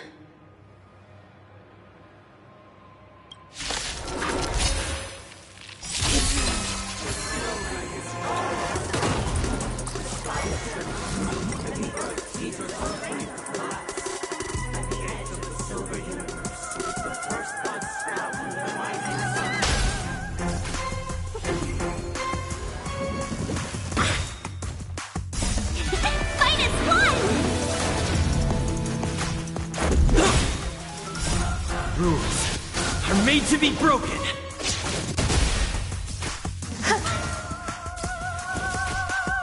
What's in your prescription? Yeah! Yeah! Just a scratch.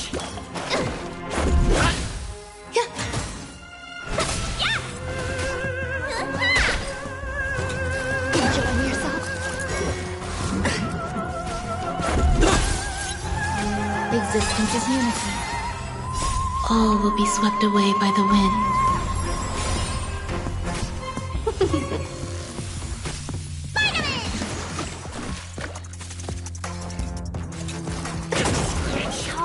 Enjoying yourself? Yeah! Fight is won! Rules are made to be broken.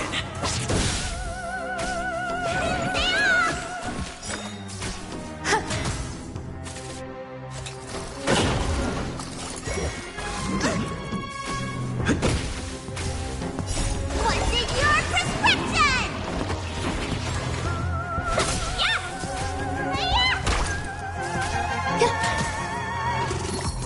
Just a scratch.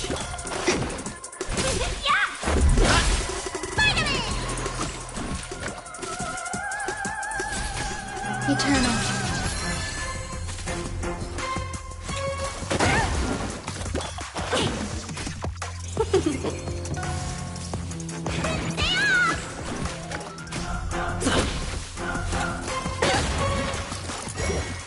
Just a scratch.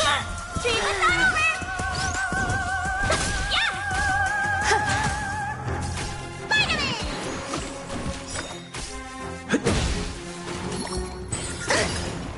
What's in your prescription? Yeah! Fight is won! Rules are made to be broken. All will be swept away by the wind.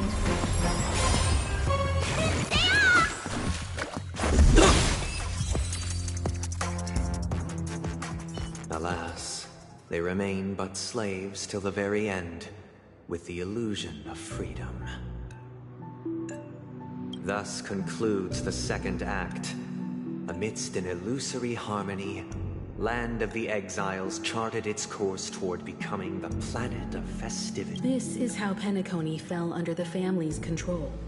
Since the arrival of the Harmony, the Land of the Exiles has undergone dramatic changes, not all of which have proven beneficial. This guy really loves dramatic scenes. Bet he comes from a whole lineage of stage performers.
They used the planetary rings to establish the law, forging a code of conduct among the masses. A grand lyre with black and white keys served as an instrument, while symbols of articulation and numerical notation took the form of musical notes. The downward flowing river became a melody, and the canon of law dictated the form. Thus, all mortals found their unique place within this symphony. That marked the 5th and 6th days.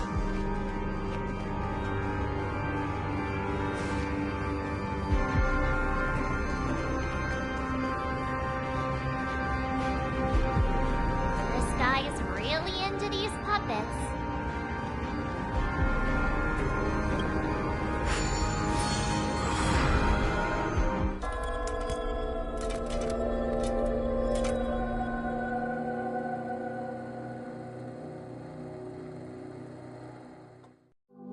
Oh, I get it now. The last scene is all about singing the praises of the Order. And the atmosphere here is completely different from the previous two scenes. This is the concluding act of this play. I have showcased the past and present of Penacony, hoping that my desire for change resonates within you. And now, I shall reveal its future to you.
lack foresight. We will make choices on their behalf and bear the responsibility.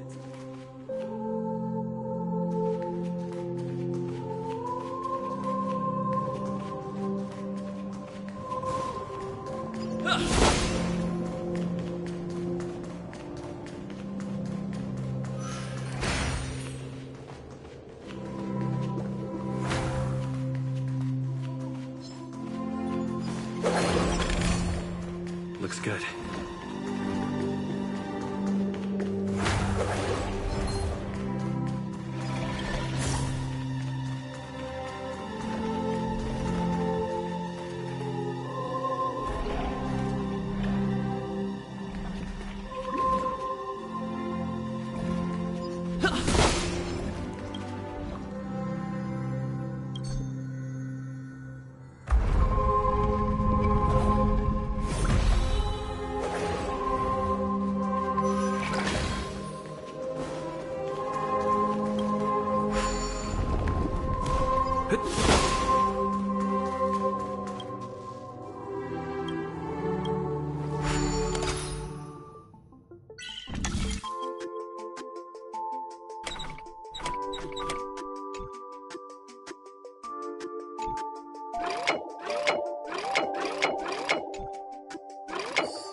Is that all?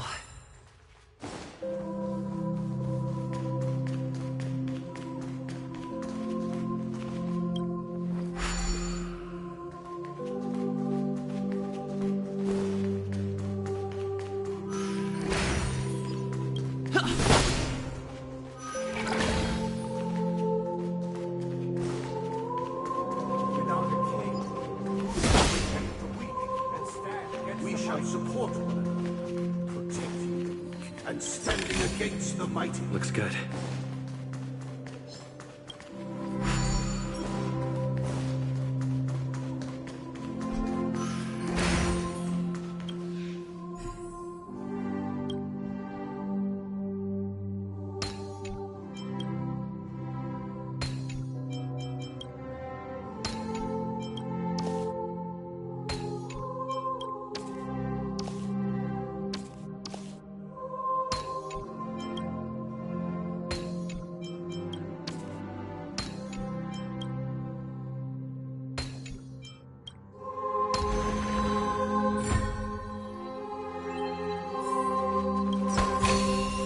Is that all?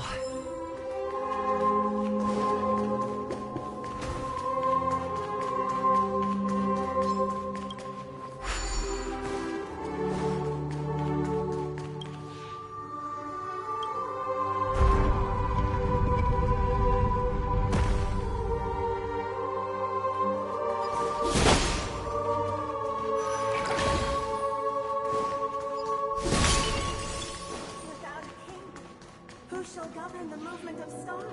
Before the the ebb and arrival, flow of time. everything followed its natural course, and so it shall continue even after the king's departure.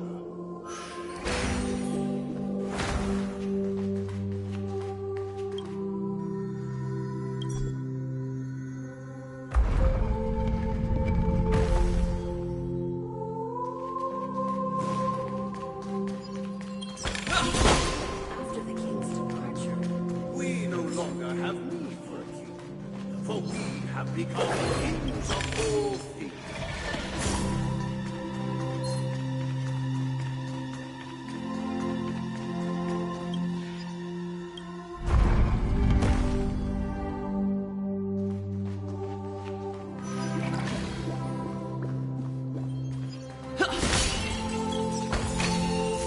good. Hey,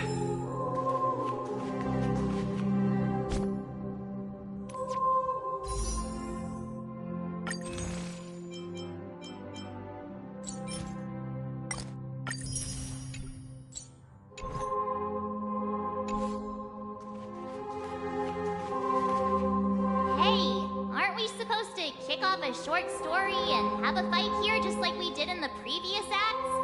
Why aren't any of these puppets saying anything? Perhaps we'll need to complete the story ourselves, just like we did before. So, do you think their mind needs tinkering or something?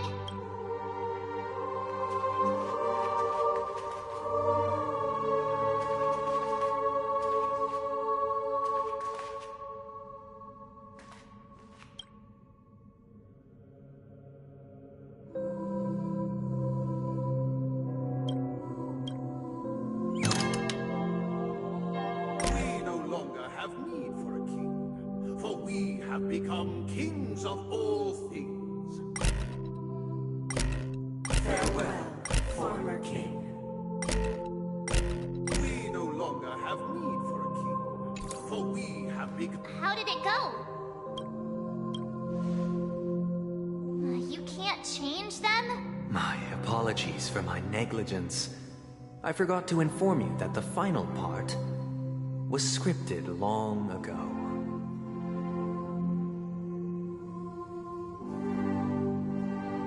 Let our previous king recount it to you. Now it is time for the final rite. Prepare for battle. Looks like we'll have to fight again. Infinite spiral staircase. I advance towards the future with measured steps. No need to remember or seek my existence. For the contours of my mind are expressed with confidence.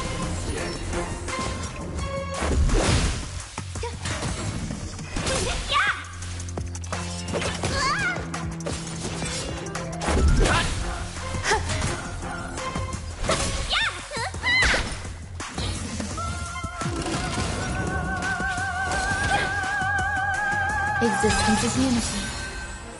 All will be swept away by the wind. Fight is won!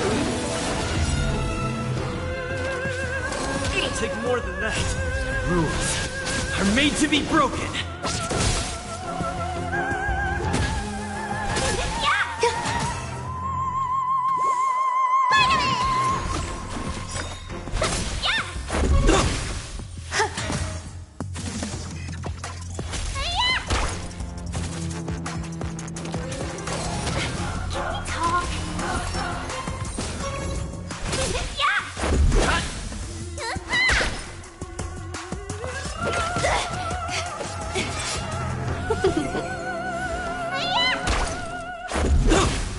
Eternal.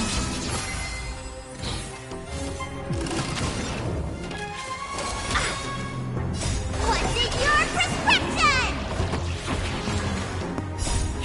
Fight is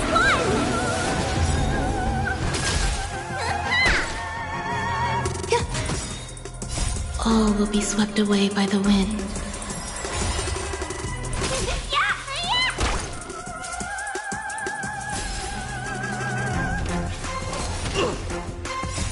Rules are made to be broken.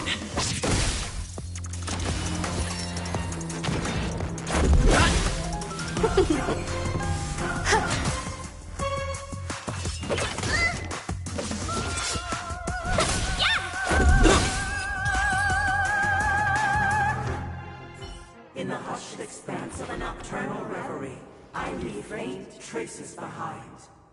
No need to remember me, or to recall the essence of dreams.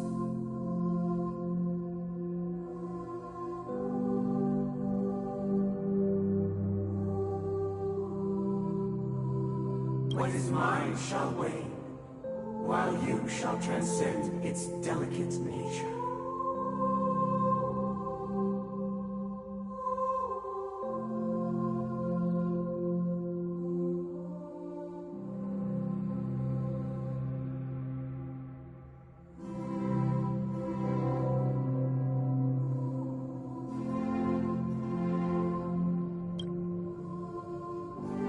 the final scene. It's much more straightforward. He wants to expel the Harmony and establish an empire based on the Order.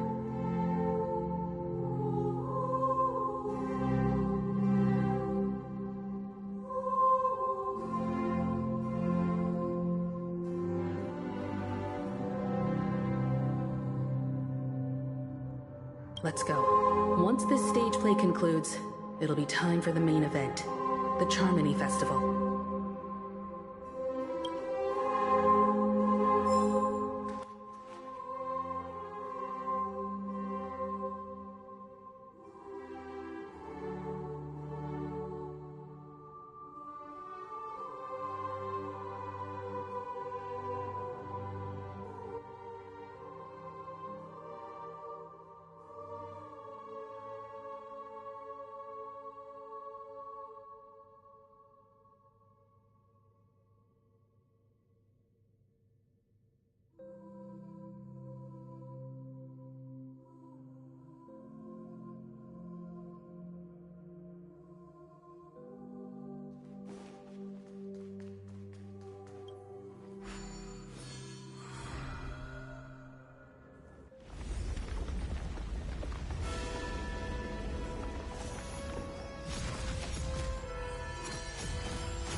They imbued the world with meaning, perfecting all things in the heavens and on earth. Then, they rested from the labors of creation.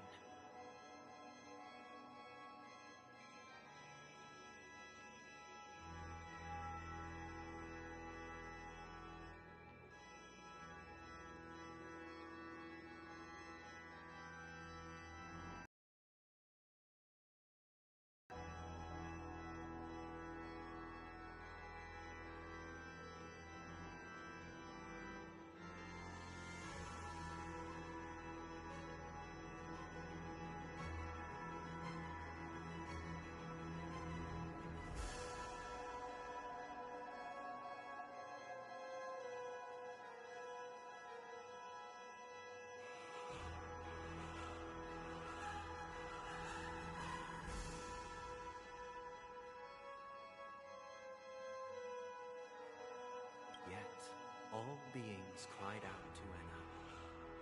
Under the banner of the Order, you have defined all things in the cosmos. But this made us realize that we are but puppets in your hands.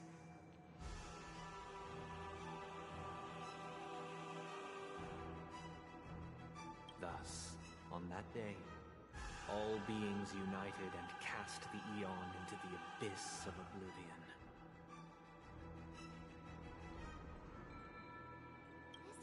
Theater looks totally different. Is this the power of the Order?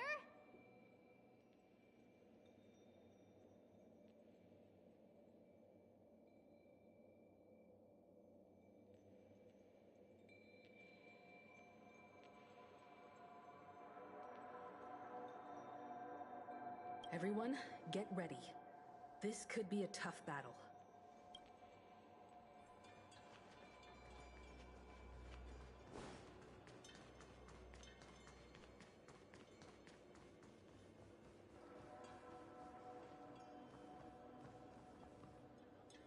That marked the seventh day. Cheers and chants reverberated in the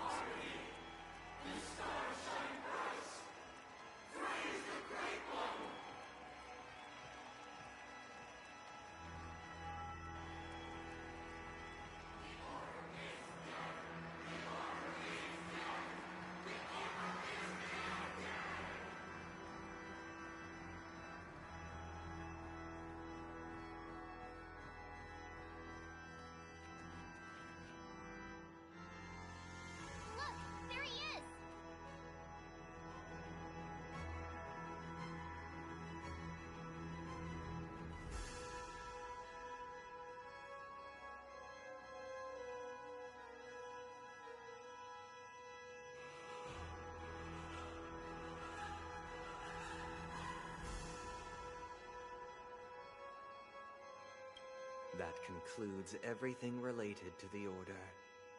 What are your reflections on this, my dear guests?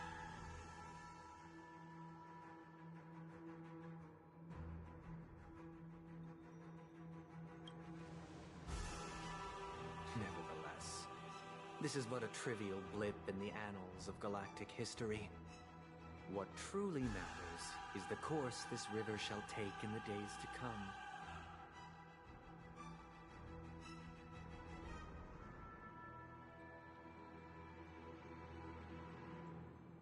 You've arrived at the perfect moment. The Charmony Festival is about to commence, and it would be a shame if you were absent for the Harmony's prologue.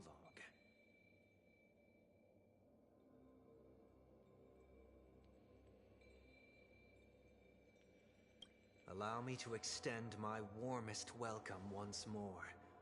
Welcome to Penacony Grand Theater, the very core of the Sweet Dream, the abode of the Stellaron, the grand stage of the Charmony Festival.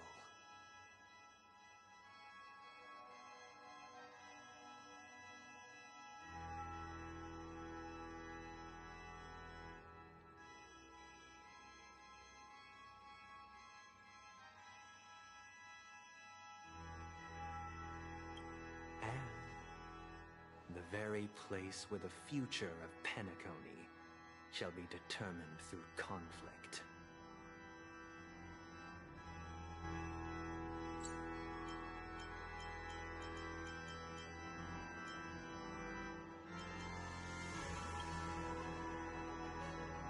Your unwavering faith in the Trailblaze is truly impressive.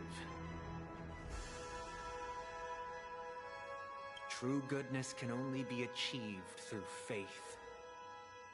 Allow me to point out that falling into a permanent slumber is not happiness, especially when those people are driven by someone else's will in their sleep.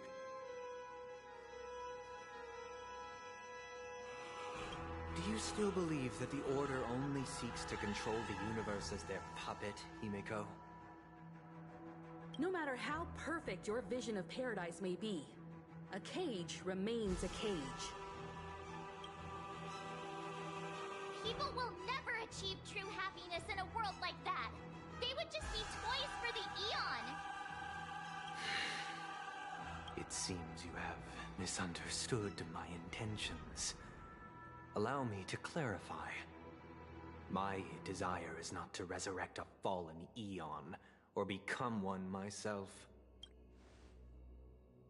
My sole objective is to create a paradise free from Eons, where the Order ensures the dignity and happiness of all humanity. A paradise exclusive to us human beings.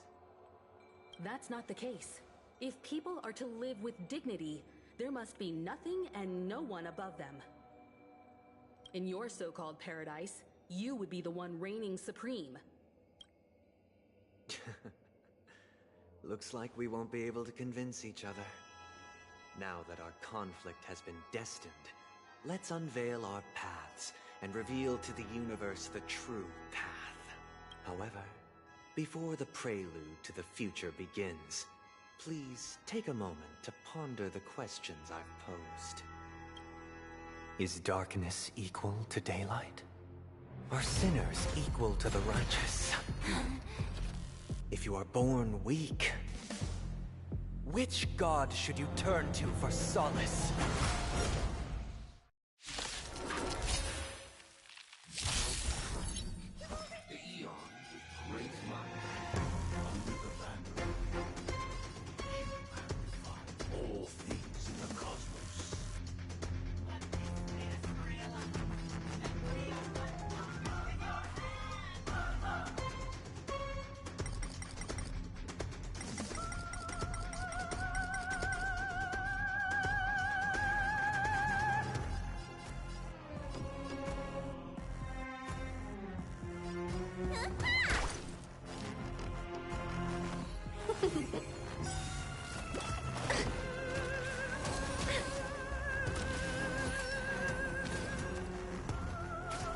Some value, I suppose.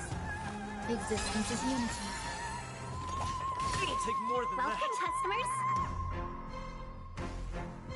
1,000 wonders to raise your spirits. Fight is fun!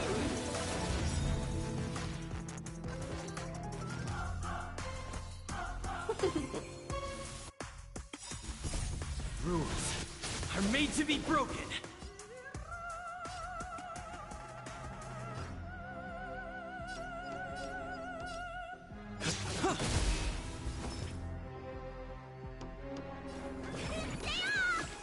Much better. Let's make it quick.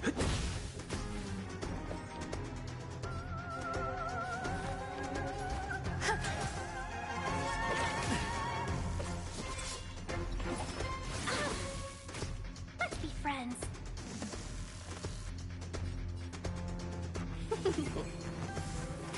Let me tend your wounds. Enjoying yourself?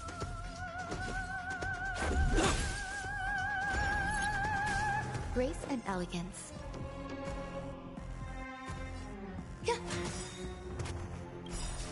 Every petal in life's garden, all will be swept away by the wind. Time to show you. What's in your prescription? So this is the Welcome, warmth of customers. life.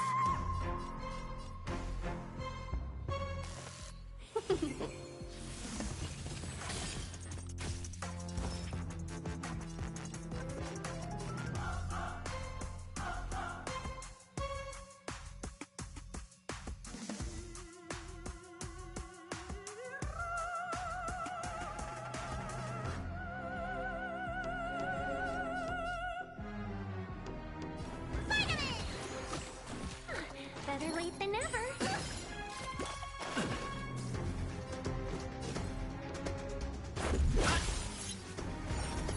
Seize the moment. Yeah!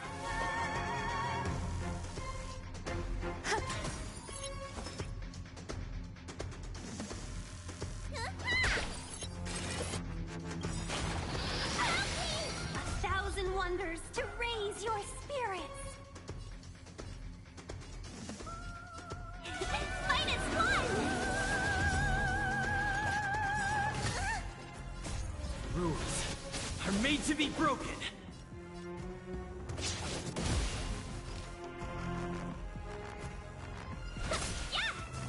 Let's go.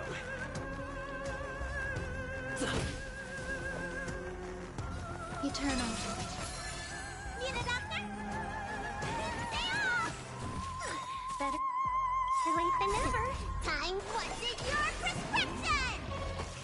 So this is the warmth of life.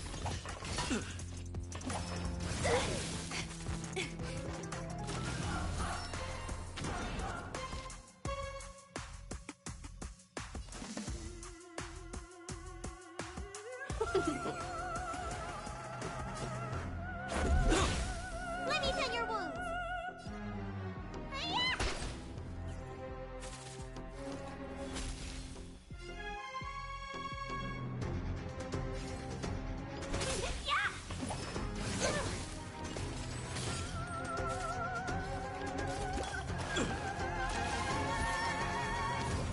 Need a doctor?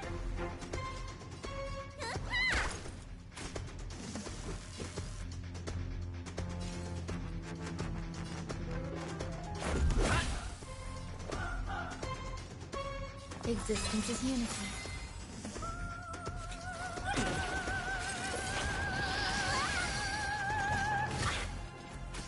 Let me tend your wounds.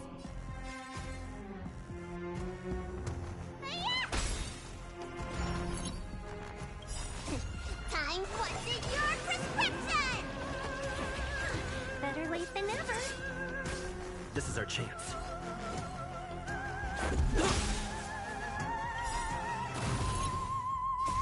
Rules are made to be broken.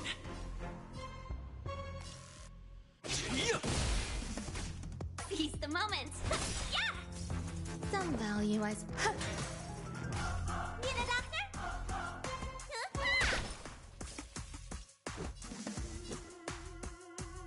Every petal in life's garden, all will be swept away by the wind.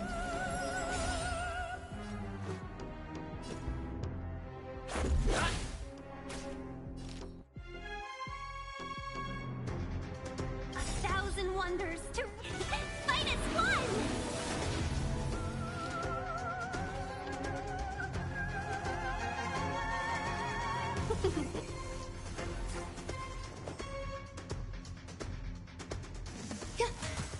Let me tend your wounds.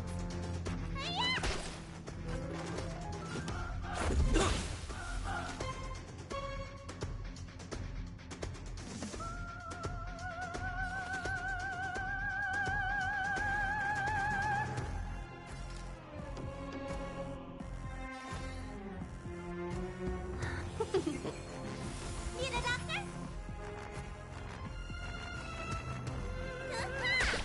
There's more to life. Existence is unity.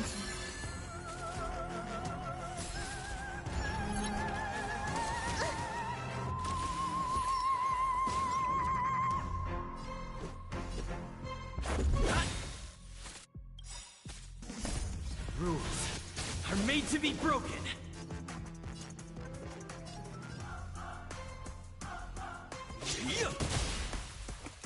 Let me tend your wounds.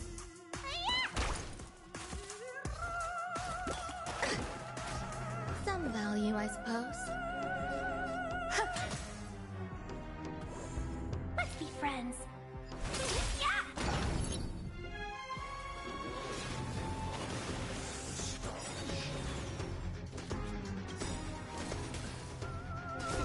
Todd, what's in your prescription? Better late than never. Let's make it quick.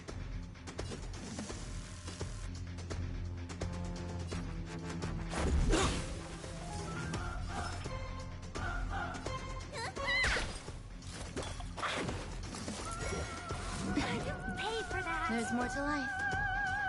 Eternal. Every petal and all will be swept away by the wind.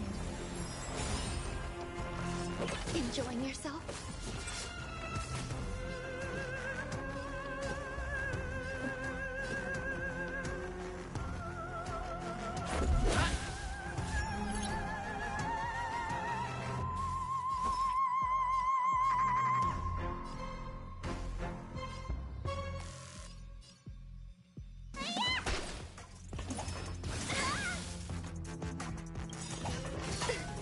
A thousand wonders to raid. Fight as one. Rules are made to be broken.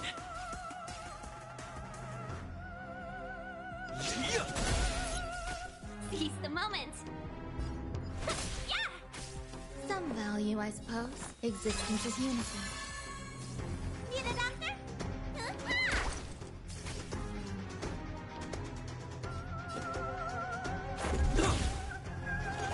Enjoying yourself? Welcome, customers. Grace and elegance. Eternal. Let me tend your wounds. Spider-Man! Much better.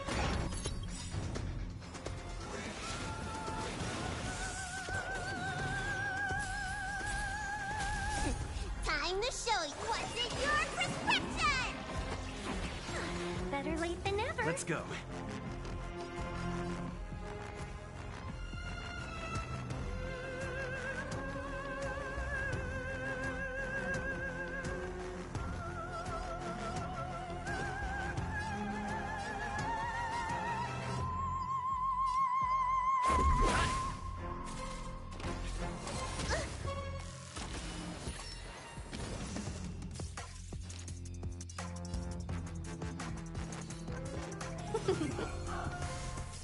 Need a doctor? Stay off! Much better.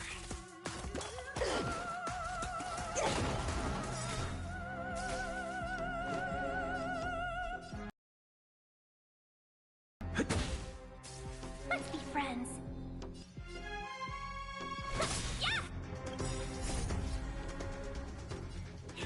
Fight as one!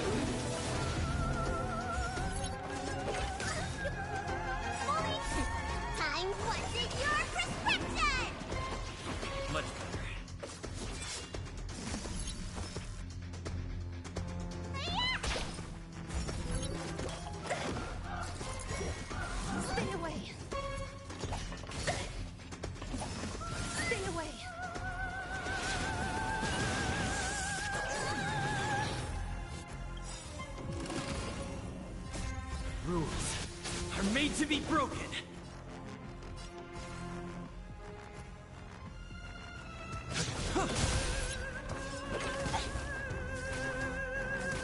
Seize the moment!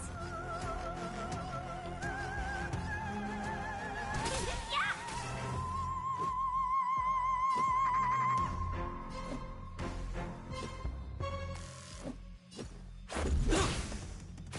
Let me tend your wounds!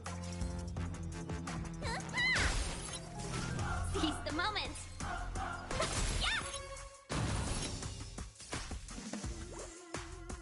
Every petal in life, all will be swept away by the wind.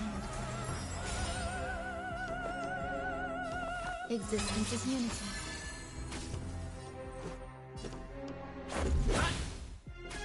Need a doctor? Stay off! Better late than never. Time to question your prescription! Better late than never.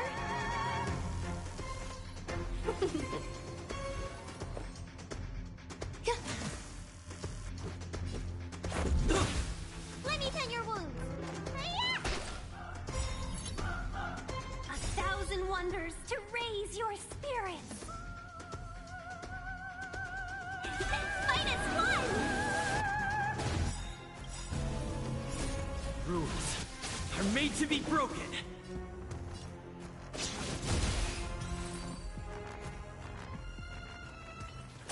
I already know your decision.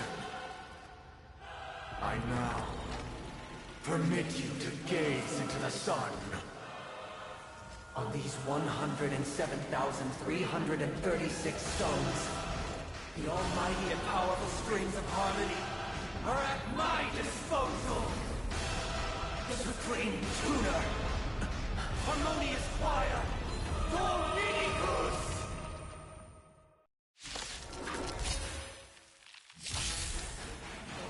Lost souls, come and meet your master. The embodiment of the harmony? So the true purpose of the Charming Festival is to usurp it?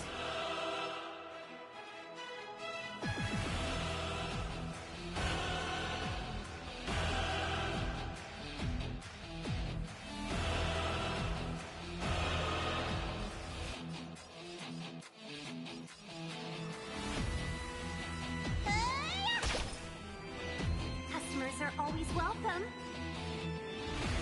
Evil must be gone.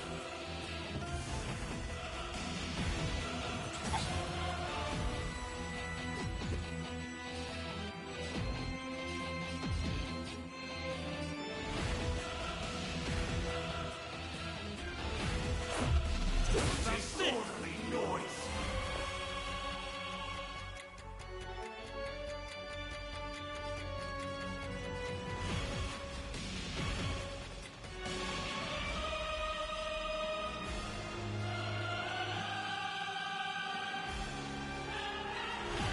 All things are as one.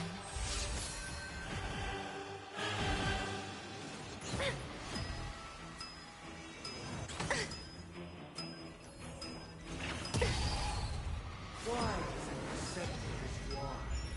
Answer me this. Why could the harmony and the order merge into one?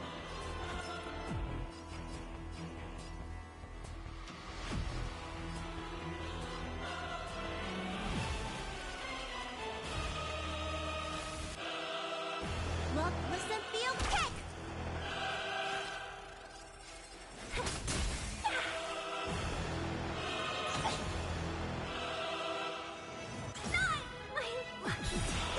Your treatment's not done yet! Need a hand? Because neither side could tolerate discord. All things are part of the melody!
embodiment of the harmony.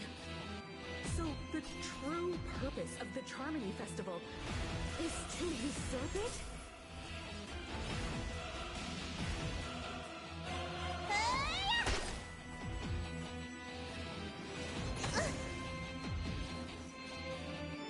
Time for a buzz.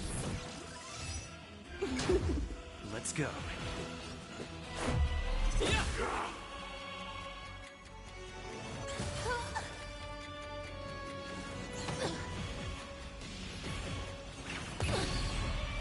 Why does an receptator's want?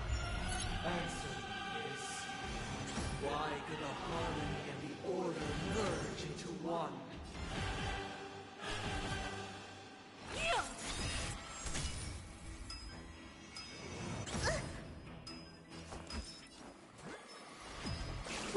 Gotta get those vitamins!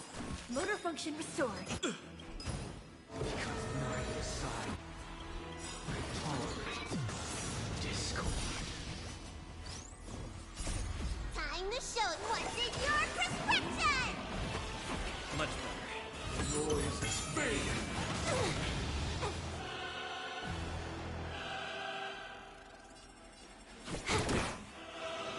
Just a scratch. Let's make it quick.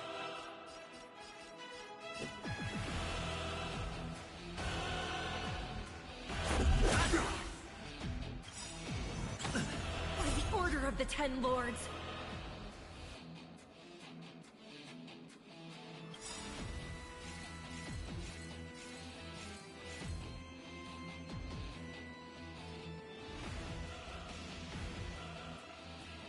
Execute the Marastruck! No amnesty for the Marastruck. Rules are made to be broken. It's time.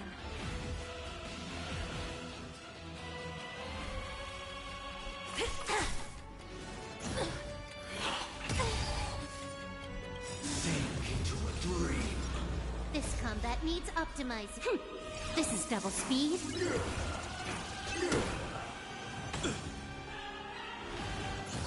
Can I have fun this time? Time for a buzz.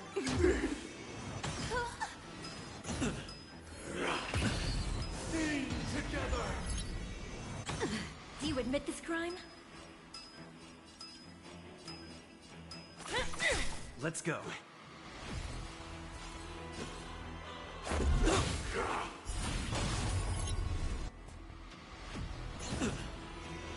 Just a scratch. See the doctor?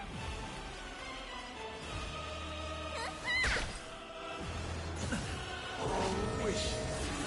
Just a scratch. So this is...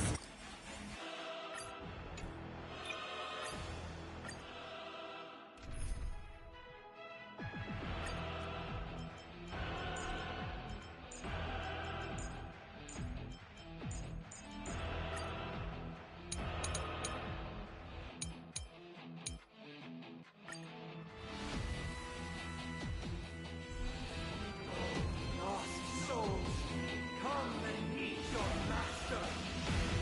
The embodiment of the harmony? So the true purpose of the Charmony Festival is to usurp it? More enemies. Time for a buzz.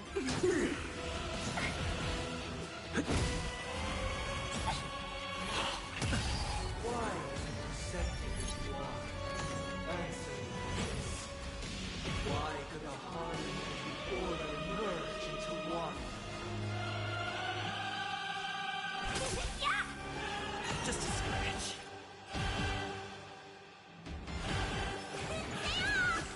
Much better. Because neither side could tolerate discord.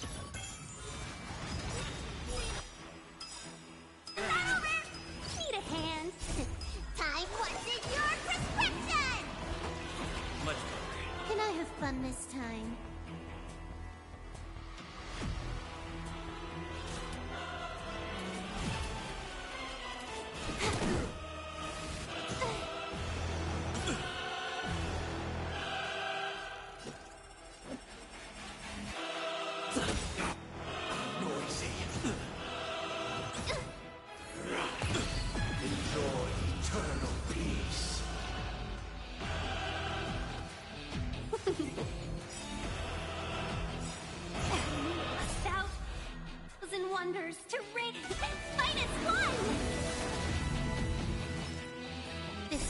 needs optimizing.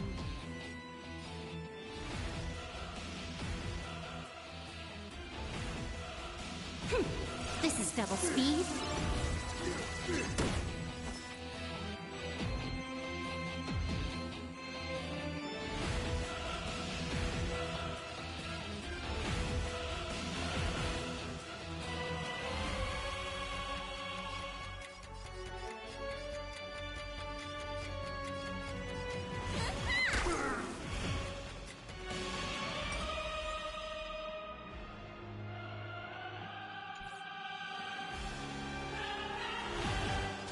Time for a buzz.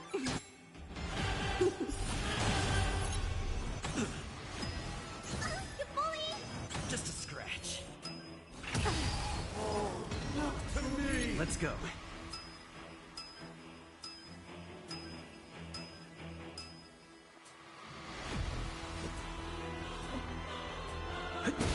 Welcome, customers.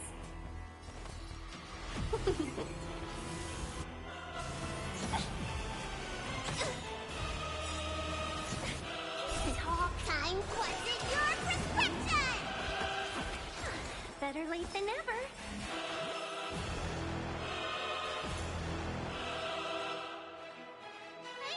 Disorderly noise! Time for a buzz. All wishes they are part of the melody.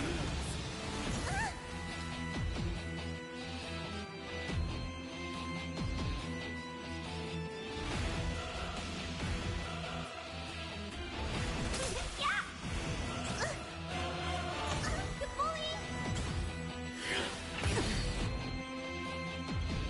This combat needs optimizing. This is double speed. Sink into a dream. Time wasn't your prescription! Better late than never. Let me tend your wounds.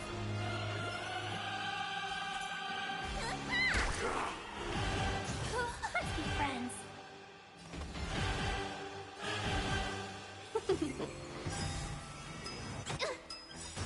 A thousand wonders to raise your spirits. Fight as one! Sing together! Talk. Stay off! Better late than never. Time for a buzz. No! This combat needs up. This is double speed. Seize the moment.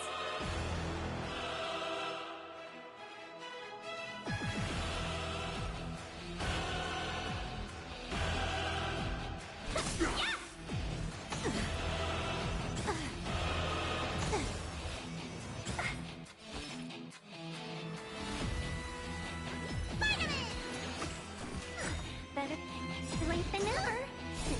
What's in your prescription? Better late than never. More enemies. Disorderly noise!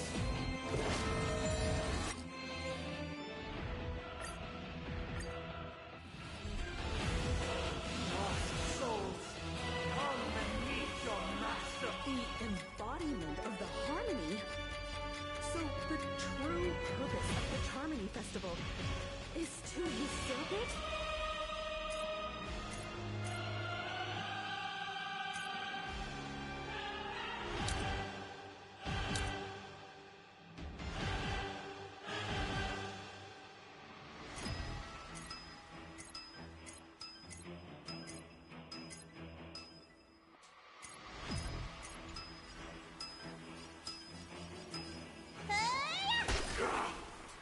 Let's be friends, shall we?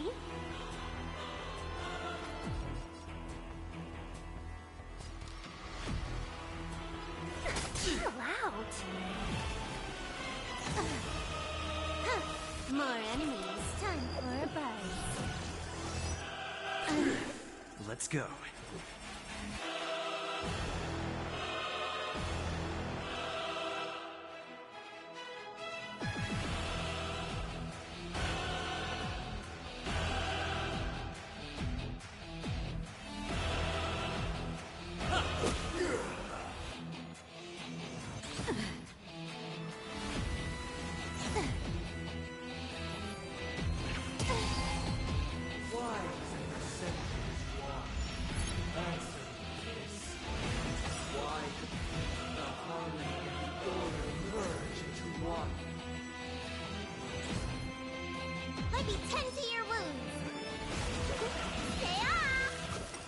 Good as new.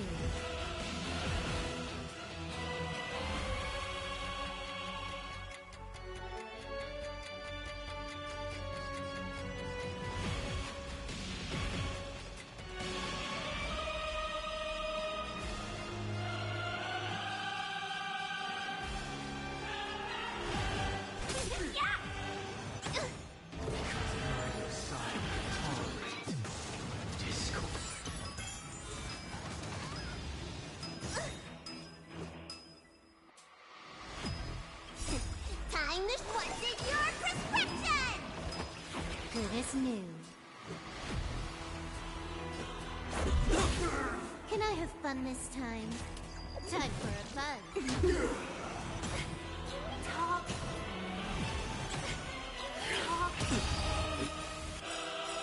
Enjoy eternal peace. This combat needs optimizing. This is double speed.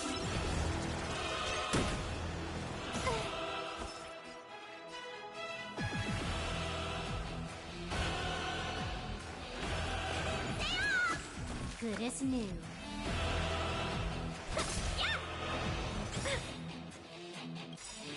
It'll take more than that. 1,000 wonders to raise your spirit. Fight as one!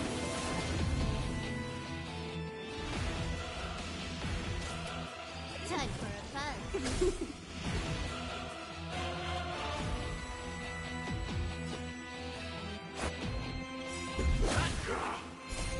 Rules are made to be broken.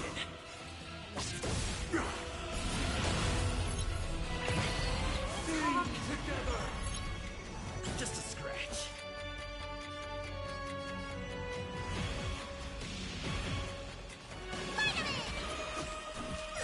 Better play finish. Time what's in your prescription! Much better. All wishes are noise is fading.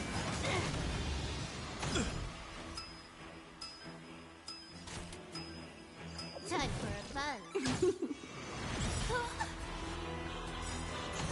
This combat needs optimizing. This is double speed.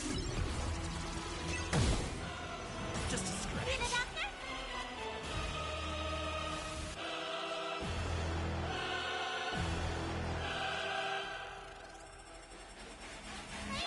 Disorderly noise.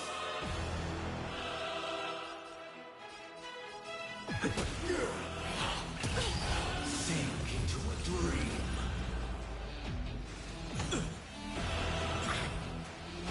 So this is defeat. One more at that.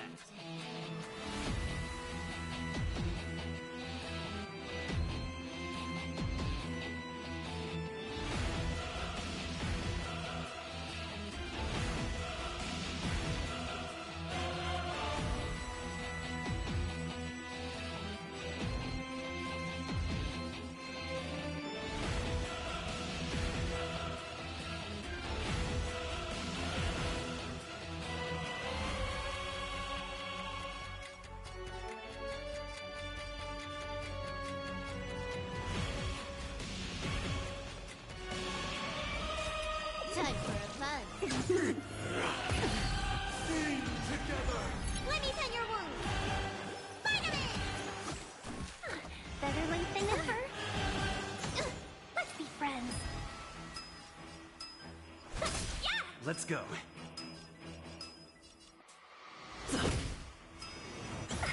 All wishes are Paid for this. they are part of the melody.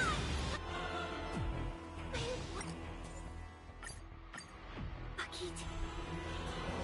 Lost souls, come and meet your The embodiment of the harmony.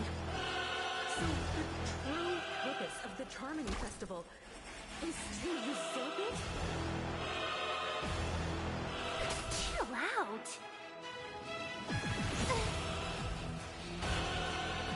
Time for a buzz. Let's make it quick.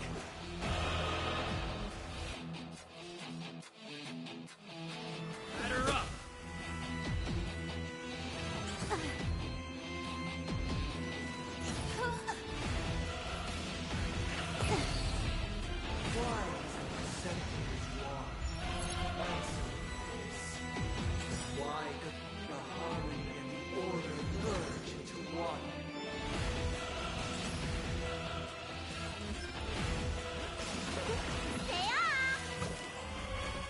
Good as new. Let's be friends, shall we? Neither side could tolerate discomfort. The noise has faded.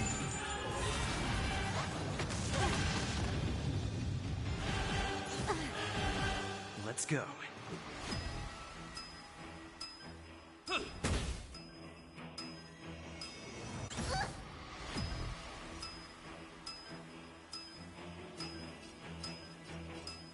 Time for a buzz.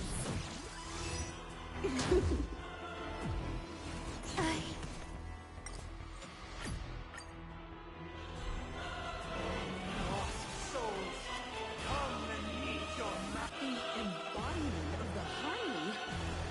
So the true purpose of the Charmony Festival is to usurp it? Time for a buzz.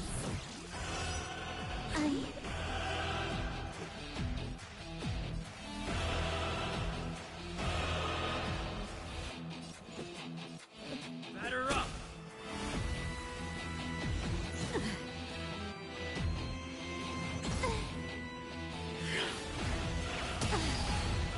Why is it receptive as one? Answer this. Why could the harmony and the order merge into one?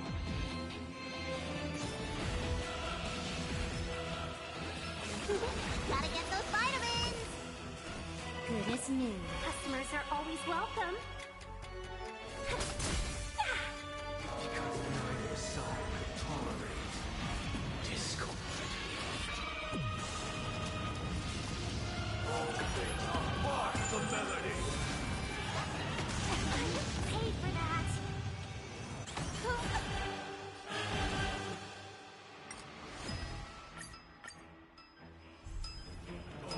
Lost souls, come and meet your... The embodiment of the harmony. So the true purpose of the Charmony Festival is to usurp it? Let's be friends, shall we?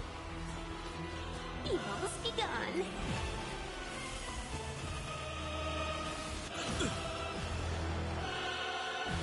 Time for a buzz.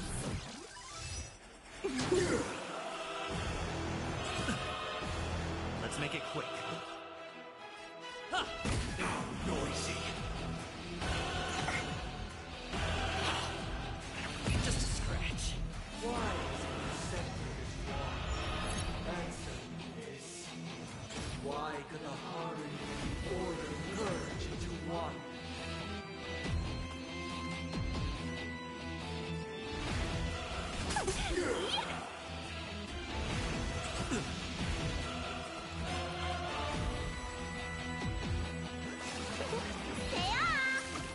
Much better.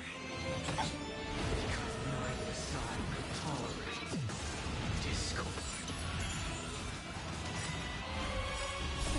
Time wasted your prescription! Much better. Time for a buzz. Noisy.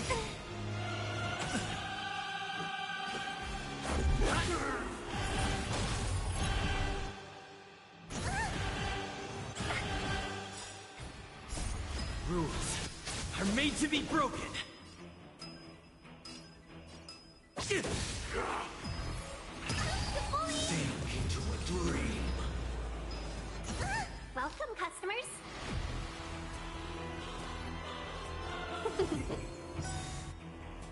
A thousand wonders to rate and fight as one!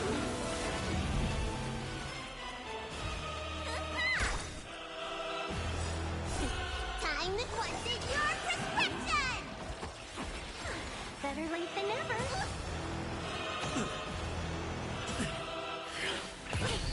Sing together.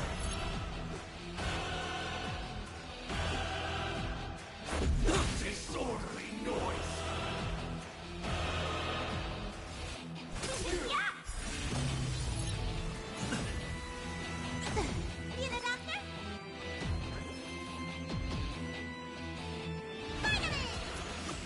Much better.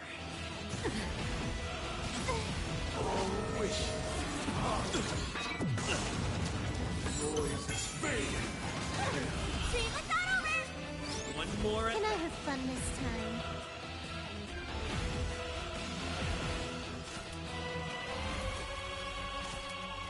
Time for a fun.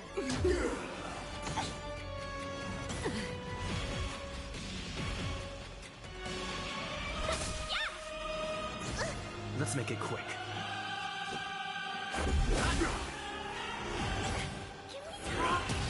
Enjoy eternal peace. Let me tend your wounds. Just a scratch.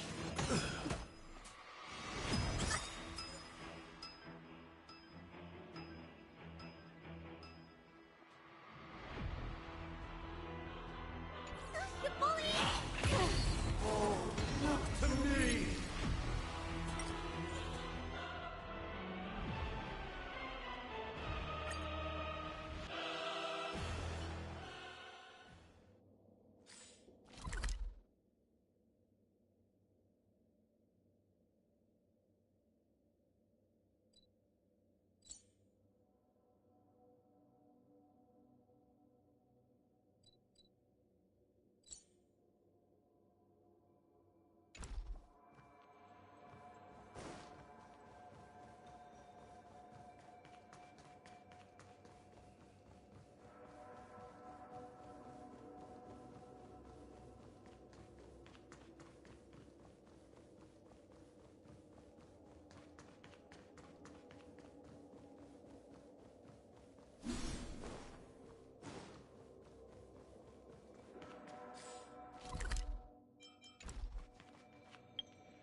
Bring it on! Time's up!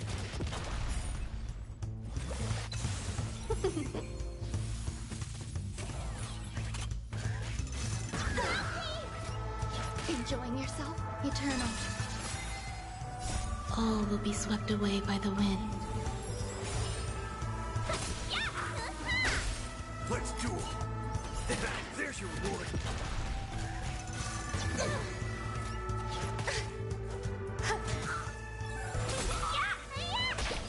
Bring it on! Time's up! Those with the loaded gun, those who dig the grave. Let's duel! There's your reward! Bring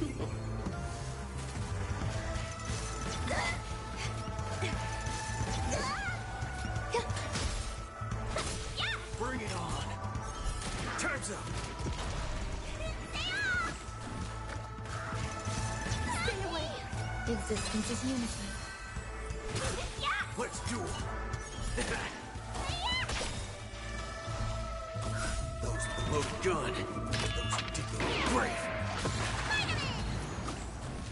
Bring it on! There's your reward!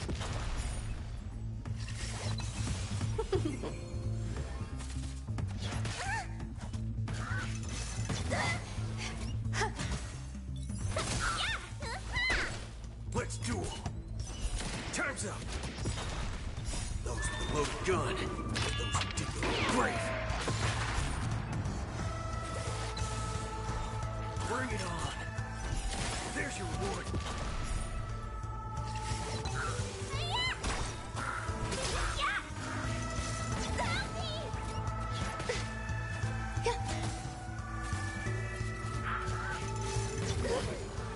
Let's duel!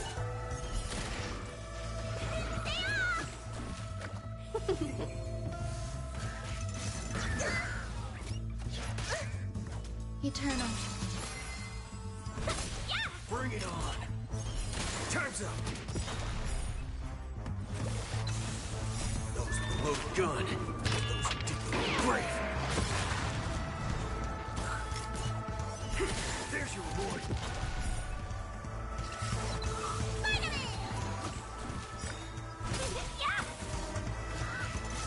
Stay away! Bring it on! Time's up! Those with the loaded gun, those who dig their own grave. Let's duel! There's your reward!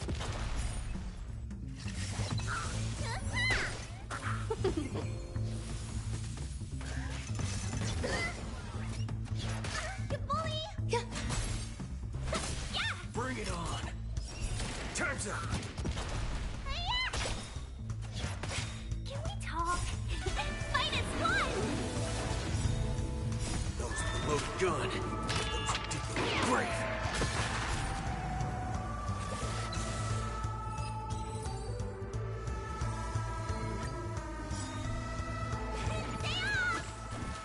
Let's duel! There's your reward!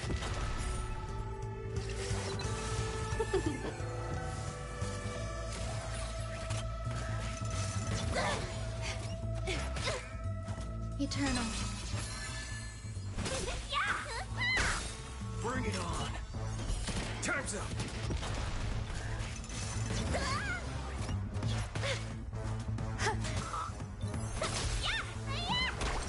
Let's duel! There's your reward! Those with the loaded gun, those who dig their own grave. Bring it on! Time's up!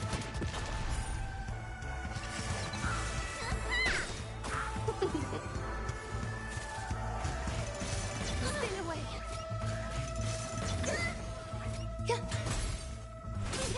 Let's duel! There's your reward!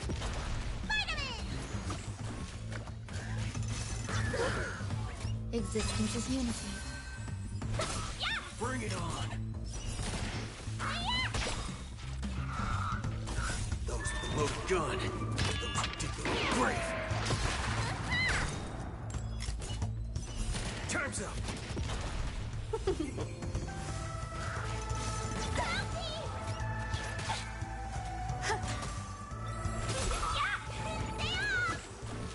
Bring it on! There's your reward! Enjoying yourself? Fight is fun! Those with the loaded gun, those who dig their own grave. Let's duel! Time's up!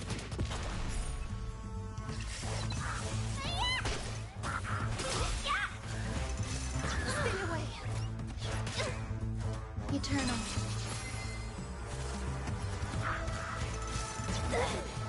Bring it on!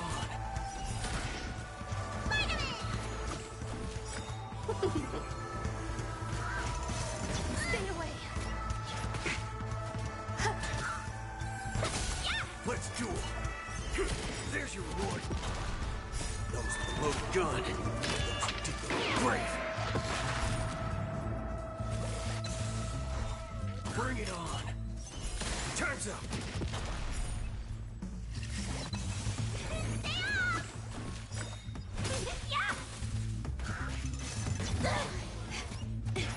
You bully! Let's duel. There's your reward.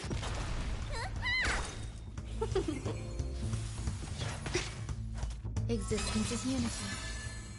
All will be swept away by the wind. Bring it on. Time's up. Those with the loaded gun. Those particularly brave. There's your reward.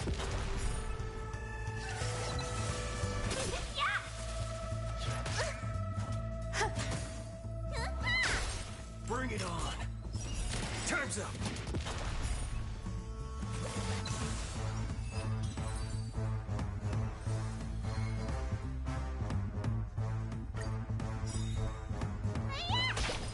Let's duel. There's your reward.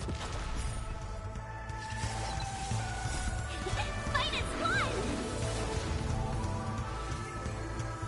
Eternal.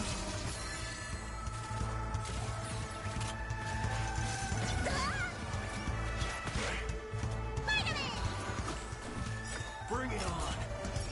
Time's up. Those with the loaded gun. Those particularly brave. Let's duel. There's your reward. Bring it on. Time's up. Those with the loaded gun. Those particularly brave. Fight is one!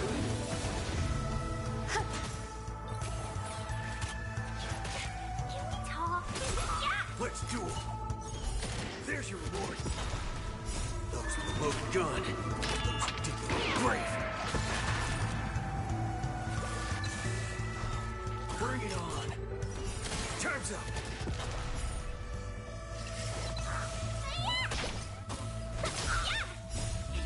Fight is one!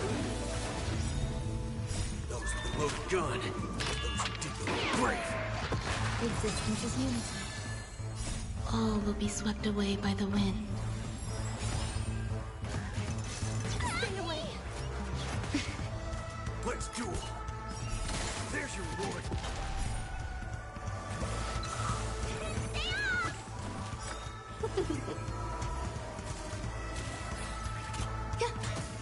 Bring it on. Those with the loaded gun. Those particularly brave. Time's up.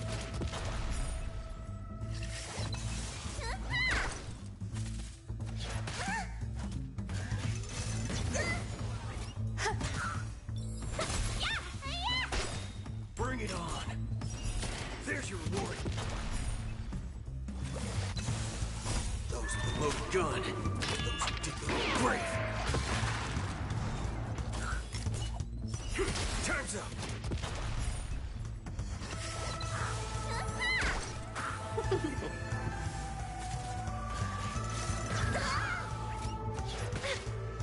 Eternal. Bring it on. There's your reward. Enjoying yourself? All will be swept away by the wind.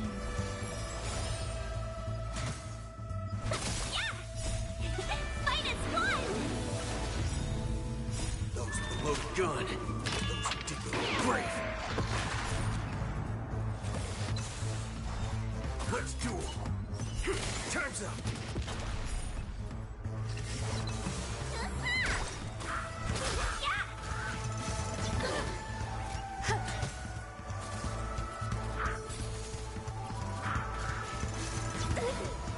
Bring it on.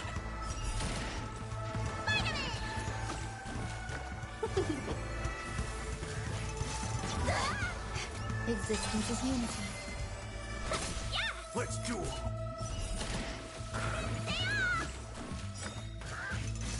Stay away!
Immortality means forever. Break! Eternal.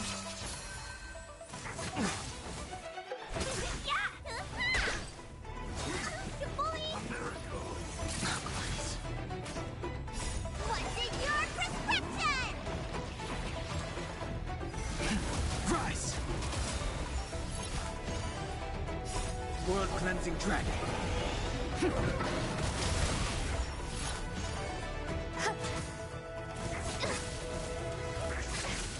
Talk. Yeah! Break! Oh, Grace. All will be swept away by the wind.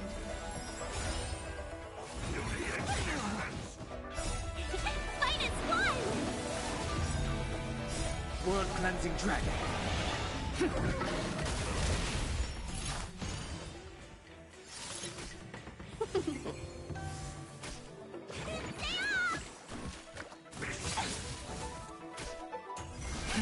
Rise!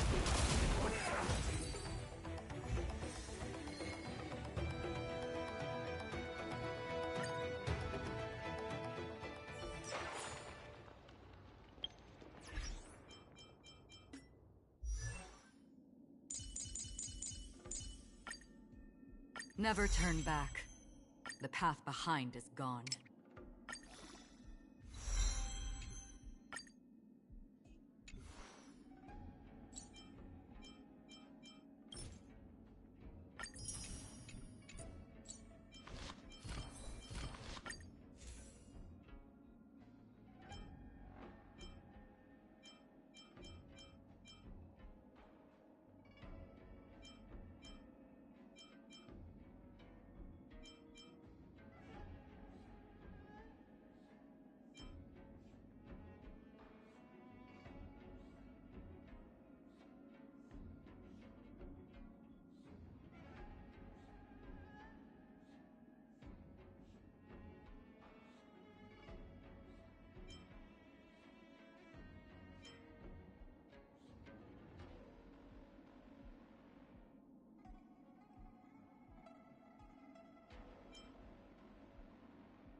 Existence is unity. Enjoying yourself?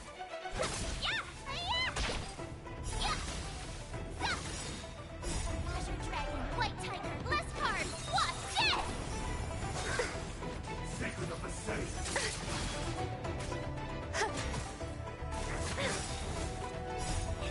Fight is one! Yeah! Yeah! Vitamin! Yeah, that was sneaky! What's in your prescription?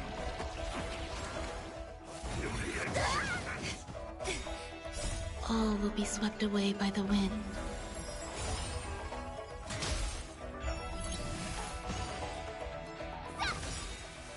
Azure Dragon, White Tiger, less cards! Watch this! Yeah! Oh, I get it!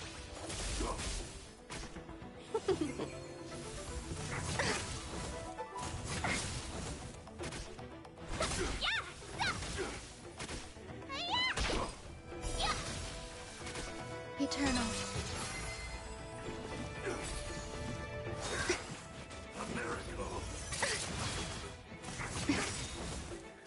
All will be swept away by the wind.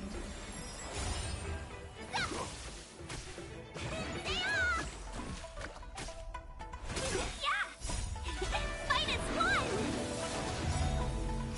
Azure Dragon, White Tiger, less cards! Watch this!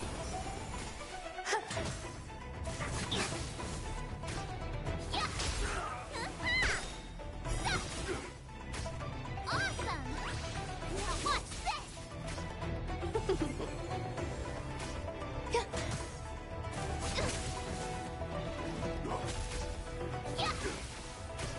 Vitamin!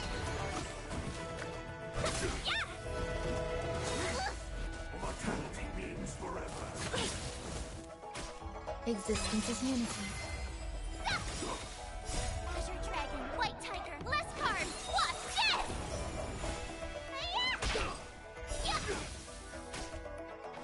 Yeah! You bully! Yeah, you paid for that! What's in your prescription? Yourself? Oh, I get it! Azure Dragon, White Tiger, less cards! Watch this!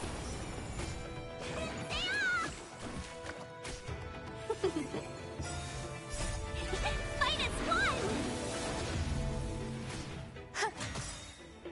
All will be swept away by the wind. Yeah!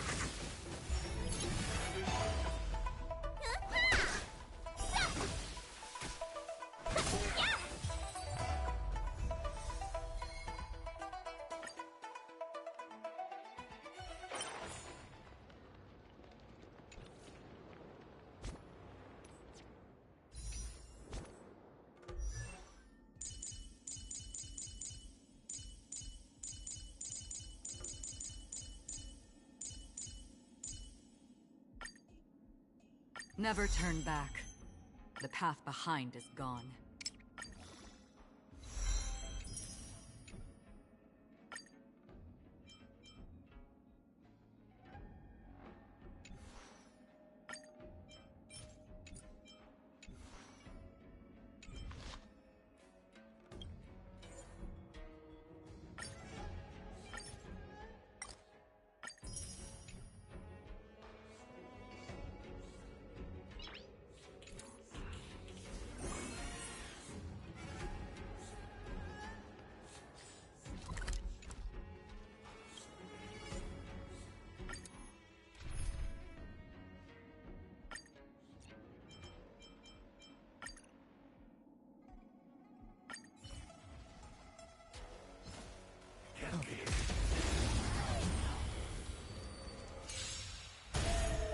High stakes, high rewards.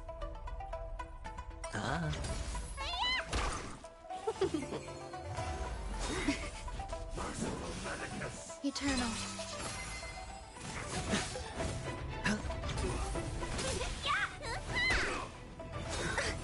Secret of the safe.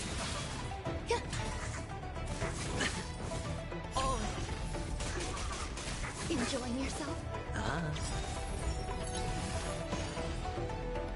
Bust. Or maybe I'll take it off.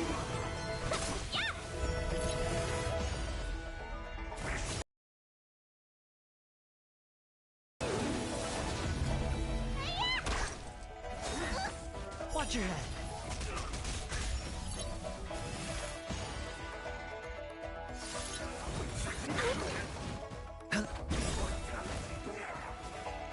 Bust. Or maybe I'll take it off.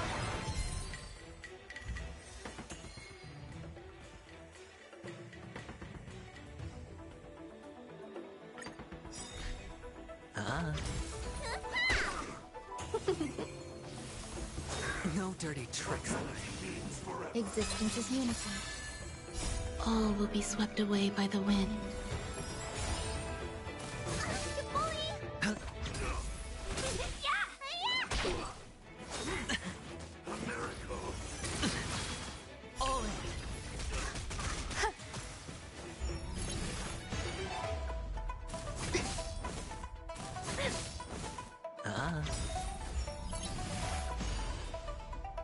Bust. Or maybe I'll take it off. Watch your head.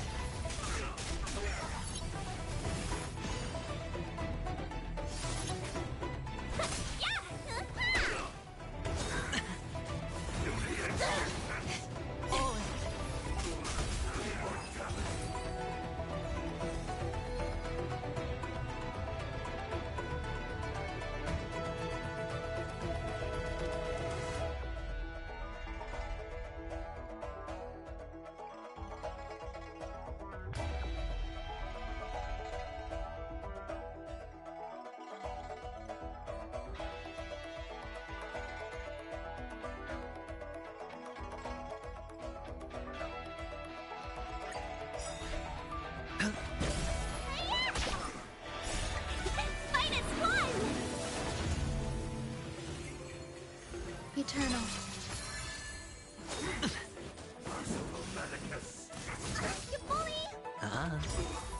Bust. Or maybe I'll take it off. Secret of a saint. Watch your head.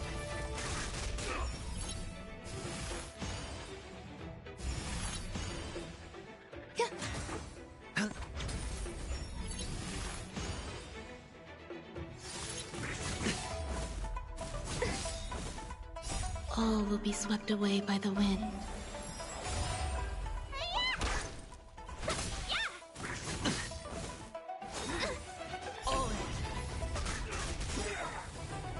Bust. Or maybe I'll take it off.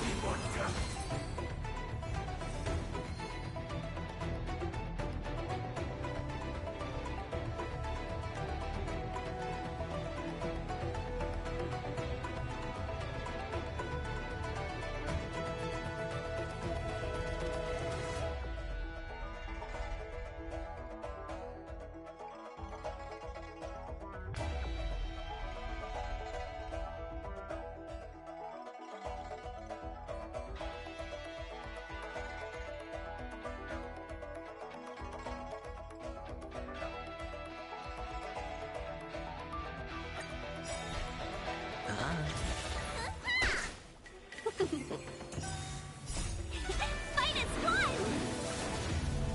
Existence is unity. Mortality means forever.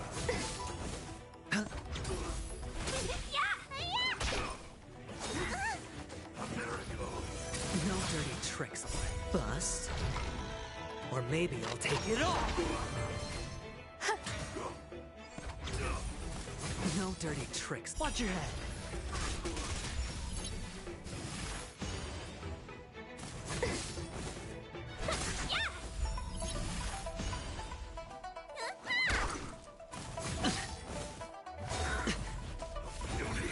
No dirty tricks. All in.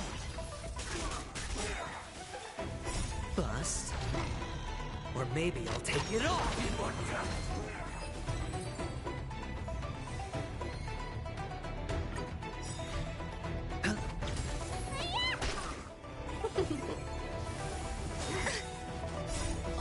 be swept away by the wind.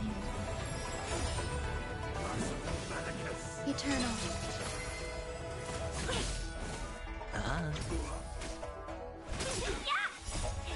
Fight as one! Secret of a safe. Bust. Or maybe I'll take it all! Watch your head!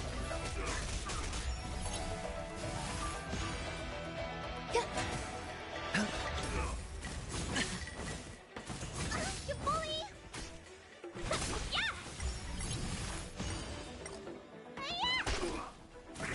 You bully! All in!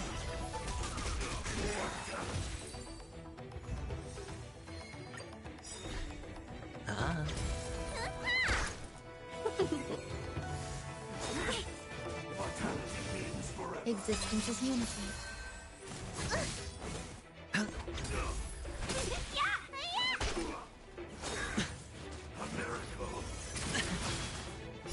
All will be swept away by the wind. Watch your head!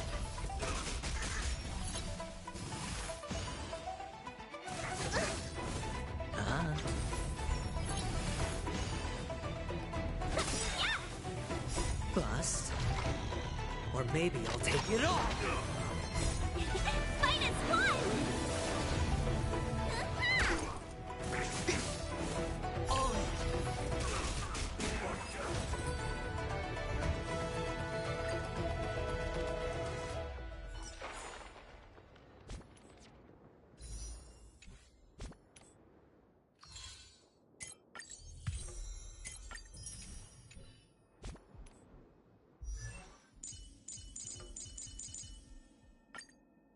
Never turn back. The path behind is gone.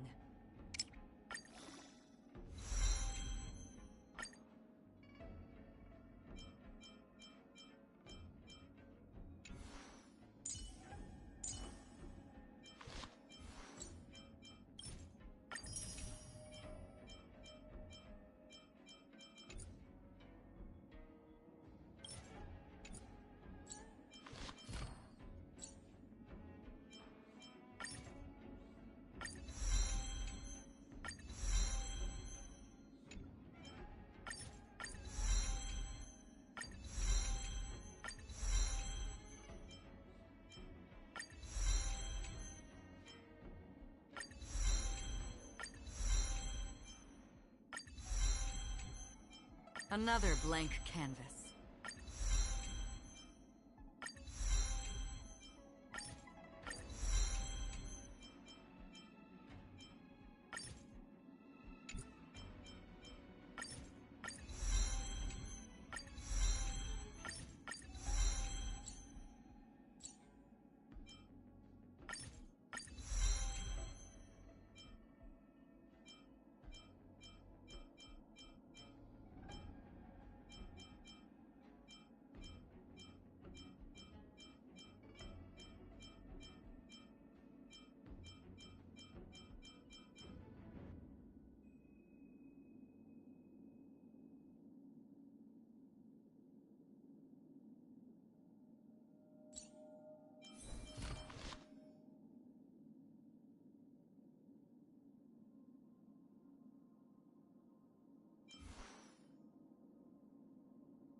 Ah, Mr. Stellaron. We need a strategy. Feeling lucky.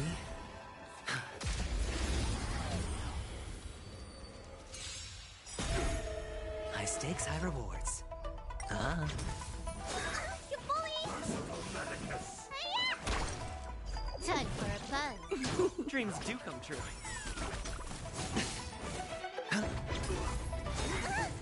Secret of the safe.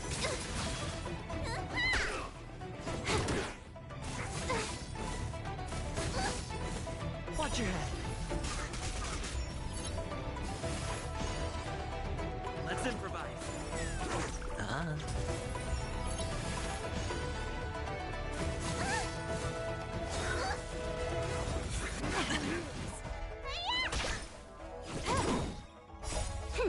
This is double speed. Dreams do come true. Bust. Or maybe I'll take it all. All in.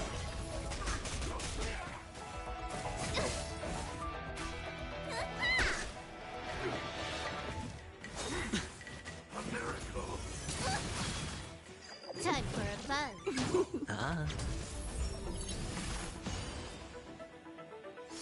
Let's improvise.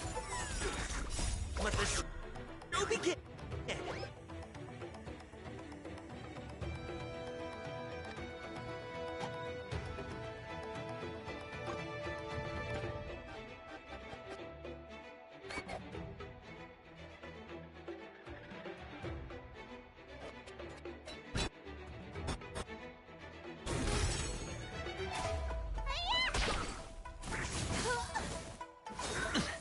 Watch your head.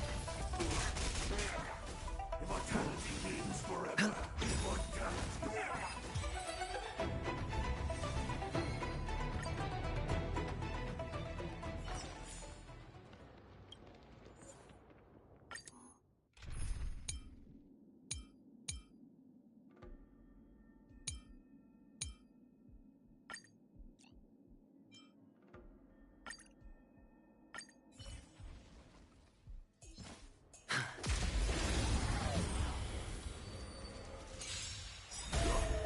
High stakes,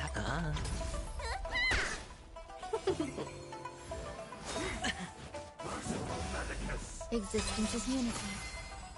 Enjoying yourself?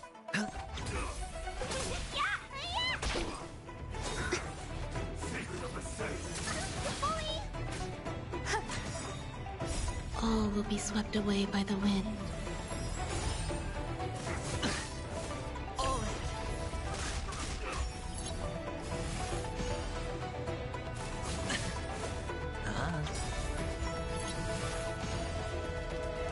Bust. Or maybe I'll take it all.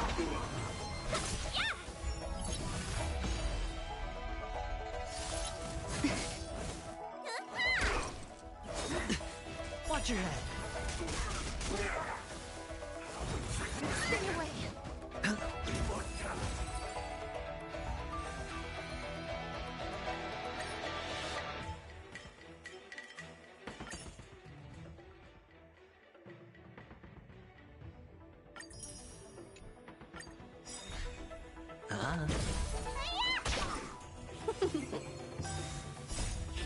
Fight is one! Eternal. No dirty tricks. Bust. Or maybe I'll take it all.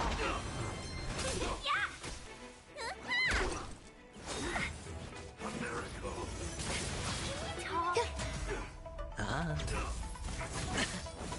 All in.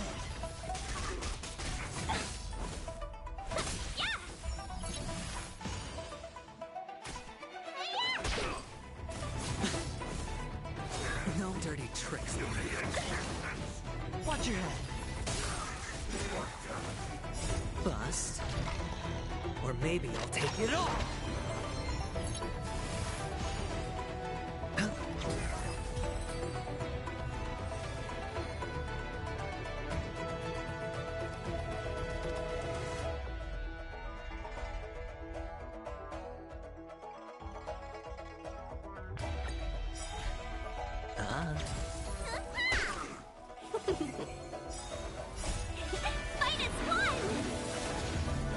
Existence is unity.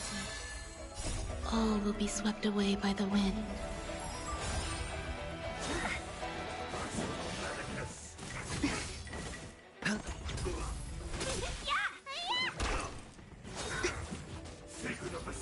Enjoying yourself? It's on me. Bust. Or maybe I'll take it all in.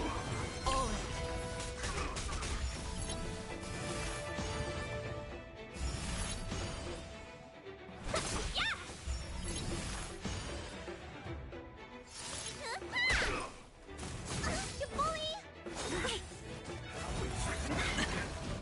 Watch your head.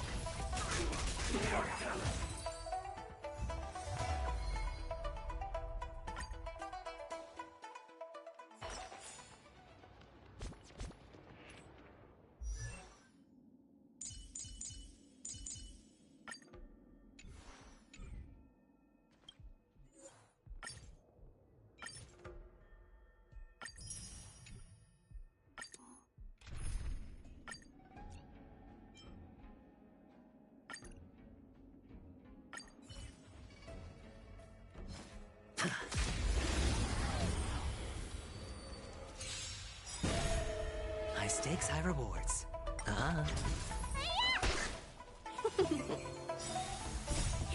Fight is fun! Eternal. All will be swept away by the wind. You bully!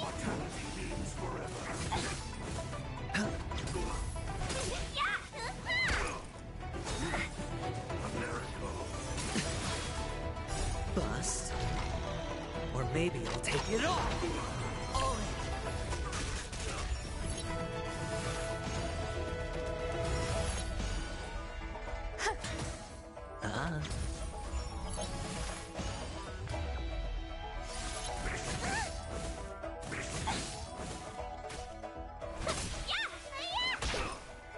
Enjoying yourself?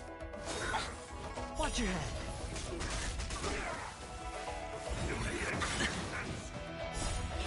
Fight is fun!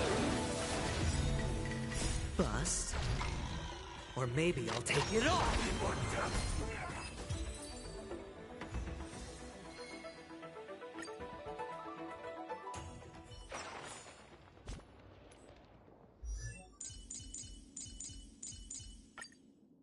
Never turn back. The path behind is gone.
Before our paths diverge, savor the shared journey.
stakes, high rewards.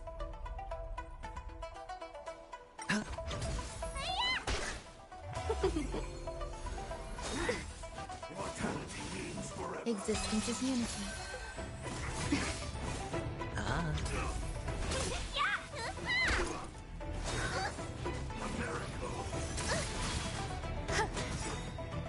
All will be swept away by the wind. No dirty tricks. Watch your head.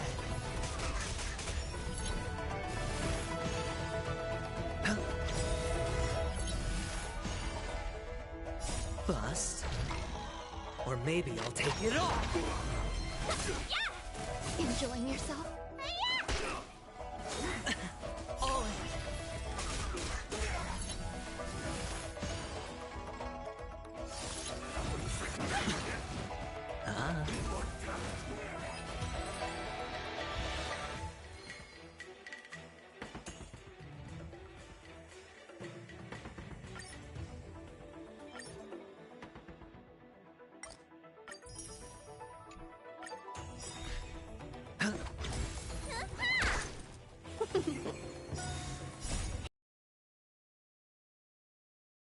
Eternal.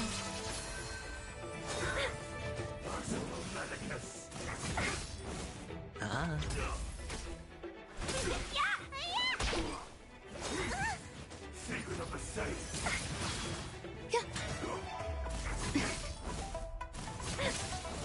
Spend freely. Bust. Or maybe I'll take it off. Watch your head.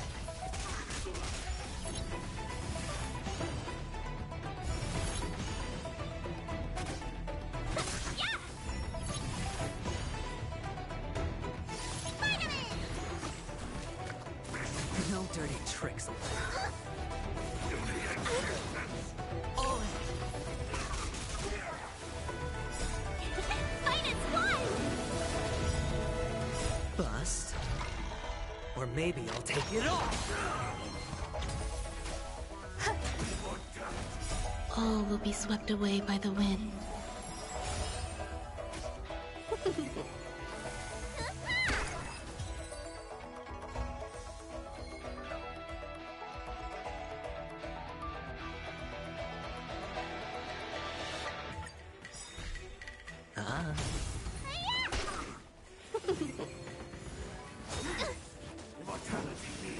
Existence is unity. No dirty tricks.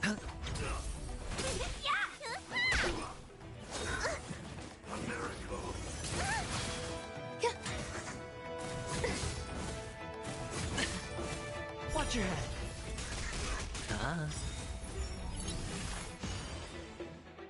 Bust. Or maybe I'll take it off. All in.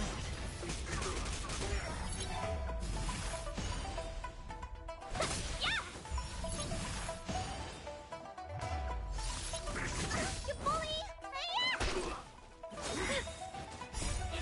Fight its one! Help me!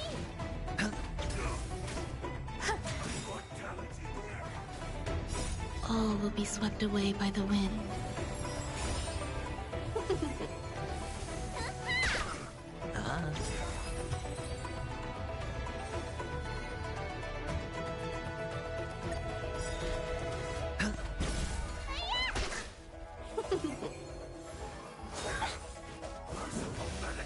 Eternal.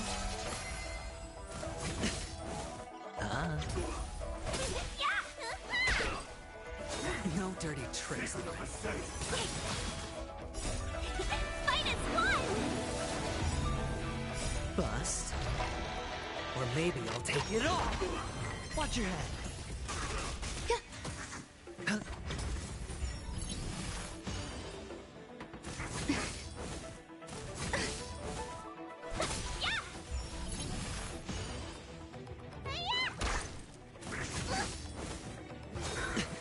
All in.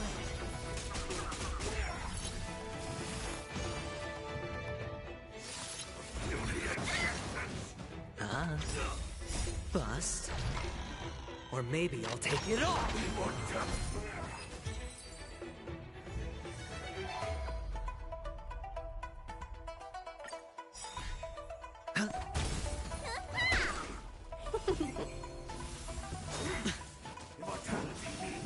Existence is unity. All will be swept away by the wind.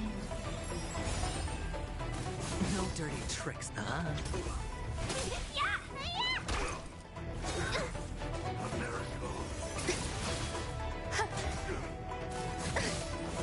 Watch your head.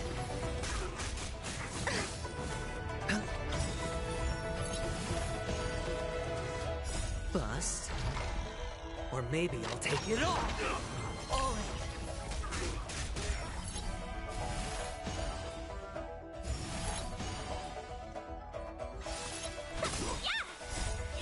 Fight is fun!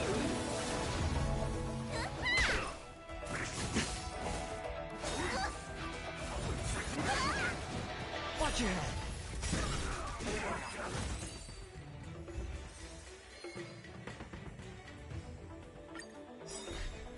Ah. No dirty tricks. Eternal.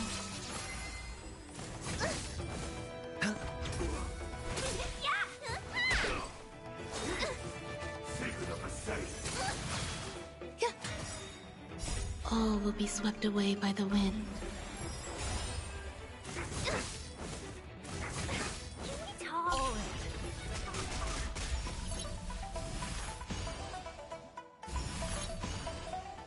Ah.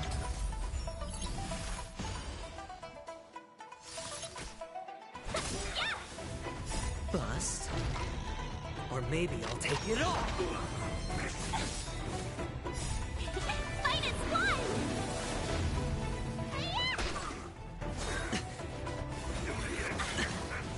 Watch your head. Bust. Or maybe I'll take it all.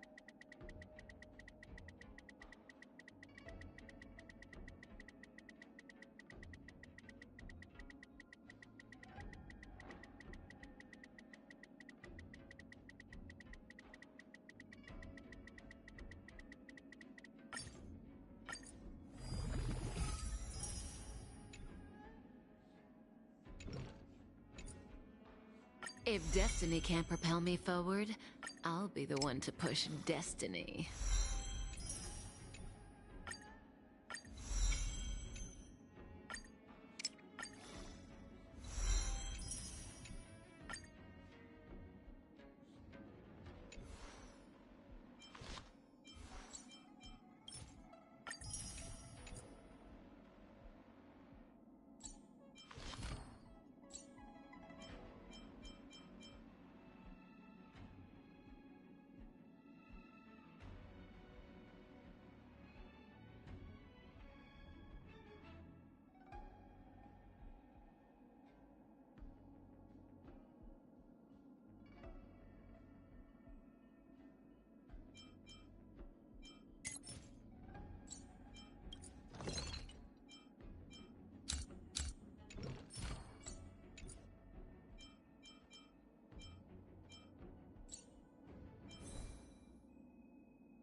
Nice.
You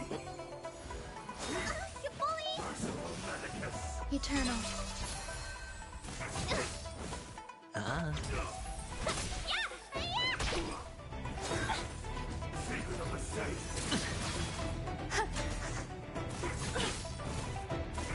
You bully! All in.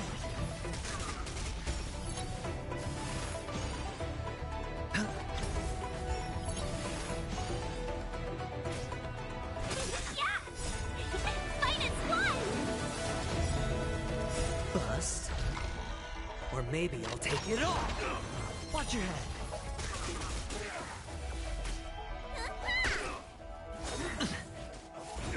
Moving away. Ah.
All will be swept away by the wind.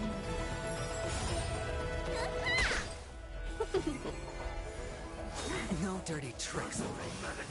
Existence is unity. Ah. Secret of a safe. All in.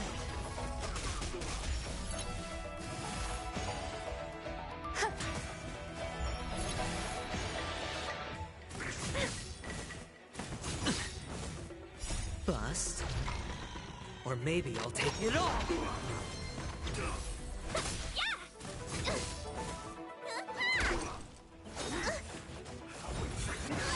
Pay for that. Watch your head. Fight is one! Bust. Or maybe I'll take it all. All in.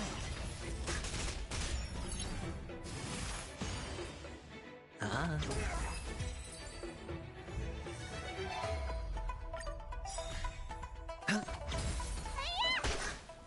Immortality means forever. Eternal.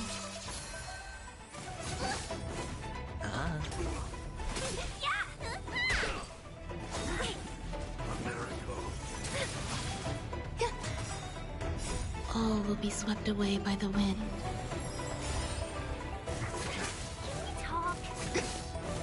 It's on me.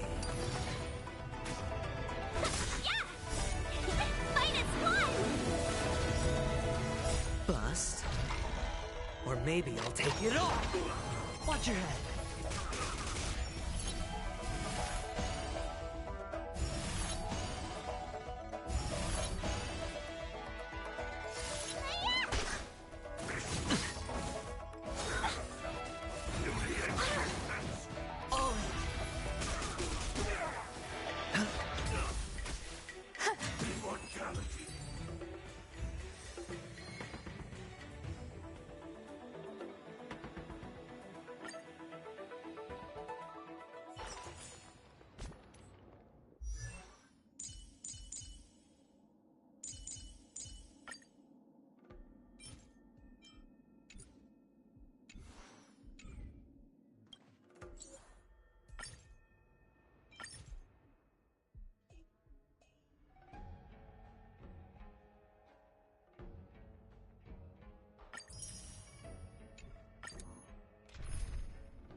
The bigger the risk, the better the reward.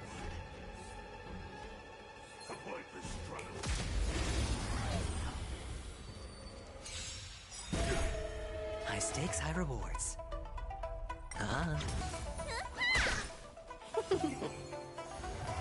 No dirty tricks, alright? Existence is unity.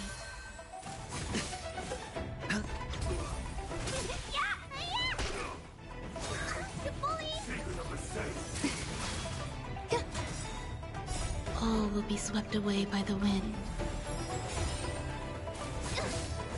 Watch your head.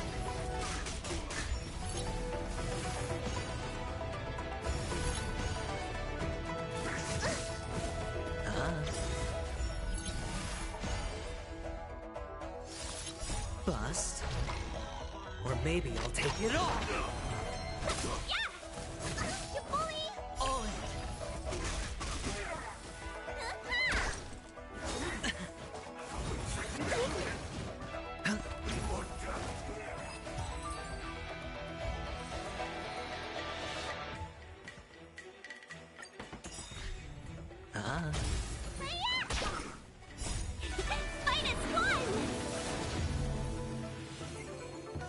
Eternal.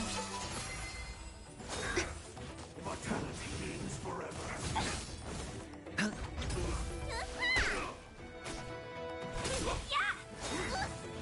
miracle. Bust. Or maybe I'll take it all. Watch your head.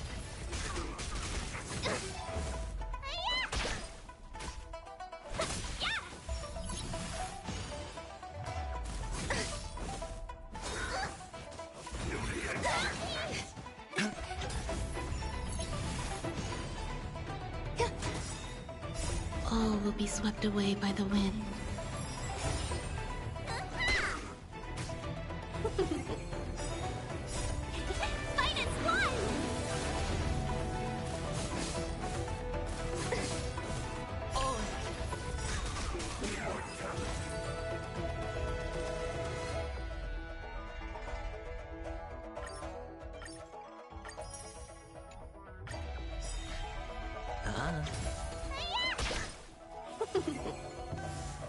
Enjoying yourself? Existence is unity.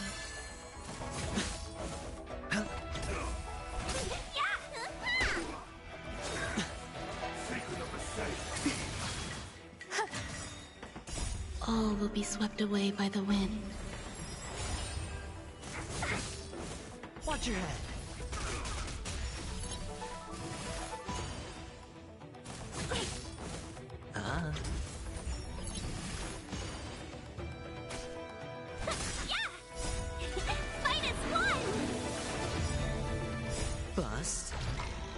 Or maybe I'll take it all!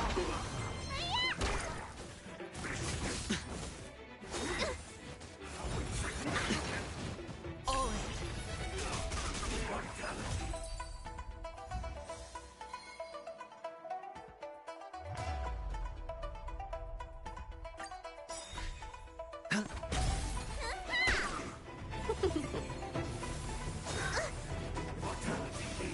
Eternal.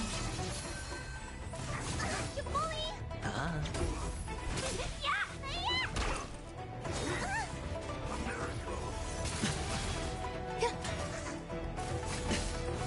Watch your head.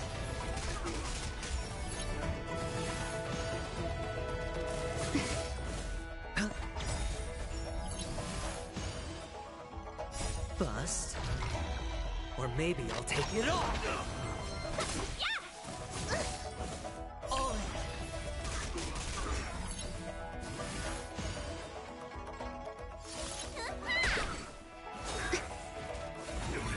No dirty tricks.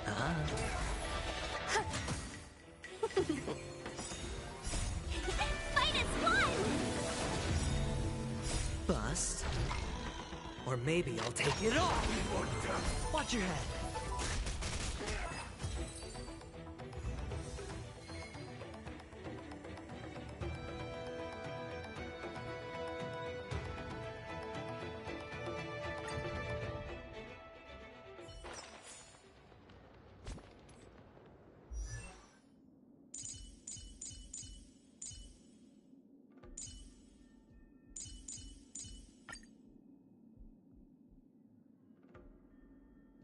If destiny can't propel me forward, I'll be the one to push destiny. It's tough to get going again once you've stopped, don't you think?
For oblivion. I weep for the departed. It too shall fall.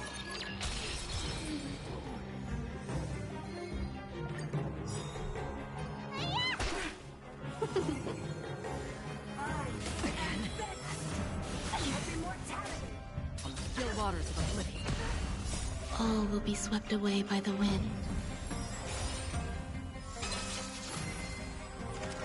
Enjoying yourself? What's in your prescription? Minus one! I weep for the departed. It too shall fall.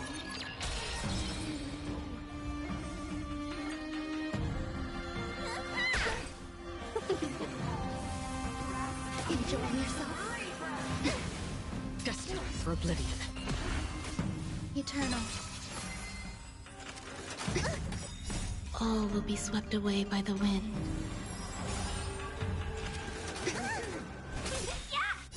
I weep for the departed. It too shall fall.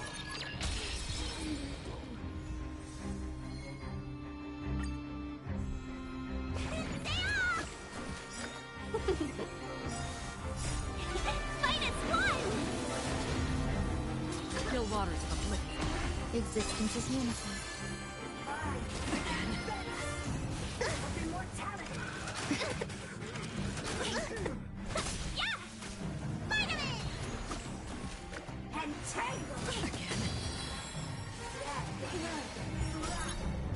I weep for the departed. It too shall fall.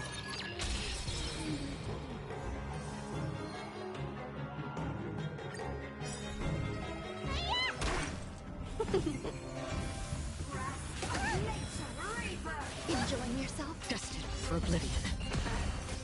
Eternal. All will be swept away by the wind.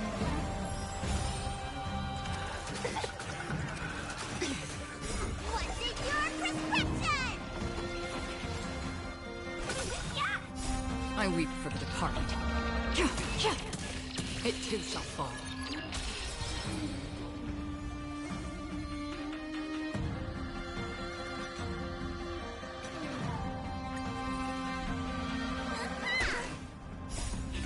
Minus one! Still waters of oblivion. Existence is unity. Enjoying yourself?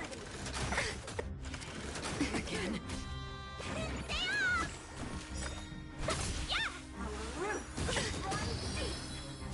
All will be swept away by the wind. I weep for the departed. It too shall fall.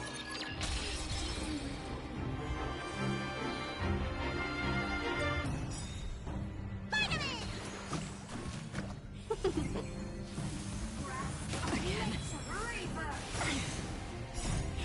Minus one! Destined for oblivion. Eternal. Again. What's in your prescription?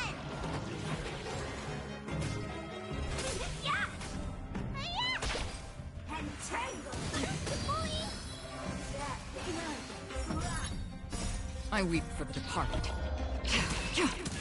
It too shall fall.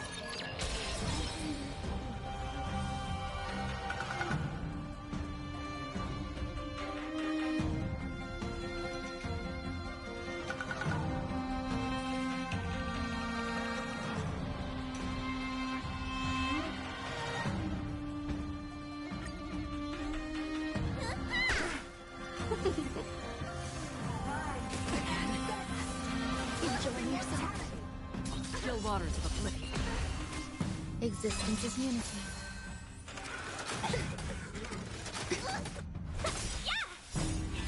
Minus one!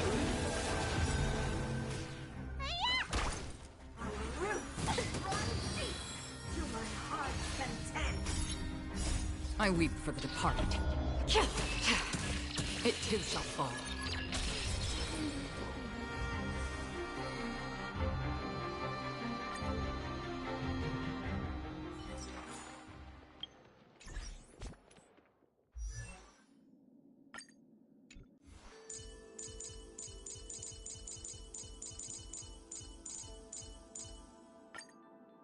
I recall some enchanting moments.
The Express's path bridges the stars, as if it were a string of shimmering pearls.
Stream forth, gleamful blades.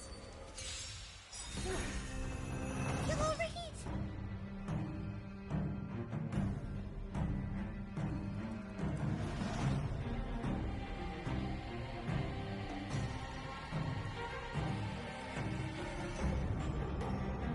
Standing here in silence, missing all the violence.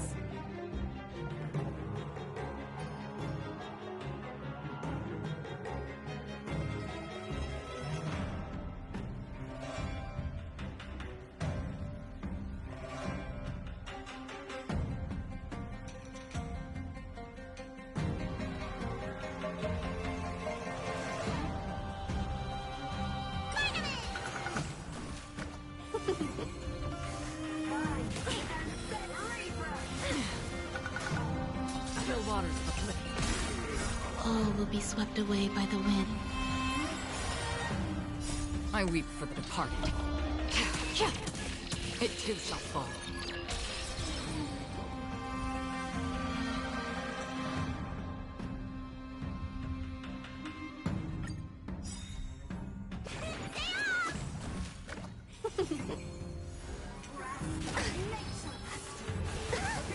Destined for oblivion.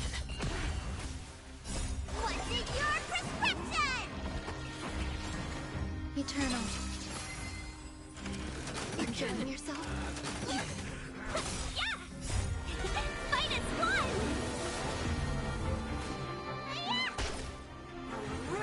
Enjoying yourself? I weep for the departed. It too shall fall.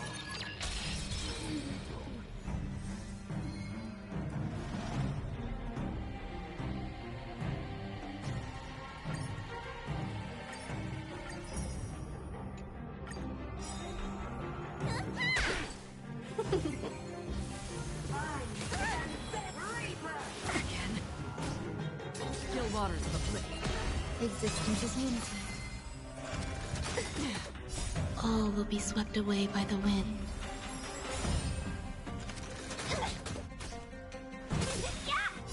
I weep for the departed. It too shall fall.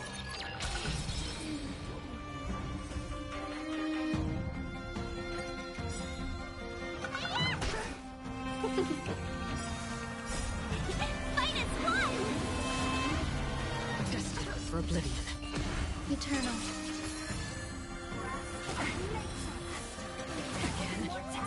What's in your prescription? You bully! Yeah!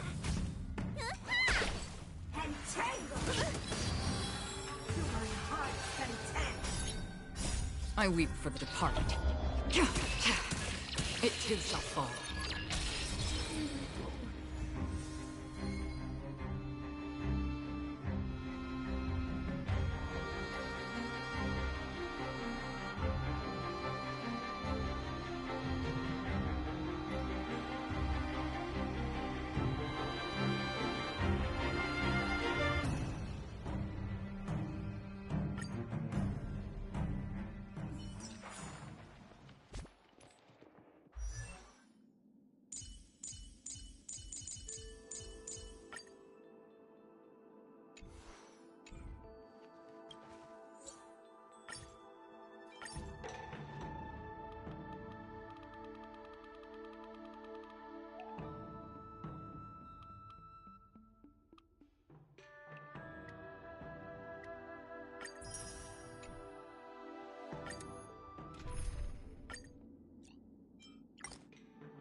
waters of oblivion. I weep for the departed. It too shall fall.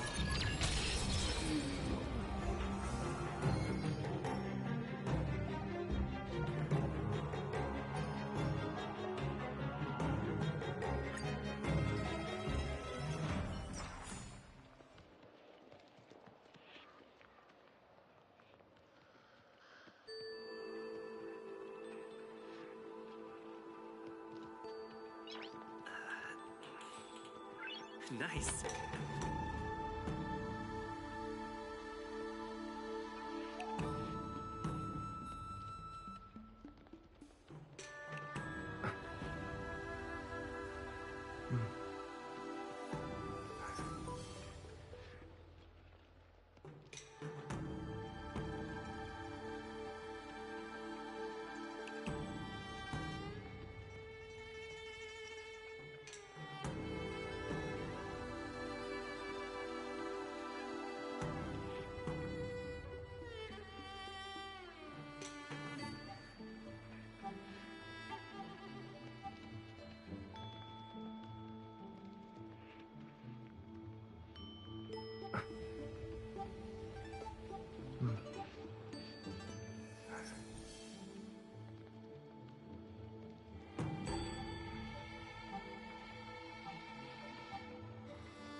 I recall some enchanting moments.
Just like me, the people of Belobog are also seeing the native sky of this planet for the first time. Just like unknown to each other, yet united in purpose, we make the same choices. Before our paths diverge, savor the shared journey. Like always, Danheng, let's make this quick. Danheng, let's make this quick. March, lead the counterattack. I believe in you.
Do you want to enter the Forgotten Hall?